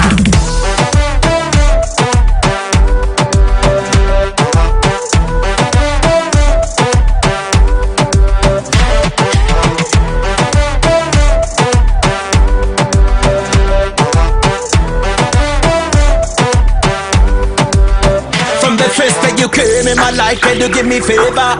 You are my everything, my chili paper. Ukumba viti, they go ba ukale da bana bande. Hey, I got a remedy for love and passion. Two babies, a be man. Get down for me, girl, I love you when you do it for me. Get down for me, girl, I love you when you do it for me. Uptown Beats. Pass me the water, dance for me baby, manga hula daddy water. Na bella jota, pass me the water, dance for me baby, manga hula daddy water.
maberenge nyugwa mwamba na kimingedenge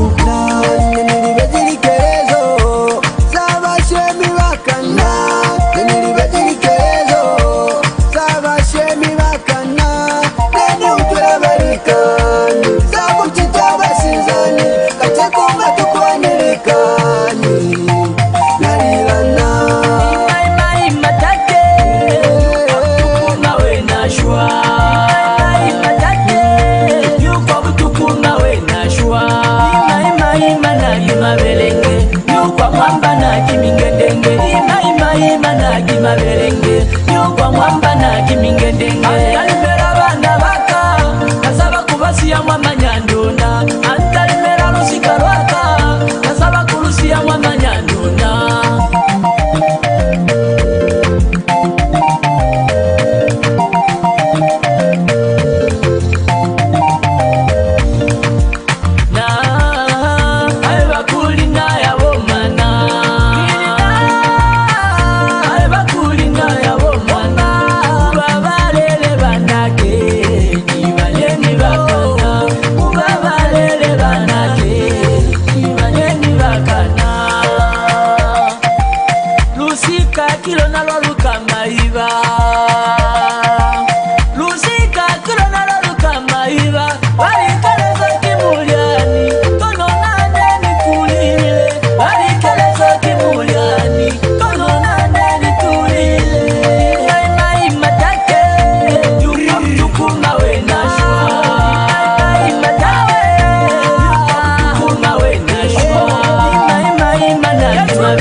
maberenge nyugwa mwamba na kimingedenge antalimera bana baka kasaba kubasiya mwamanyandona antalimera lusika lwaka kasaba kulusiya mwamanyandona ima na kimaberenge nyugwa mwamba na kimingedenge ima na kimaberenge nyugwa mwamba na kimingedenge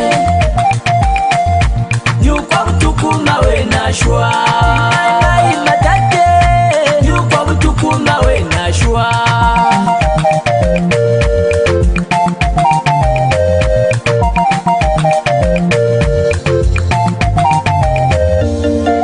another KG production so shake music. This is the Nuke production.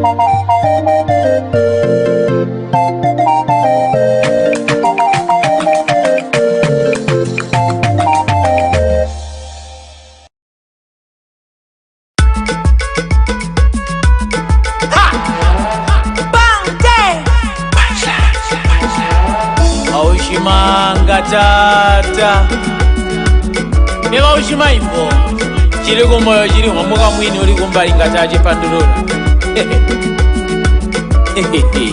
Wabuya Tamba mema galindelele iko Galindelele Galindelele iko Galindelele Galindelele iko Galindelele Galindelele iko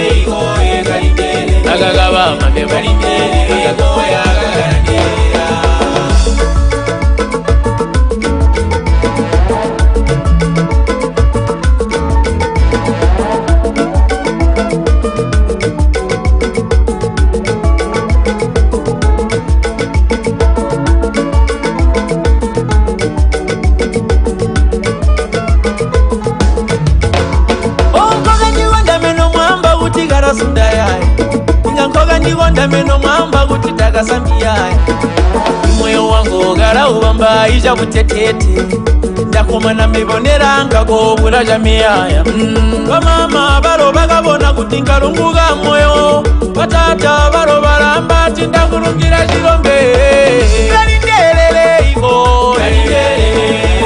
galindelele igo agago galindelele igo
kureta itwambo seoni ngonzi mebo mareta gaga mwandiminya no bantu inga mubiheigo enke anda mebo mwandi yasa kumoyo mubiheigo enke anda mebo amuturege sebo galindelele igo galindelele igo agago galindelele igo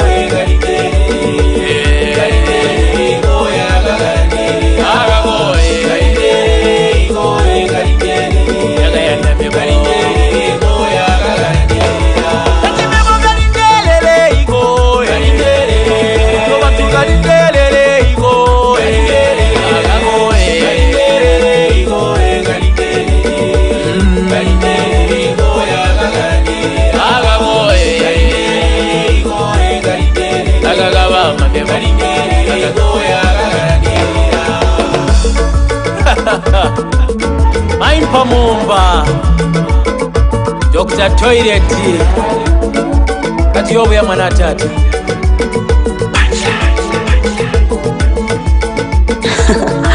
I love the sounds of the beast.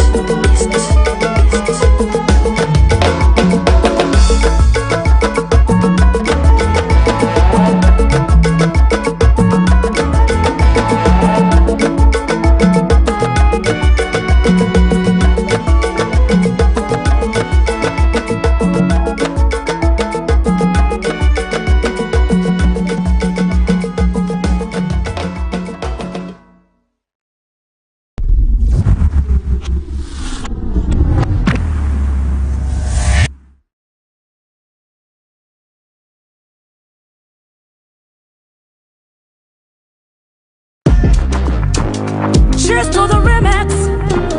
Jazzy boy. With the queen. Running it. Toast to my boo-boo baby. Come on up on a footy baby. Cheers to my boo-boo baby. Come on up if you love me baby. Ting-a-ling-a-ling as a tingling feeling. Every time when I you whispering in my ear, sweet as a sweet feeling. In back my matter when you see me smiling.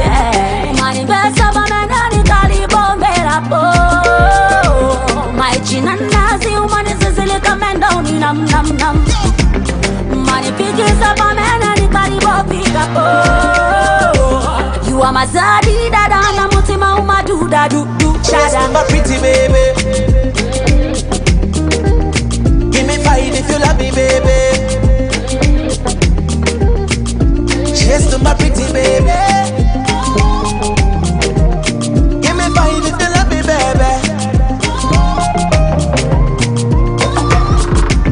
Oh man, the fingers up on me, they call him on makeup. Oh man, the face up on me, they call him on makeup. She promise to me handsome baby. Happy is what I is and you the man that made me, yeah. Woman invest some more shit. You're handsome but your love is such a beauty. You my sweetie lily, achilly, baby. You got the fire that I need. Every day that me wake up, boy I got you on my mind, but still it's my heart that you take up. I thank God that he made you fine. You was fine but you made me shine. Cheers to my pretty baby. Give me fight if you love me, baby. Cheers to my pretty baby. Give me fight if you love me, baby.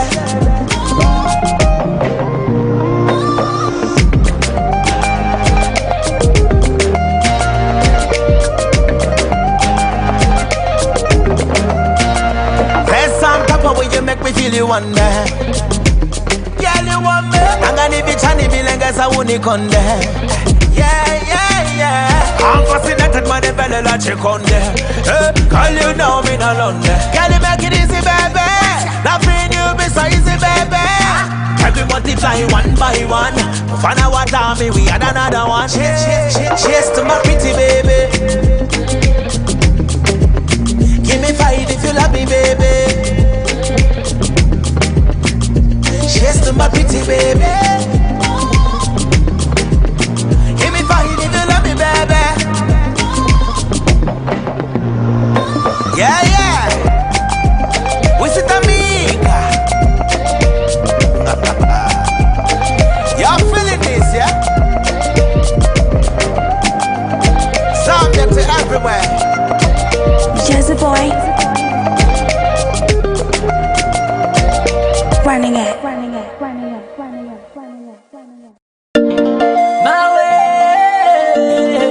Chimba ula chwale Jota se shake studios Venero mbekile ka Kuni na murura Kuni puturura Kuni agumura Kuni chomeura Waikosti keiti Kizencha waniziva Ima tate Yukwa butukuma we na shwa Ima tate Yukwa butukuma we na shwa Ima na ima belenge Yukwa mwamba na kimingedenge Ima na kimabelenge Yukwa mwamba na kimingedenge Antalimera bana baka Kasaba kubasiya mwamanyanduna Antalimera lusika lwaka Kasaba kulusiya mwamanyanduna Ima na kimabelenge Yukwa mwamba na kimingedenge Ima na kimabelenge Yukwa mwamba na kimingedenge Omane bali mwanake Kwa buku wako uyako Omane bali mwanake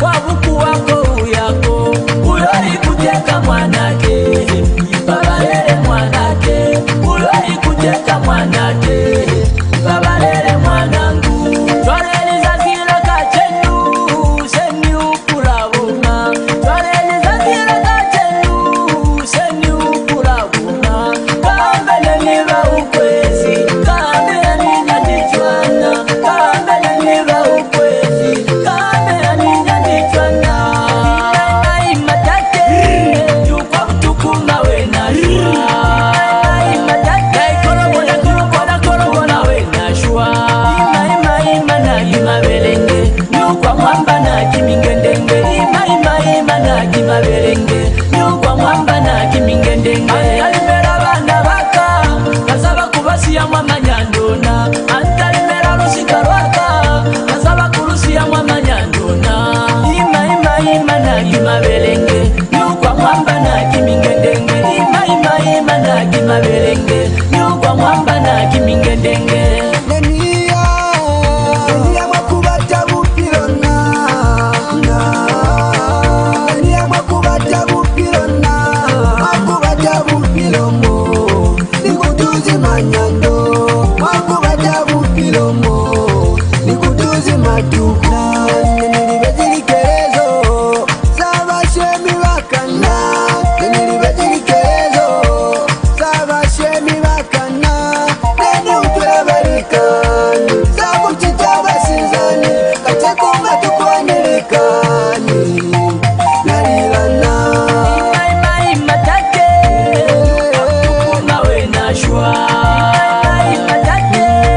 Yukwa butukuma we na shwa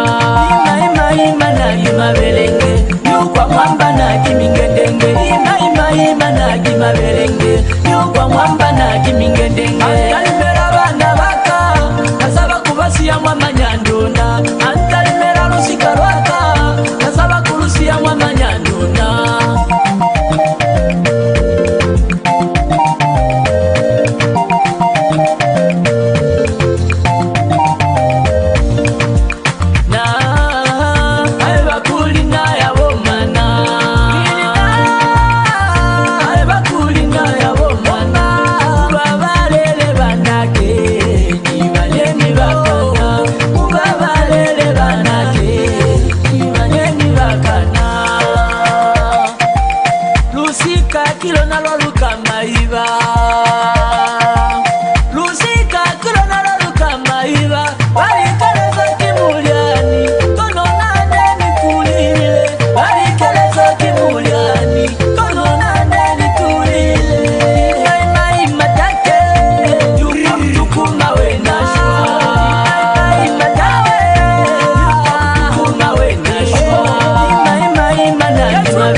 Another KG production.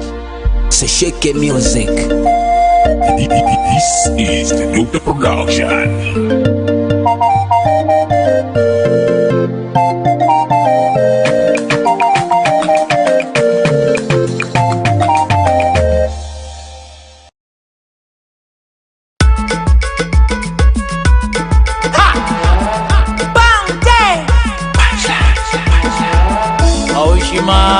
Tata Neba ushima ifo Chiri kumoyo chiri mwamuka mwini uli kumbali ngataji pandurura Wabuya Tamba mebo galindelele iko Galindelele iko Agagoe Galindelele iko Galindelele iko Agagoe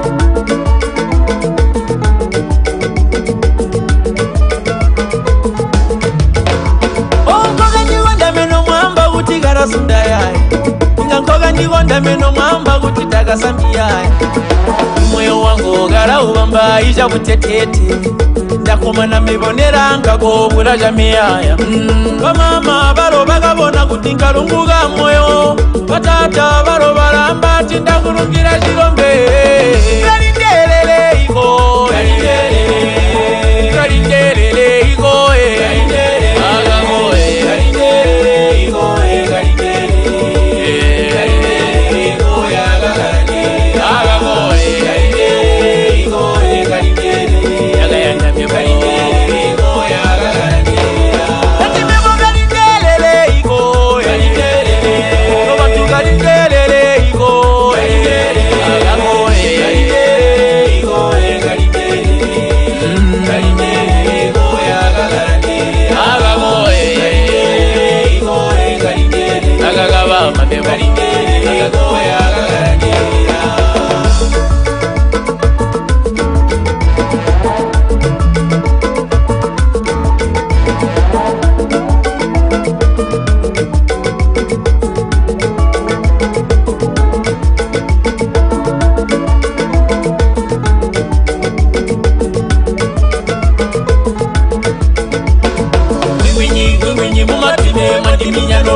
mumatime mbuli masenya nyebo mwandiminya kuleta itwambo seoni ngonzi mebo mwaleta gaga mwandiminya no bantu inga mubiheigo enge andamebo mwandiya sakumoyo mubiheigo enge andamebo amutulegesebo galindelele igo galindelele igo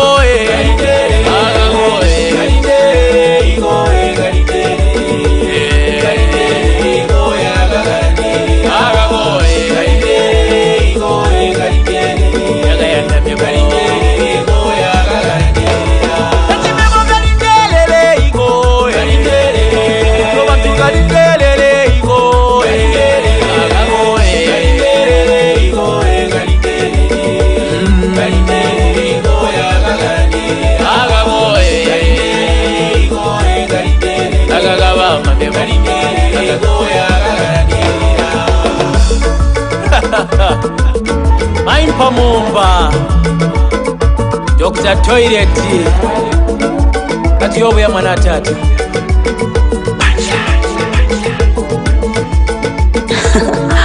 I love the sounds of the beast.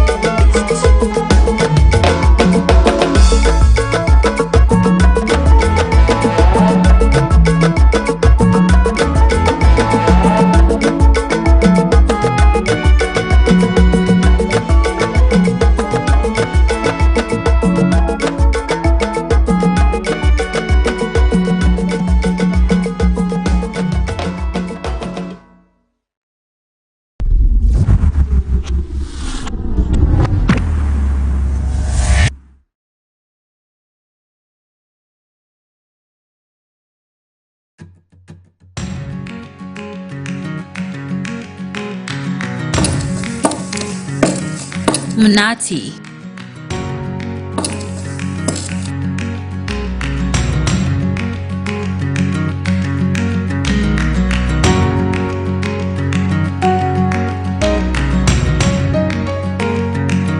Meaning something sweet.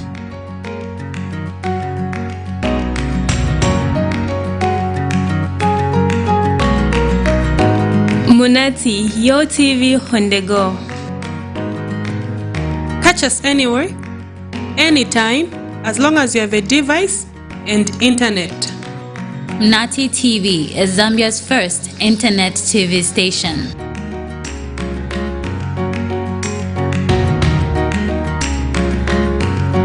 And internet is just not in Zambia, meaning Munati TV cuts across all borders with viewers all the way from USA, Botswana, South Africa, the UK, and world over.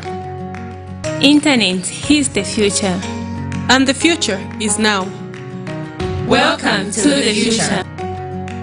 Welcome to Munati. Your TV on the go.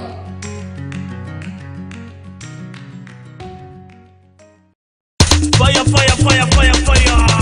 Fit major, manchik sanga. Yeah boy, aka Crucify.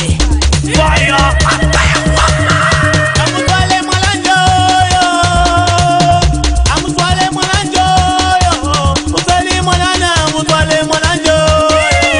Mutwale mwanana mugeze mwazikenge yo. Amutwale mwalanjo yo. Amutwale mwalanjo yo. Mutwale mwanana, mutwale mwalanjo yo. Mutwale mwanana batakuruswa bizisa yo. Kapepe balanjo kurokenisa mwazikenge. Aina muyane yo. Aina muyane kese. Aina muyane yo. Kapepe balanjo munabakenisa mwazikenge. Aina muyane yo. Uya uya uya uya. Uya uya uya uya. Amutwale mwalanjo yo.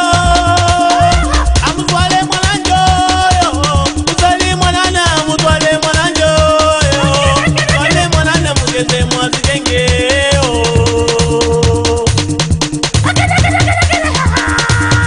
Amutwale mwalanjo yo. Amutwale mwalanjo yo. Mutwale mwanana, mutwale mwalanjo yo.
DJ Dro.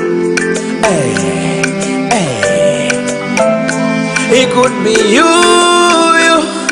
Mulungu sasa ngabodalisa chikondi fulu. Mulungu sasa ngabodalisa. It could be you. Mulungu sasa ngabodalisa. Zipampe mochimwela zipampe. Zipampe mochimwela zipampe. Zipampe mochimwela zipampe. Zipampe mochimwela zipampe.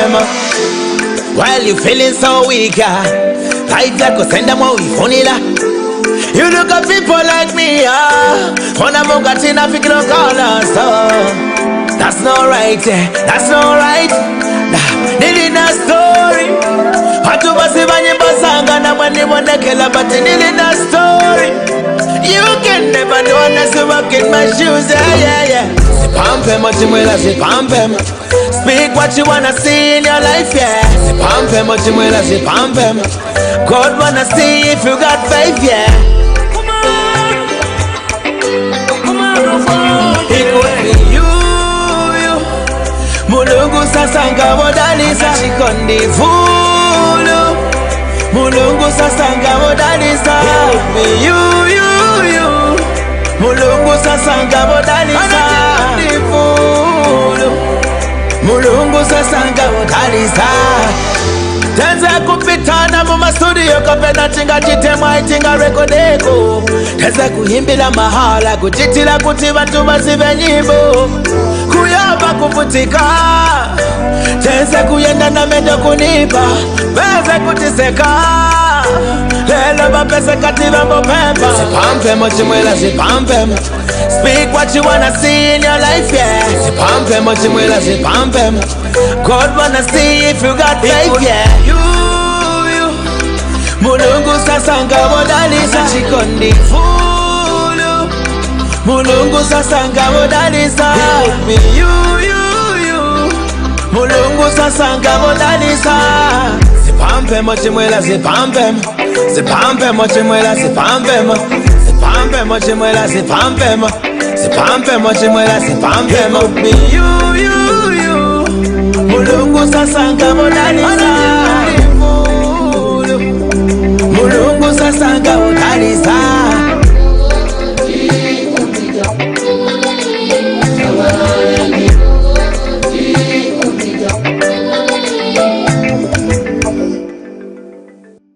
It could be you.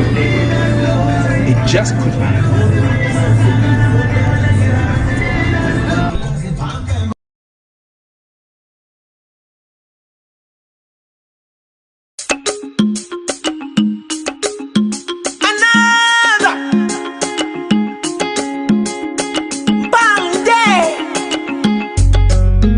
Ushimanga tata Meba ushimaimbo Raundi konjira tuwone Noli mombe ninga sola bashumba. Noli mombe ninga menda la guluba. Noli maila ninga men sola bayuni. Sola. Noli mombe ninga sola bashumba. Noli mombe ninga menda la guluba. Noli maila ninga men sola bayuni. Sola. Buli mapopwe obuyambo tusola bayeta. Buli makwaba obuyambo tusola tupongo. Achinja kuba sola ibasa kwa bonse yawe. Bonse bagusi yenda kutime boguli ndiwe mbendike. Ndakuyenda mo enda mbamigo yawe ndati. Noli mombe ninga sola bashumba. Noli mombe ninga menda la guluba. Noli maila ninga men sola bayuni. Sola. Noli mombe ninga sola bashumba. Noli mombe ninga menda la guluba. Noli maila ninga men sola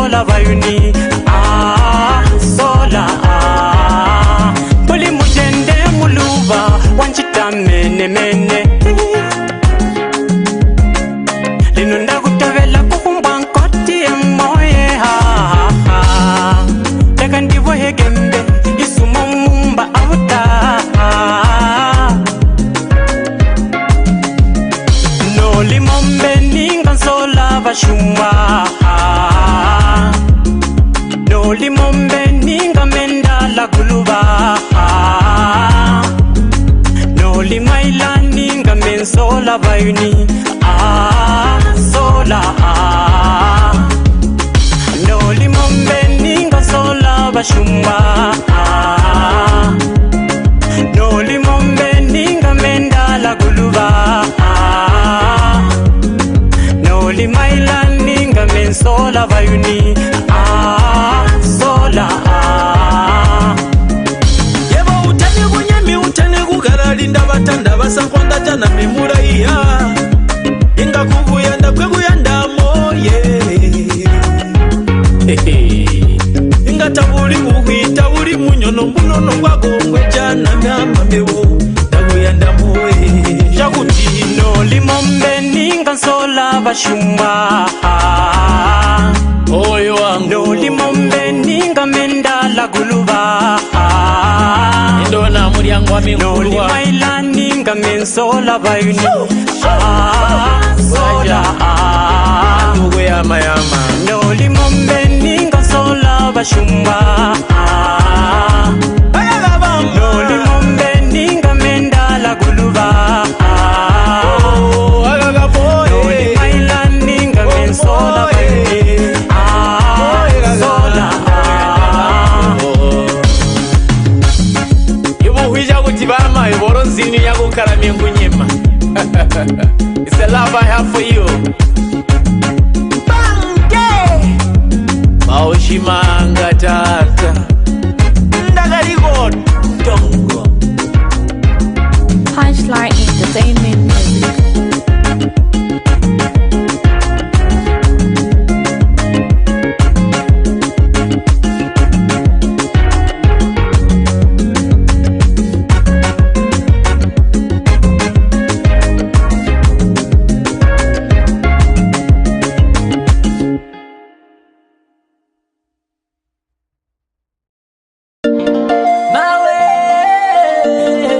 Chimbaura chwale Jota se shake studios Venero bekireka Kumi na murura Viputurura Viandura Vichomaura Waikosti KT Kizencha Mwaniziba Ima take Yukwa butukuma we nashwa Take Yukwa butukuma we nashwa Ima na belenge Yukwa mwamba na kimingedenge Ima na kimaberenge Yukwa mwamba na kimingedenge Antalimera bana baka Kasaba kubasiya mwama nyanduna Antalimera rusika rwaka Kasaba kurusiya mwama nyanduna Ima na kimaberenge Yukwa mwamba na kimingedenge Ima na kimaberenge Yukwa mwamba na kimingedenge Omane bali mwanake Kwa buku wako uyako Omane bali mwanake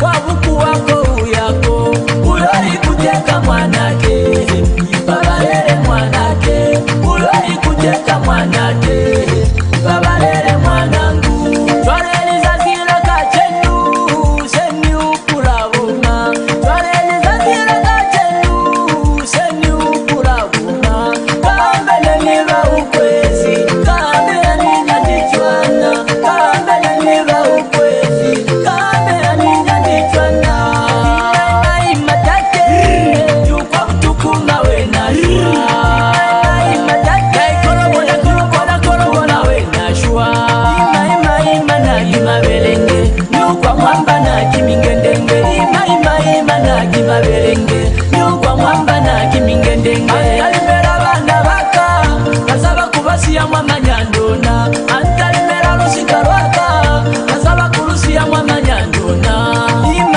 Ima na kimaberenge Yukwa mwamba na kimingedenge Ima na kimaberenge Yukwa mwamba na kimingedenge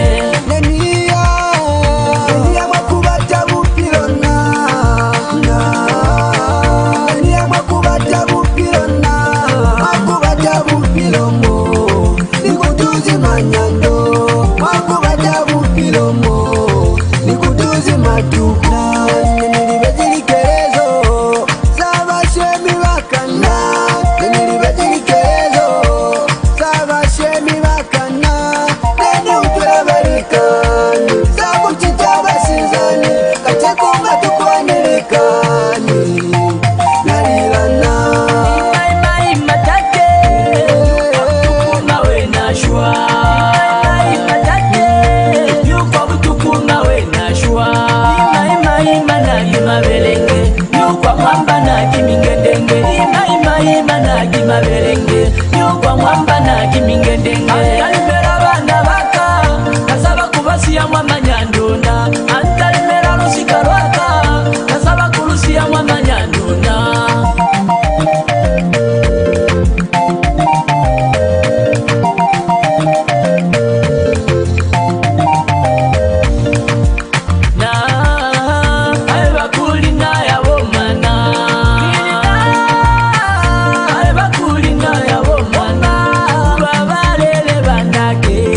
mabelenge nyugwa mwamba na kimingedenge antalimera bana baka kasaba kubasiya mwamanyandona antalimera lusika lwaka kasaba kulusiya mwamanyandona ima na kimabelenge nyugwa mwamba na kimingedenge ima na kimabelenge nyugwa mwamba na kimingedenge nyugwa butukuma we nashwa ima tate nyugwa butukuma we nashwa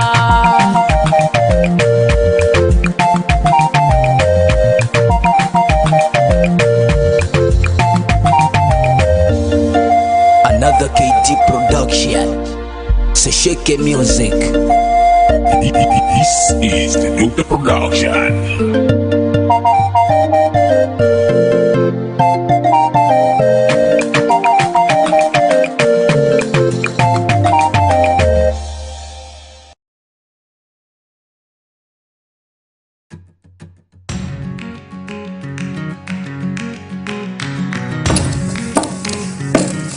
Munati.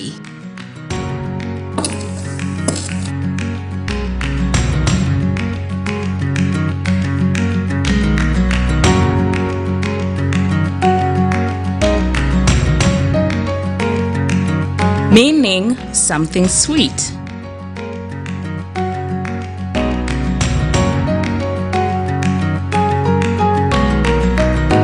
Munati, your TV on the go.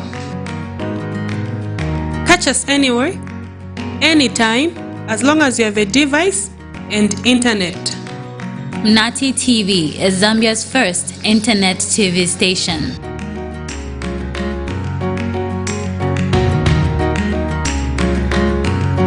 And internet is just not in Zambia, meaning Munati TV cuts across all borders with viewers all the way from USA, Botswana, South Africa, the UK, and world over. Internet is the future. And the future is now. Welcome to the future. Welcome to Munati. Your TV on the go.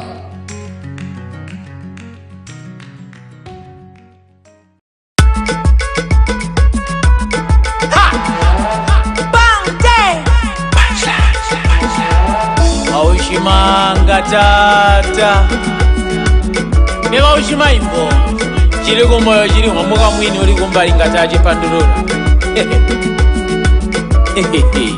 Babuya Tamba mebo galindelele iko Galindelele iko Agago Galindelele iko Galindelele iko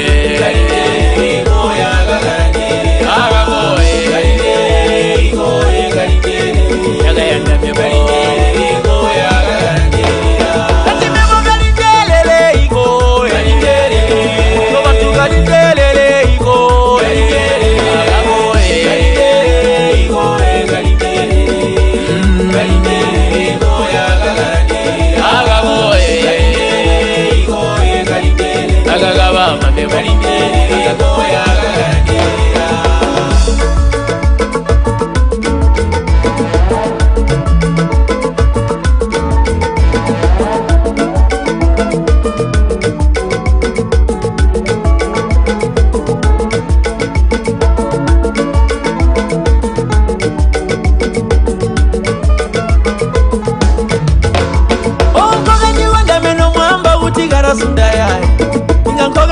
meno mwamba kuti takasambiyaya moyo wangu gara ubamba ija butetete ndakoma na mibonera ngagobura jamiyaya bamama baro bagabona kuti ngarunguga moyo batata baro baramba tindakurungira chirombe galindelele iko galindelele iko agago galindelele iko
Twambo se oni ngonzi mebo mareta gaga gaga mwandi minya no bantu inga mubi heigo enke anda mebo mwandi yasa kumoyo mubi heigo enke anda mebo amuturege sebo galindelele igo galindelele galindelele igo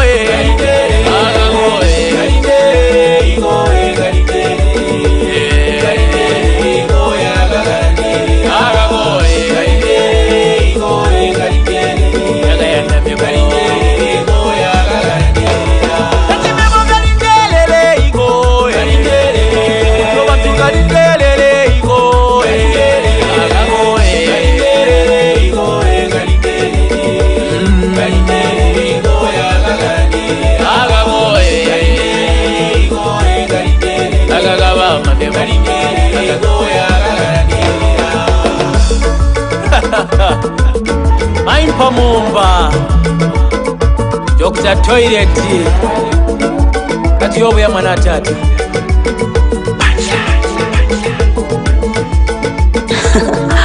I love the sounds of the beast.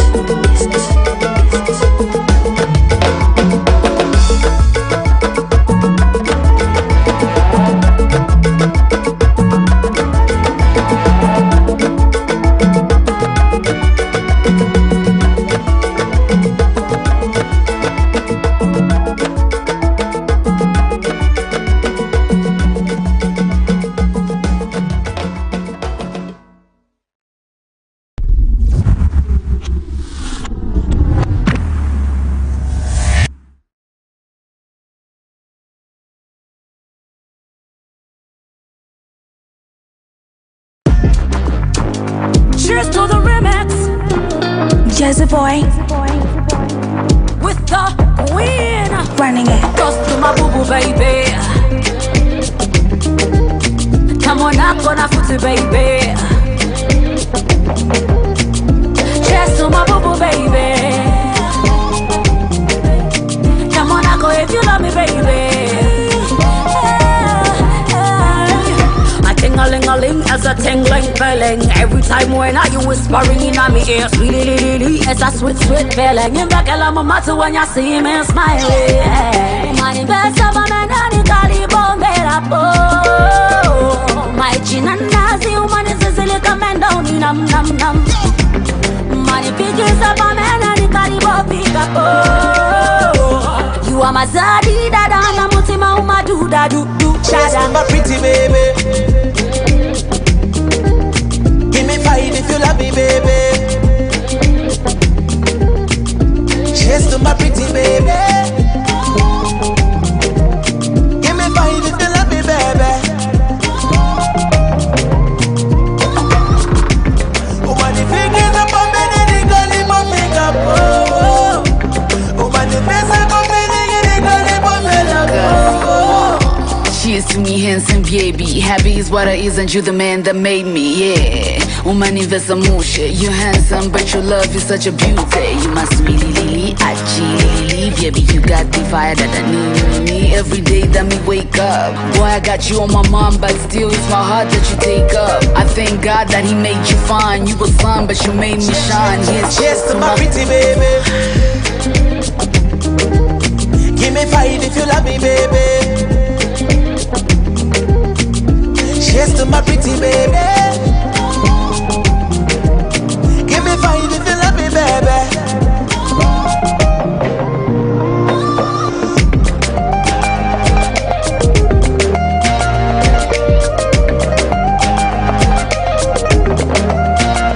Press on top of when you make me feel you want me. Girl, you want me. I'm gonna be Johnny Bill and guess I won't con there. Yeah.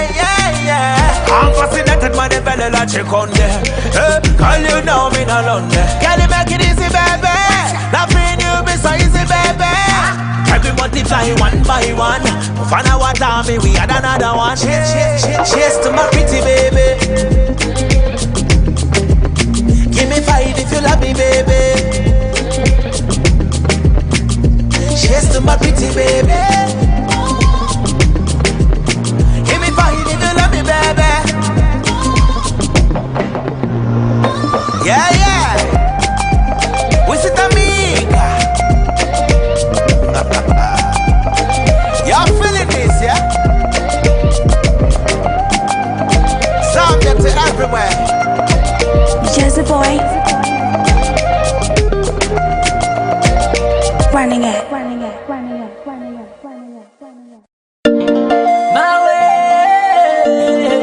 Chimba ura chwale Jota se shake studios Venero mbekileka Kuzi na murura Viputurura Viandura Vichomeura Waikosti KT Kizencha Mwaniziba Ima take Yukwa butukuma we na shwa Ima take Yukwa butukuma we na shwa Ima na belenge Yukwa mwamba na kimingedenge Ima na kimabelenge Yukwa mwamba na kimingedenge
BG Production. So shake your music. This is the Nuke the Production.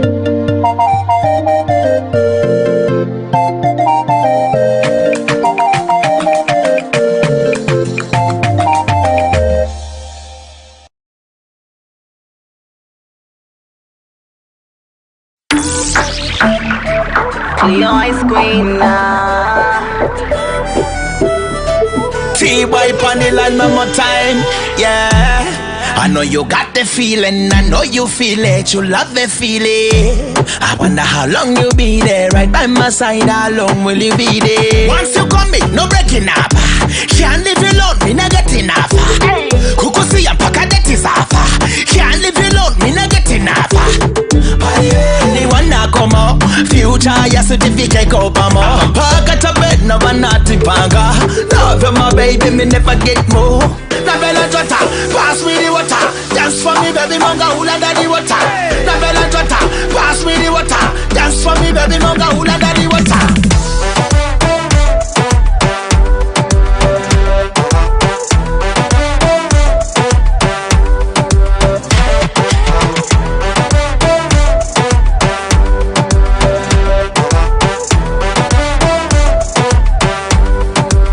Turn your lights down low. If you want me back it up, I back it up slow. Show you few things that I bet you didn't know. If you let love just take control, how the thing go, this is not your regular. Yeah, we like to keep it undercover, here's my baby love. Give me that feeling so special, I'm his kind of girl. And he my kind of man, treat me like royalty. We got some future plans, I be like, ooh, loving how you're doing what you do. Now, love it how you tell me, come close, my Miss Boss. He know it's time, he know it's mine. Na bella jota, pass me the water. Dance for me, baby, manga hula daddy water. Na bella jota, pass me the water. Dance for me, baby, manga hula daddy water.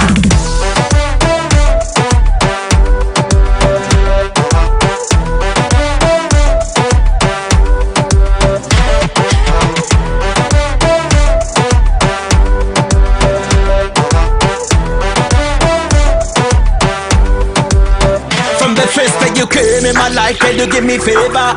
You are my everything, my chili pepper. Ukumba viti, they go ba ugale da banavande.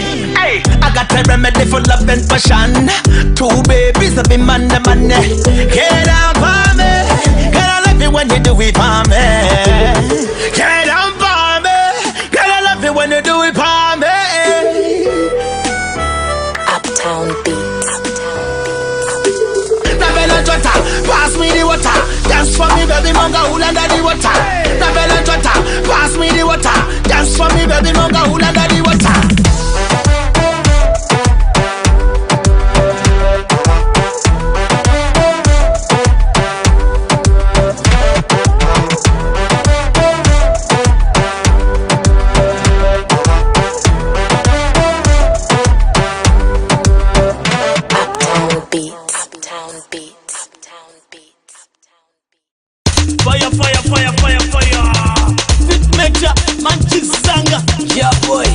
aka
Munati.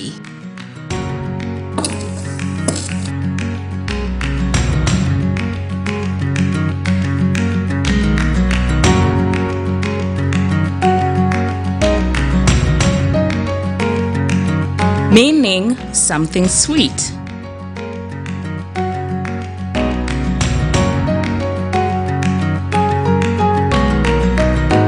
Munati, your TV on the go.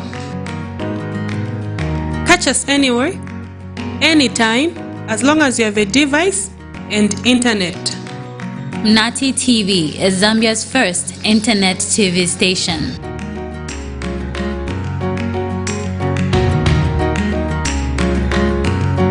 And internet is just not in Zambia, meaning Munati TV cuts across all borders with viewers all the way from USA, Botswana, South Africa, the UK, and world over. Internet is the future. And the future is now. Welcome to the future. Welcome to Munati. Your TV on the go.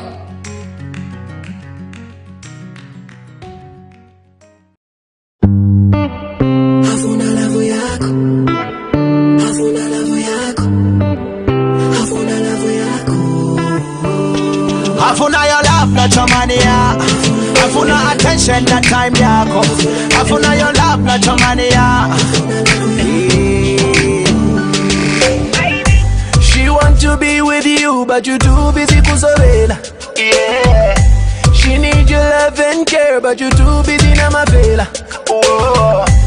Uleji ebuga, iwe kanshi ule igonga. Baza kupoka. For sure. Many are the times I will get relaxed. Paka when I go back up palace. Don't knowing that you treated her like trash. Come sell food and a treat a palace.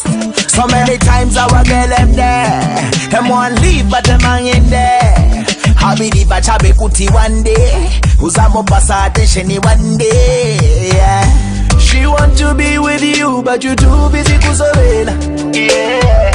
She need your love and care, but you too busy na mavela. Oh, uleji ebuga, iwe kanshi ule igonga. Baza kupoka.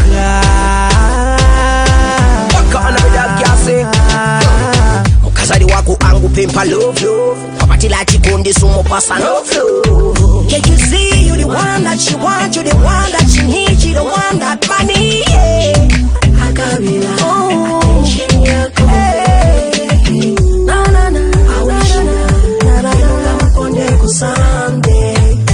She want to be with you, but you too busy kusovela. Yeah. She need your love and care, but you too busy na mavela. Oh. Uleji ebuga, iwe kanshi ule igonga. Baza kupoka.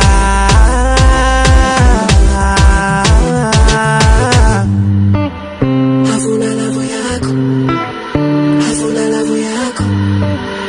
Afuna love yako. Afuna your love, not your money, yeah.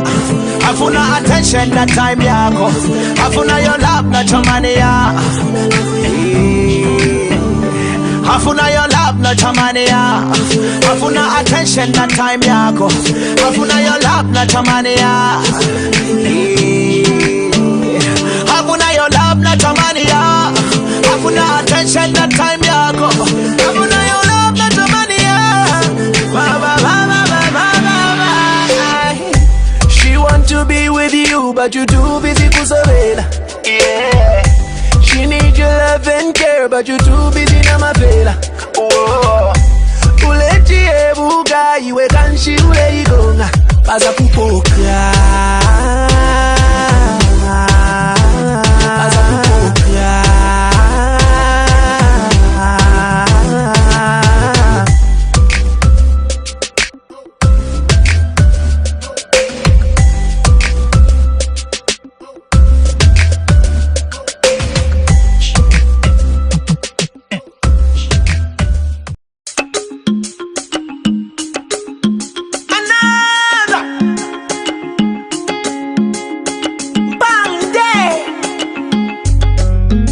Ushimanga tata Eba ushimaimbo round wajira tuone nolimombe ningansola bashumba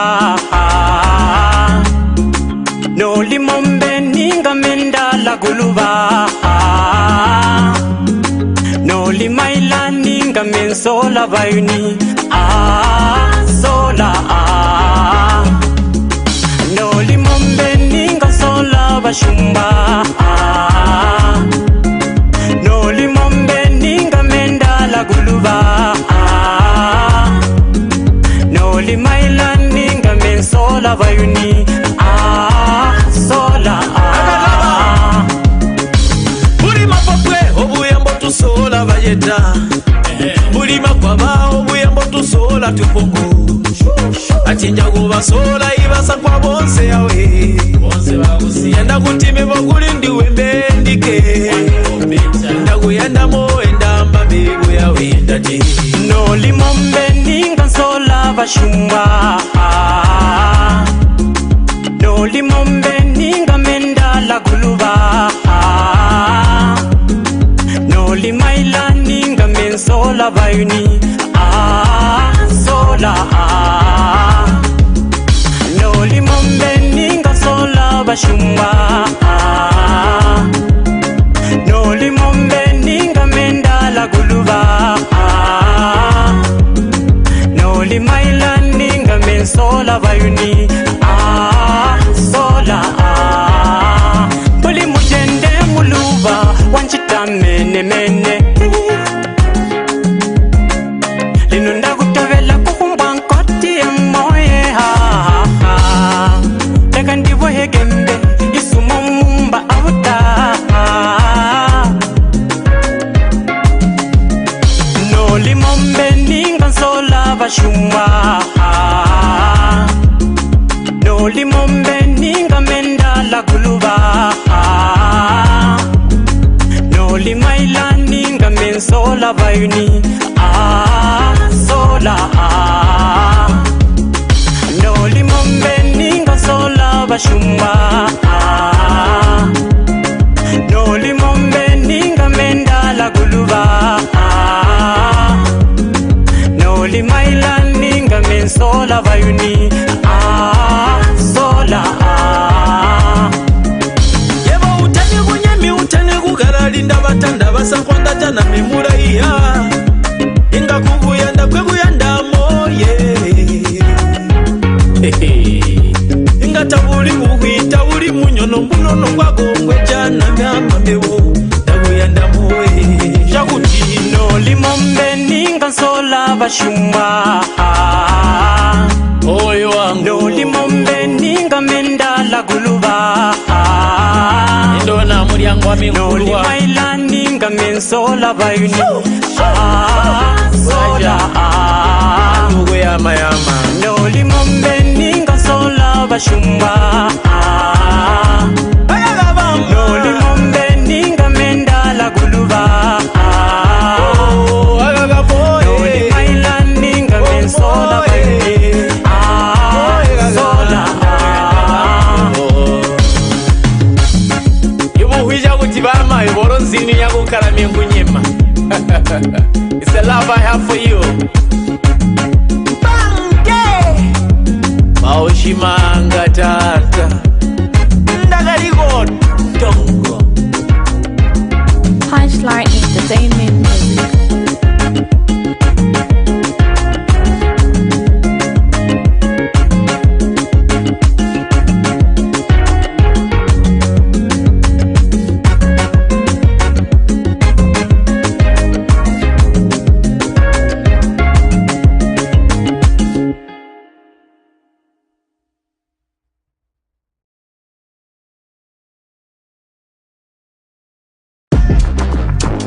Cheers to the remix. Jazzy boy, With the queen. running it. Toast to my boo boo baby. Come on up on a footy baby. Cheers to my boo boo baby. Come on up if you love me baby. A ting-a-ling-a-ling as a tingling feeling. Every time when I you whispering in my ear, sweet, it's a sweet feeling. In back of my mouth when you see me smiling. My best of a man and the caliber made up. My chin and nazi woman is a little man down in num. Money big is up a man and the caliber pick up. You are my zaddy, dada, na mutima uma do da do. Just my pretty baby. Give me fight if you love me, baby. Cheers to my pretty baby. Give me fight if you love me, baby. Woman, if you get up on me, then you go leave my pick up. Woman, if you say come me, then you go leave my pick up. Cheers to me, handsome baby. Happy is what I isn't you the man that made me, yeah. Woman, invest a musha. You're handsome, but your love is such a beauty. You my sweetie lily, lily, baby. You got the fire that I need. Every day that me wake up. Boy, I got you on my mind, but still it's my heart that you take up. I thank God that He made you fine. You was sun, but you made me shine. Yes, cheers to my pretty baby. Give me fight if you love me, baby. Cheers to my pretty baby. Give me fight if you love me, baby.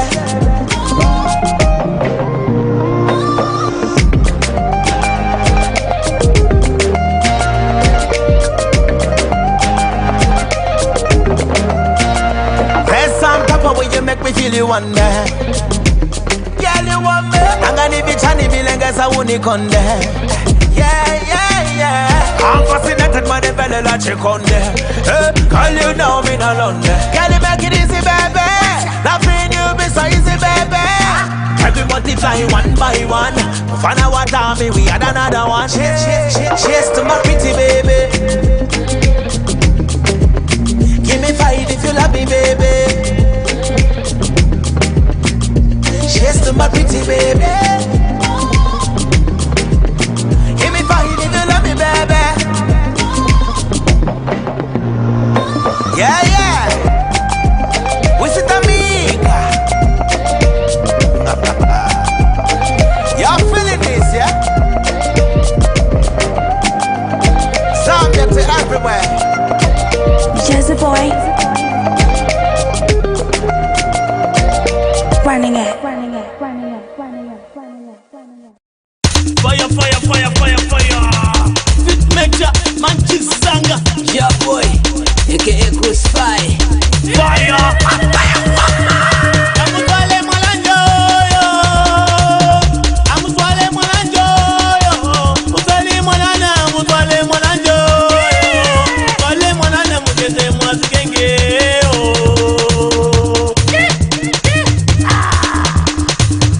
Amutwale mwananjo yo. Amutwale mwananjo yo. Utwale mwanana, amutwale mwananjo yo. Utwale mwanana batakuruswa bizisa yo. Kapepe balanjo, mwakenisa mwazigenge. Aina muyane yo. Aina muyane kese. Aina muyane yo. Kapepe balanjo, mwakenisa mwazigenge. Aina muyane yo. Uya. Amutwale mwananjo yo. Amutwale mwananjo yo. Utwale mwanana, amutwale mwananjo yo. Utwale mwanana mugeze mwazigenge yo.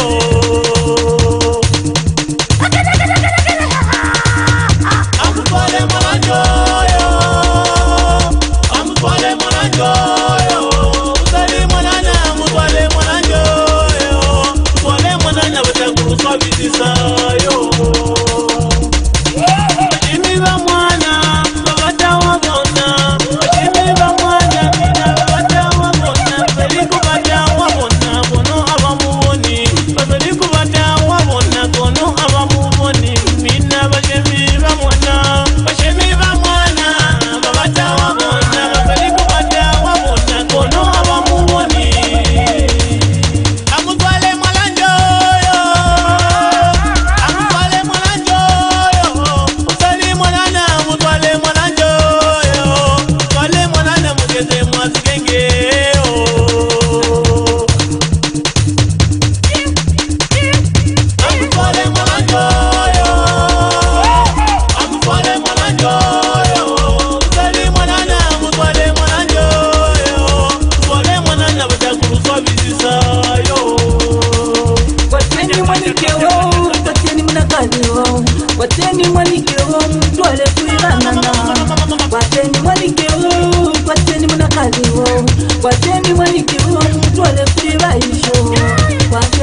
Leo ice queen T-boy on the line one more time, yeah. I know you got the feeling, I know you feel it, you love the feeling. I wonder how long you'll be there, right by my side, how long will you be there? Once you come in, no breaking up. Can't live alone, me not get enough. Kuku see a pack of that is off. Can't live alone, me not get enough. The one that come out, future, your certificate go bama. Park at a bed, no Munati panga. Love you, my baby, me never get more.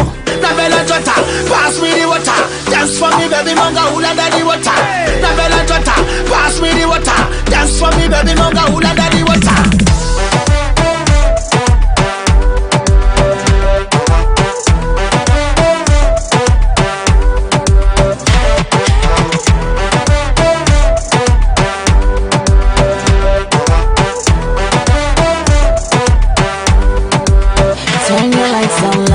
If you want me back it up, I back it up slow. Show you few things that I bet you didn't know. If you let love just take control, how the thing go, this is not your regular. Yeah, we like to keep it undercover, here's my baby love. Give me that feeling so special, I'm his kind of girl. And he my kind of man, treat me like royalty. We got some future plans, I be like, ooh, loving how you doing what you do. Now, loving how you tell me, come close, my Miss Boss. He know it's time, he know it's mine. Pass me the water, dance for me, baby, manga, hula daddy water. Navela Jota, pass me the water, dance for me, baby, manga, hula daddy water.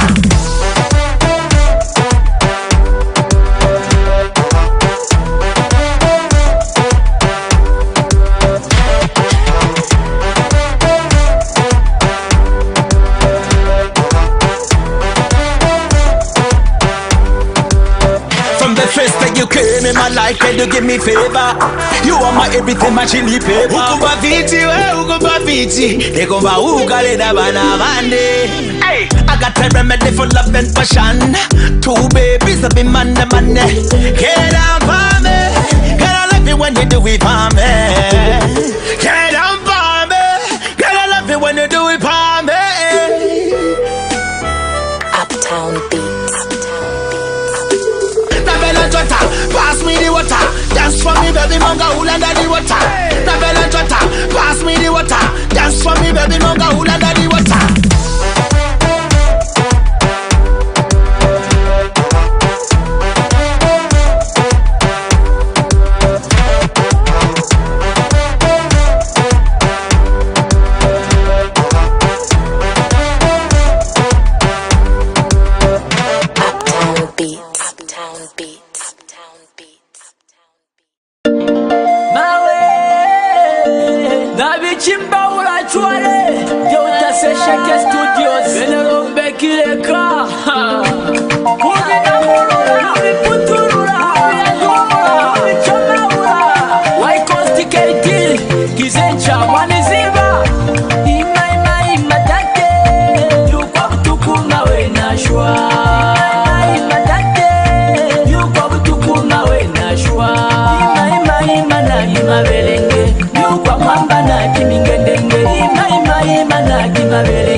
Mwana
mabelenge nyugwa mwamba na kimingedenge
The world is full of mighty movers, from Africa's most famous drifters to turtles that make epic journeys to reproduce,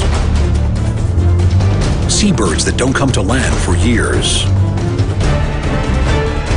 water birds that follow ephemeral rivers, and whales and whale sharks that roam the great oceans.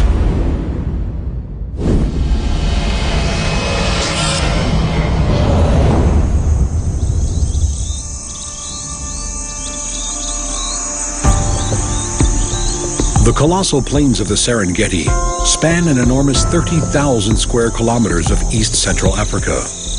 Probably the most well-known plains in the world, they are home to some of Africa's most well-known inhabitants.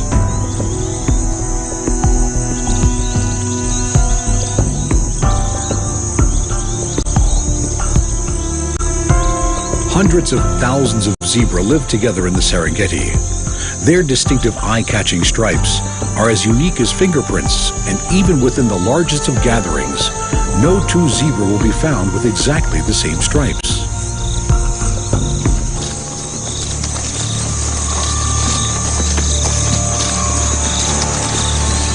Almost 2 million shaggy-maned wildebeest share their home. Every year, the tough hooves of these animals will carry them almost 500 kilometers through Tanzania and Kenya in their constant search for fresh grass.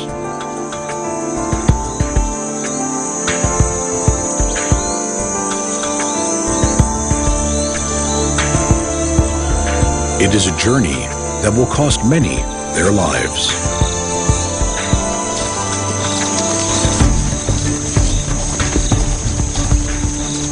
During the rainy season, herds of wildebeest, zebra, and gazelle are scattered over the southern reaches of the Serengeti.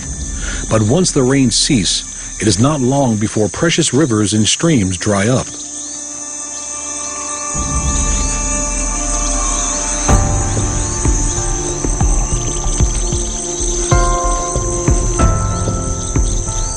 As the grazing animals focus on the remaining areas of greenery, ever bigger herds are formed as they move north and west, following the prized fresh grass.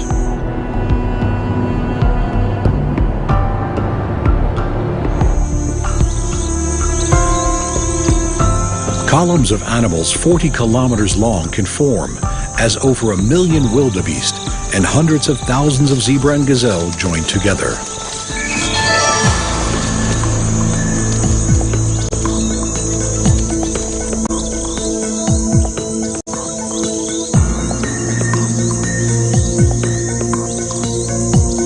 As some pause along the way, Relationships are made and reinforced, and endurance is tested.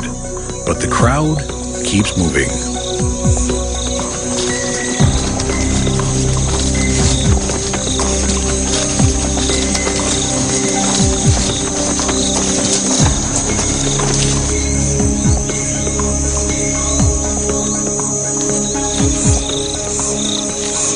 As the dry land they leave behind turns to dust, the migrating masses of animals move further north in an ever-circling loop. The rains ahead of them come later, and the herbivores of the plains follow the green grasses they will bring.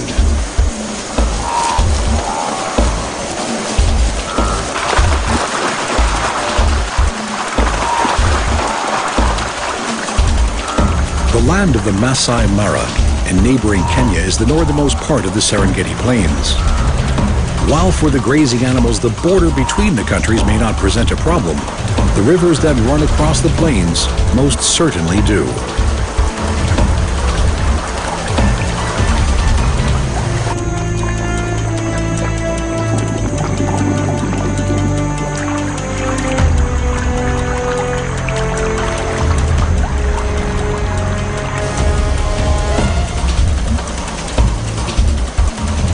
River crocodiles are attuned to this annual pilgrimage.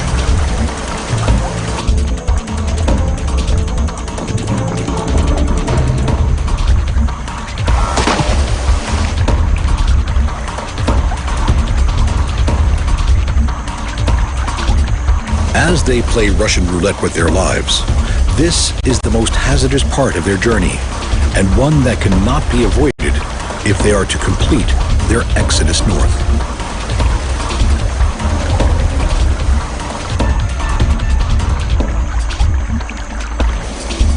Never more alone, and with no option but to cross, thousands of animals plunge themselves into the perilous waters.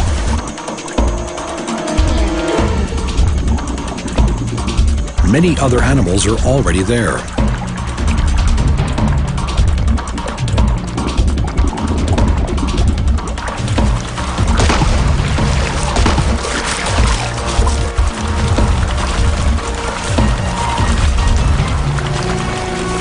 For those in the lethal embrace of the crocodile, it is the end of their journey.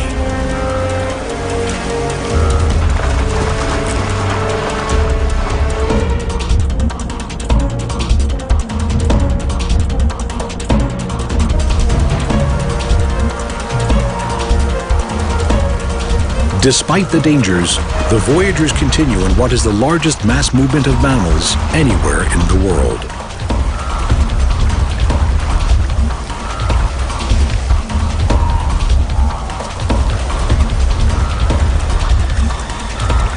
The need for fresh grass and water pulls the migrating vegetarians like a magnet. Young and old alike will attempt the journey as they travel across the reaches of the Serengeti and all the challenges it throws at them, hauling themselves to new pastures.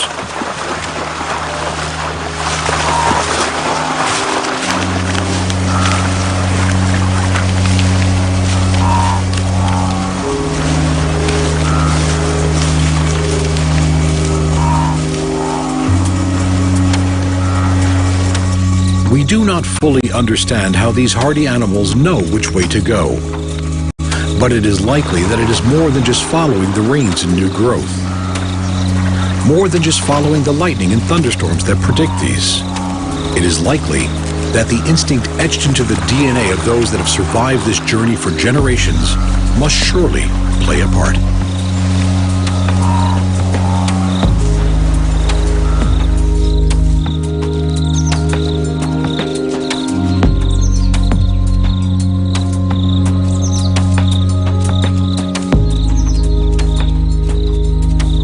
As they journey on, the wildebeest benefit from the superior vision and hearing of the zebra, young wildebeest often watching them for any signs of alarm.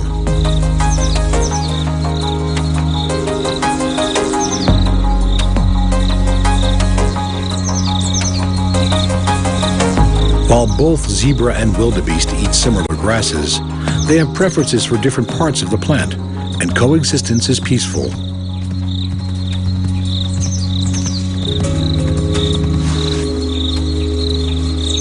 Having made it to the plains of southern Kenya, they can feast and enjoy the time of plenty.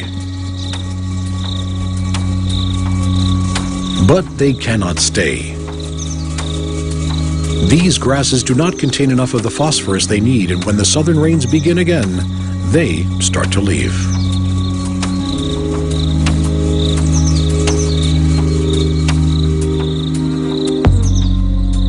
The freshly sprouted grass of the southern Serengeti contains this valuable phosphorus, and it beckons them back as these great wanderers continue the migrations of their life.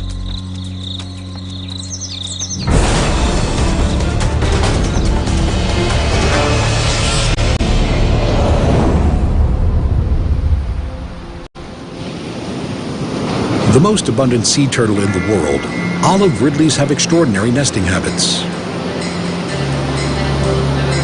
These small turtles migrate massive distances between their oceanic feeding grounds and the shores that draw them back to mate and then to nest.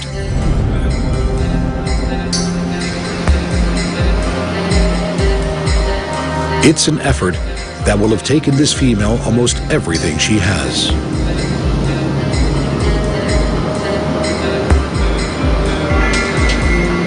In huge congregations, known as arribadas, meaning arrival by sea, vast numbers of these usually solitary females come ashore to lay their eggs.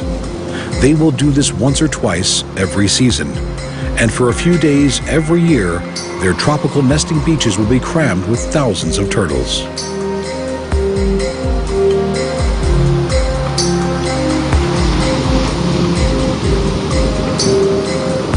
Olive ridleys have been seen 4,000 kilometers from shore and have an annual migration from pelagic foraging to coastal nesting site and then all the way back to their oceanic feeding grounds.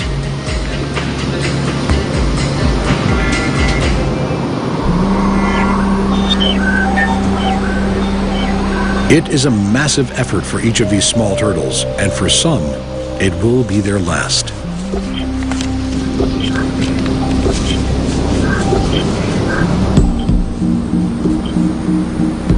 Dragging themselves out of the water, the arriving females lumber on shore, pulling themselves up beaches where they themselves hatched some years before.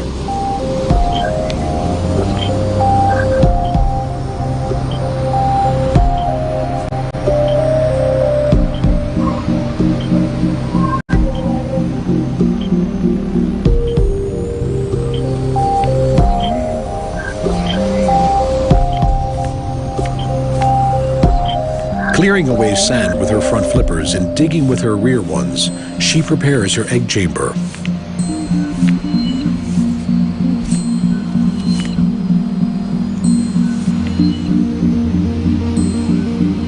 Into it, she will deposit around 100 white eggs.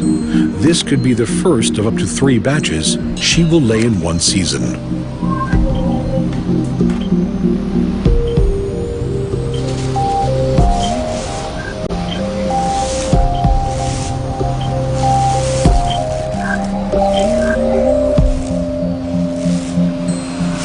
Once her eggs are covered, she will use her 45-kilogram body to help pack down the sand before she leaves the nest forever.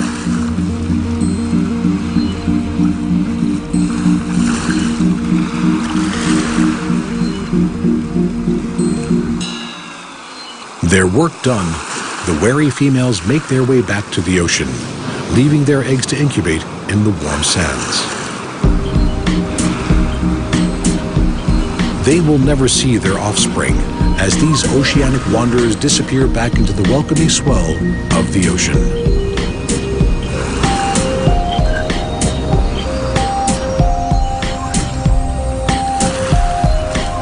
Back on shore, the residents know there is a feast coming.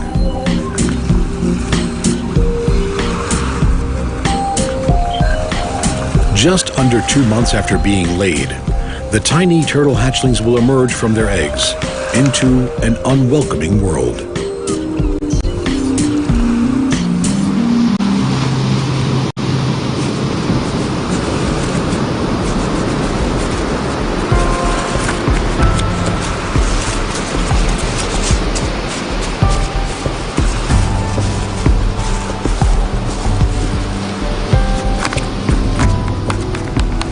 The beach that stretches like a marathon before them is daunting, and their chances of survival are not good. But these little hatchlings must make their first mini migration if they are to survive, and they run the gauntlet of the beach.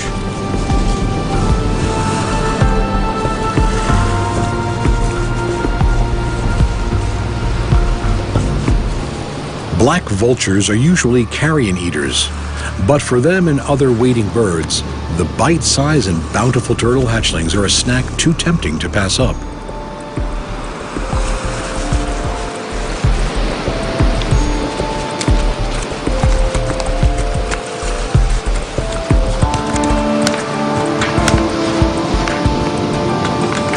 Crabs, too, yearn to join the feast.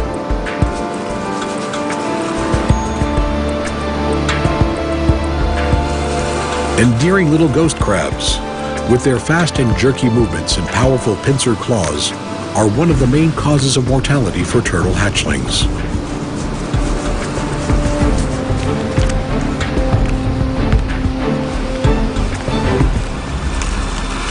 For this tiny fighter, it's a lucky day. Making a break for the beckoning surf line, its ocean home is in sight.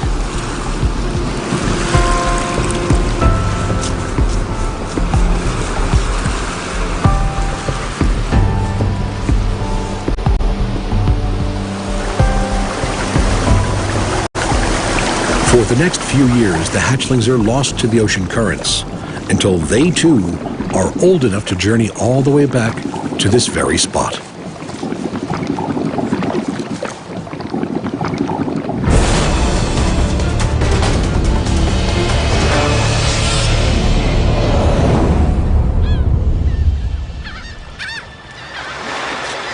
Like the turtle, once it has left land for the first time, a young sooty tern may not go back for years, spending all its time in the ocean skies until it is time to breed. Soaring on outstretched wings, these elegant seabirds feed almost entirely on fish driven to the surface by the hunters below.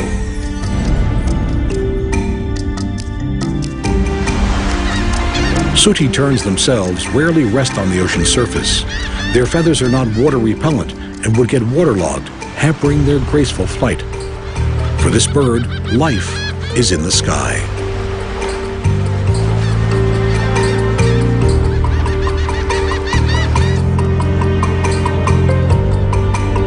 They are so at home in the air that these terns are known for taking naps of a couple of seconds while they fly. This strange quirk of ability allows them to stay in the air for months.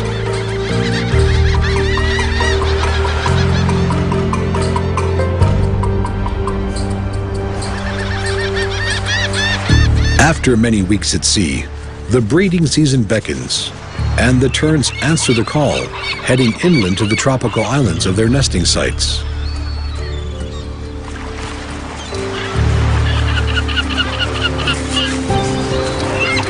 Their massive colonies are home to thousands of nesting birds. In these dense, noisy grounds, courtship displays are performed as monogamous couples make their bonds.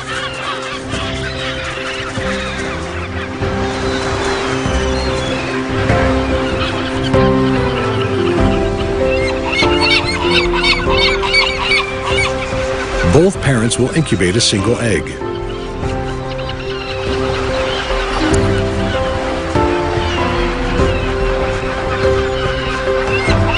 Finding food for their young is a daily migration in itself, as adults forage up to 500 kilometers around the colony, returning to feed the ever-growing chick.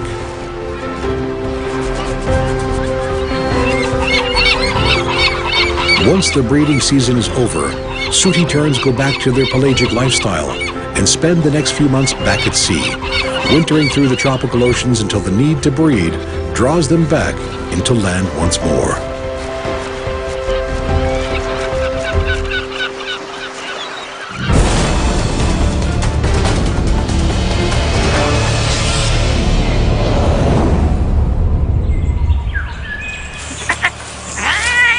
Pelicans, these quirky, comical, big-billed birds, are usually thought of as spending all their time around coasts and harbors.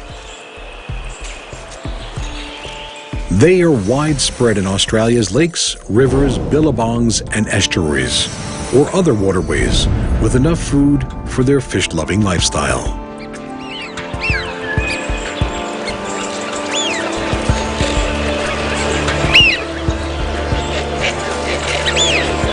With the longest beak of any bird in the world and a wingspan that can reach 2.5 meters, these are very unusual looking birds, and some of them have a very unusual habit. They migrate, but not over oceans. Some migrate inland.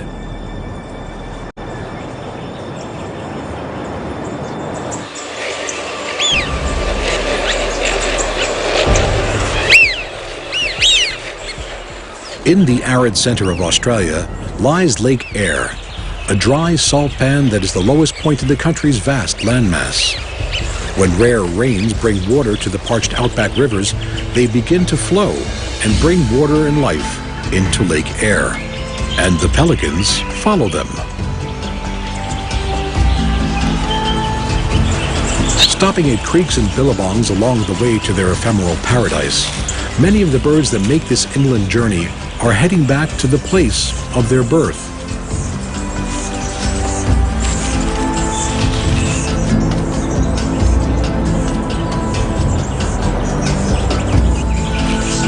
Soaring on thermals, these ingenious animals make a route map from the temporary waterways, following them ever deeper into the outback.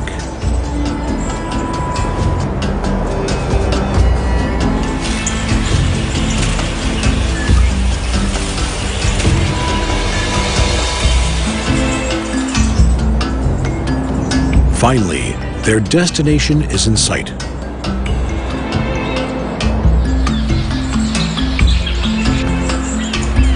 As each pelican comes into land on these magical waters, the population of the lake seems to grow by the minute.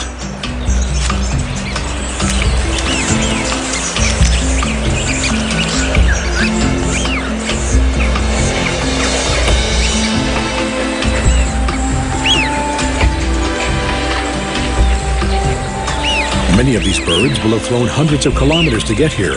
It is a journey worth making.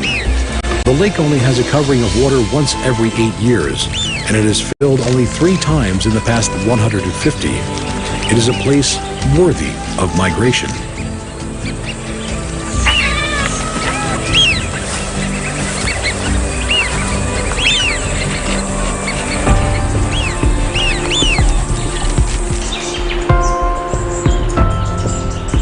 While there is water in plenty, the birds continue to come.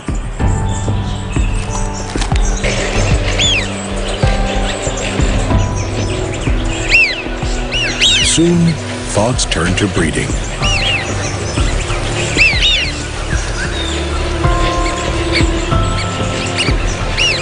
These ground nesters lay 2 or 3 eggs. After just over a month, the first to hatch peeks out of its egg.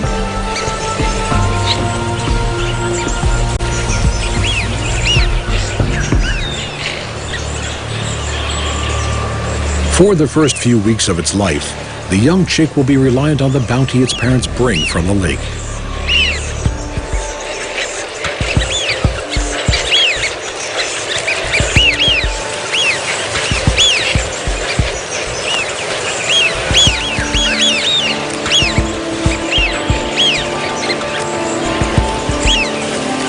Lured to this fleeting paradise, the pelicans here have a rich start in life. They will make the most of this time of plenty. No one knows how long the bounty-giving water will last. They will stay and breathe while they can.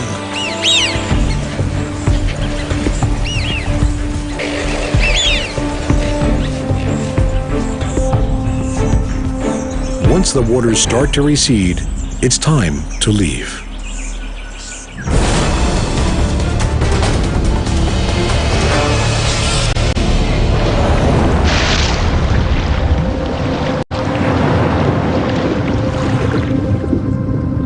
Some of the greatest migratory animals on Earth are those that live in its waters and traverse its great oceans.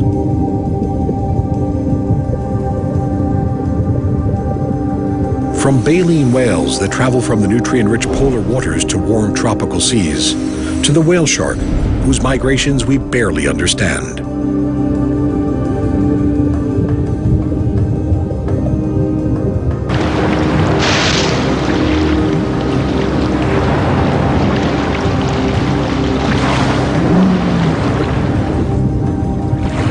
The mysterious migrations of the whale shark are thought to be linked to the availability of food, as these huge fish eke out their existence on tiny planktonic animals.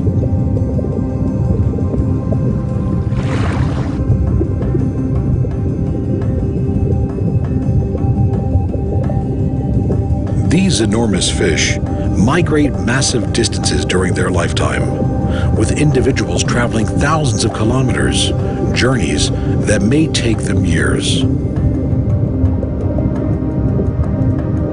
Other, even larger filter feeders migrate to breed.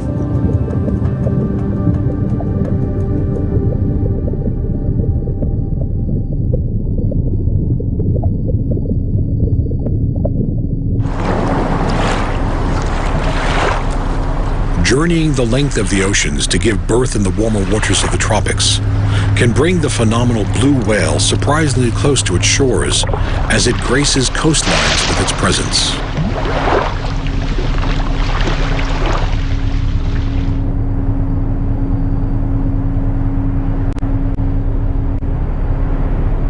Gliding with an unparalleled grace and elegance, as well as with an unparalleled size, the ocean wanderers know no limits.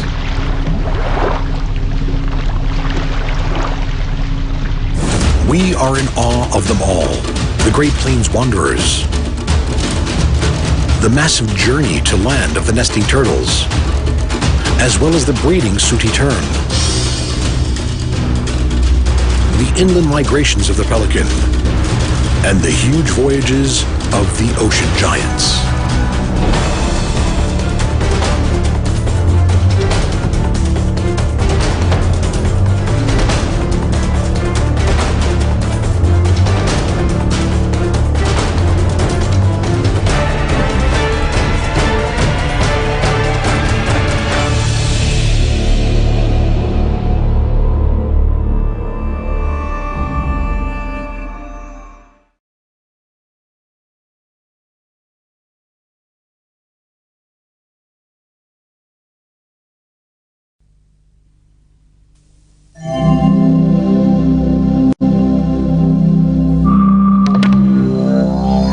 Le désert fascine et effraie en même temps par ses paysages mystérieux, sa solitude et par ses habitants naturels, les reptiles, vipères, couleuvres, cobras, varans.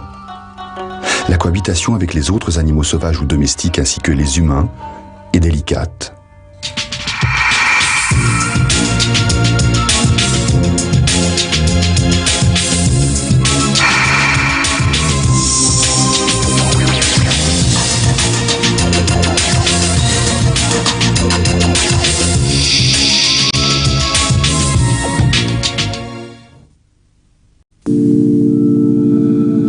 Le plus gros est le varan du désert.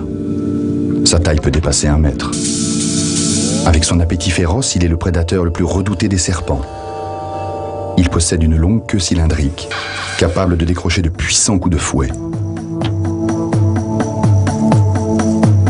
Il parcourt chaque jour de grandes distances pour se nourrir. C'est un chasseur très actif. Ses proies préférées sont les lézards et les rongeurs. Mais s'il rencontre une couleuvre se chauffant au soleil, il fait une entorse à son régime habituel.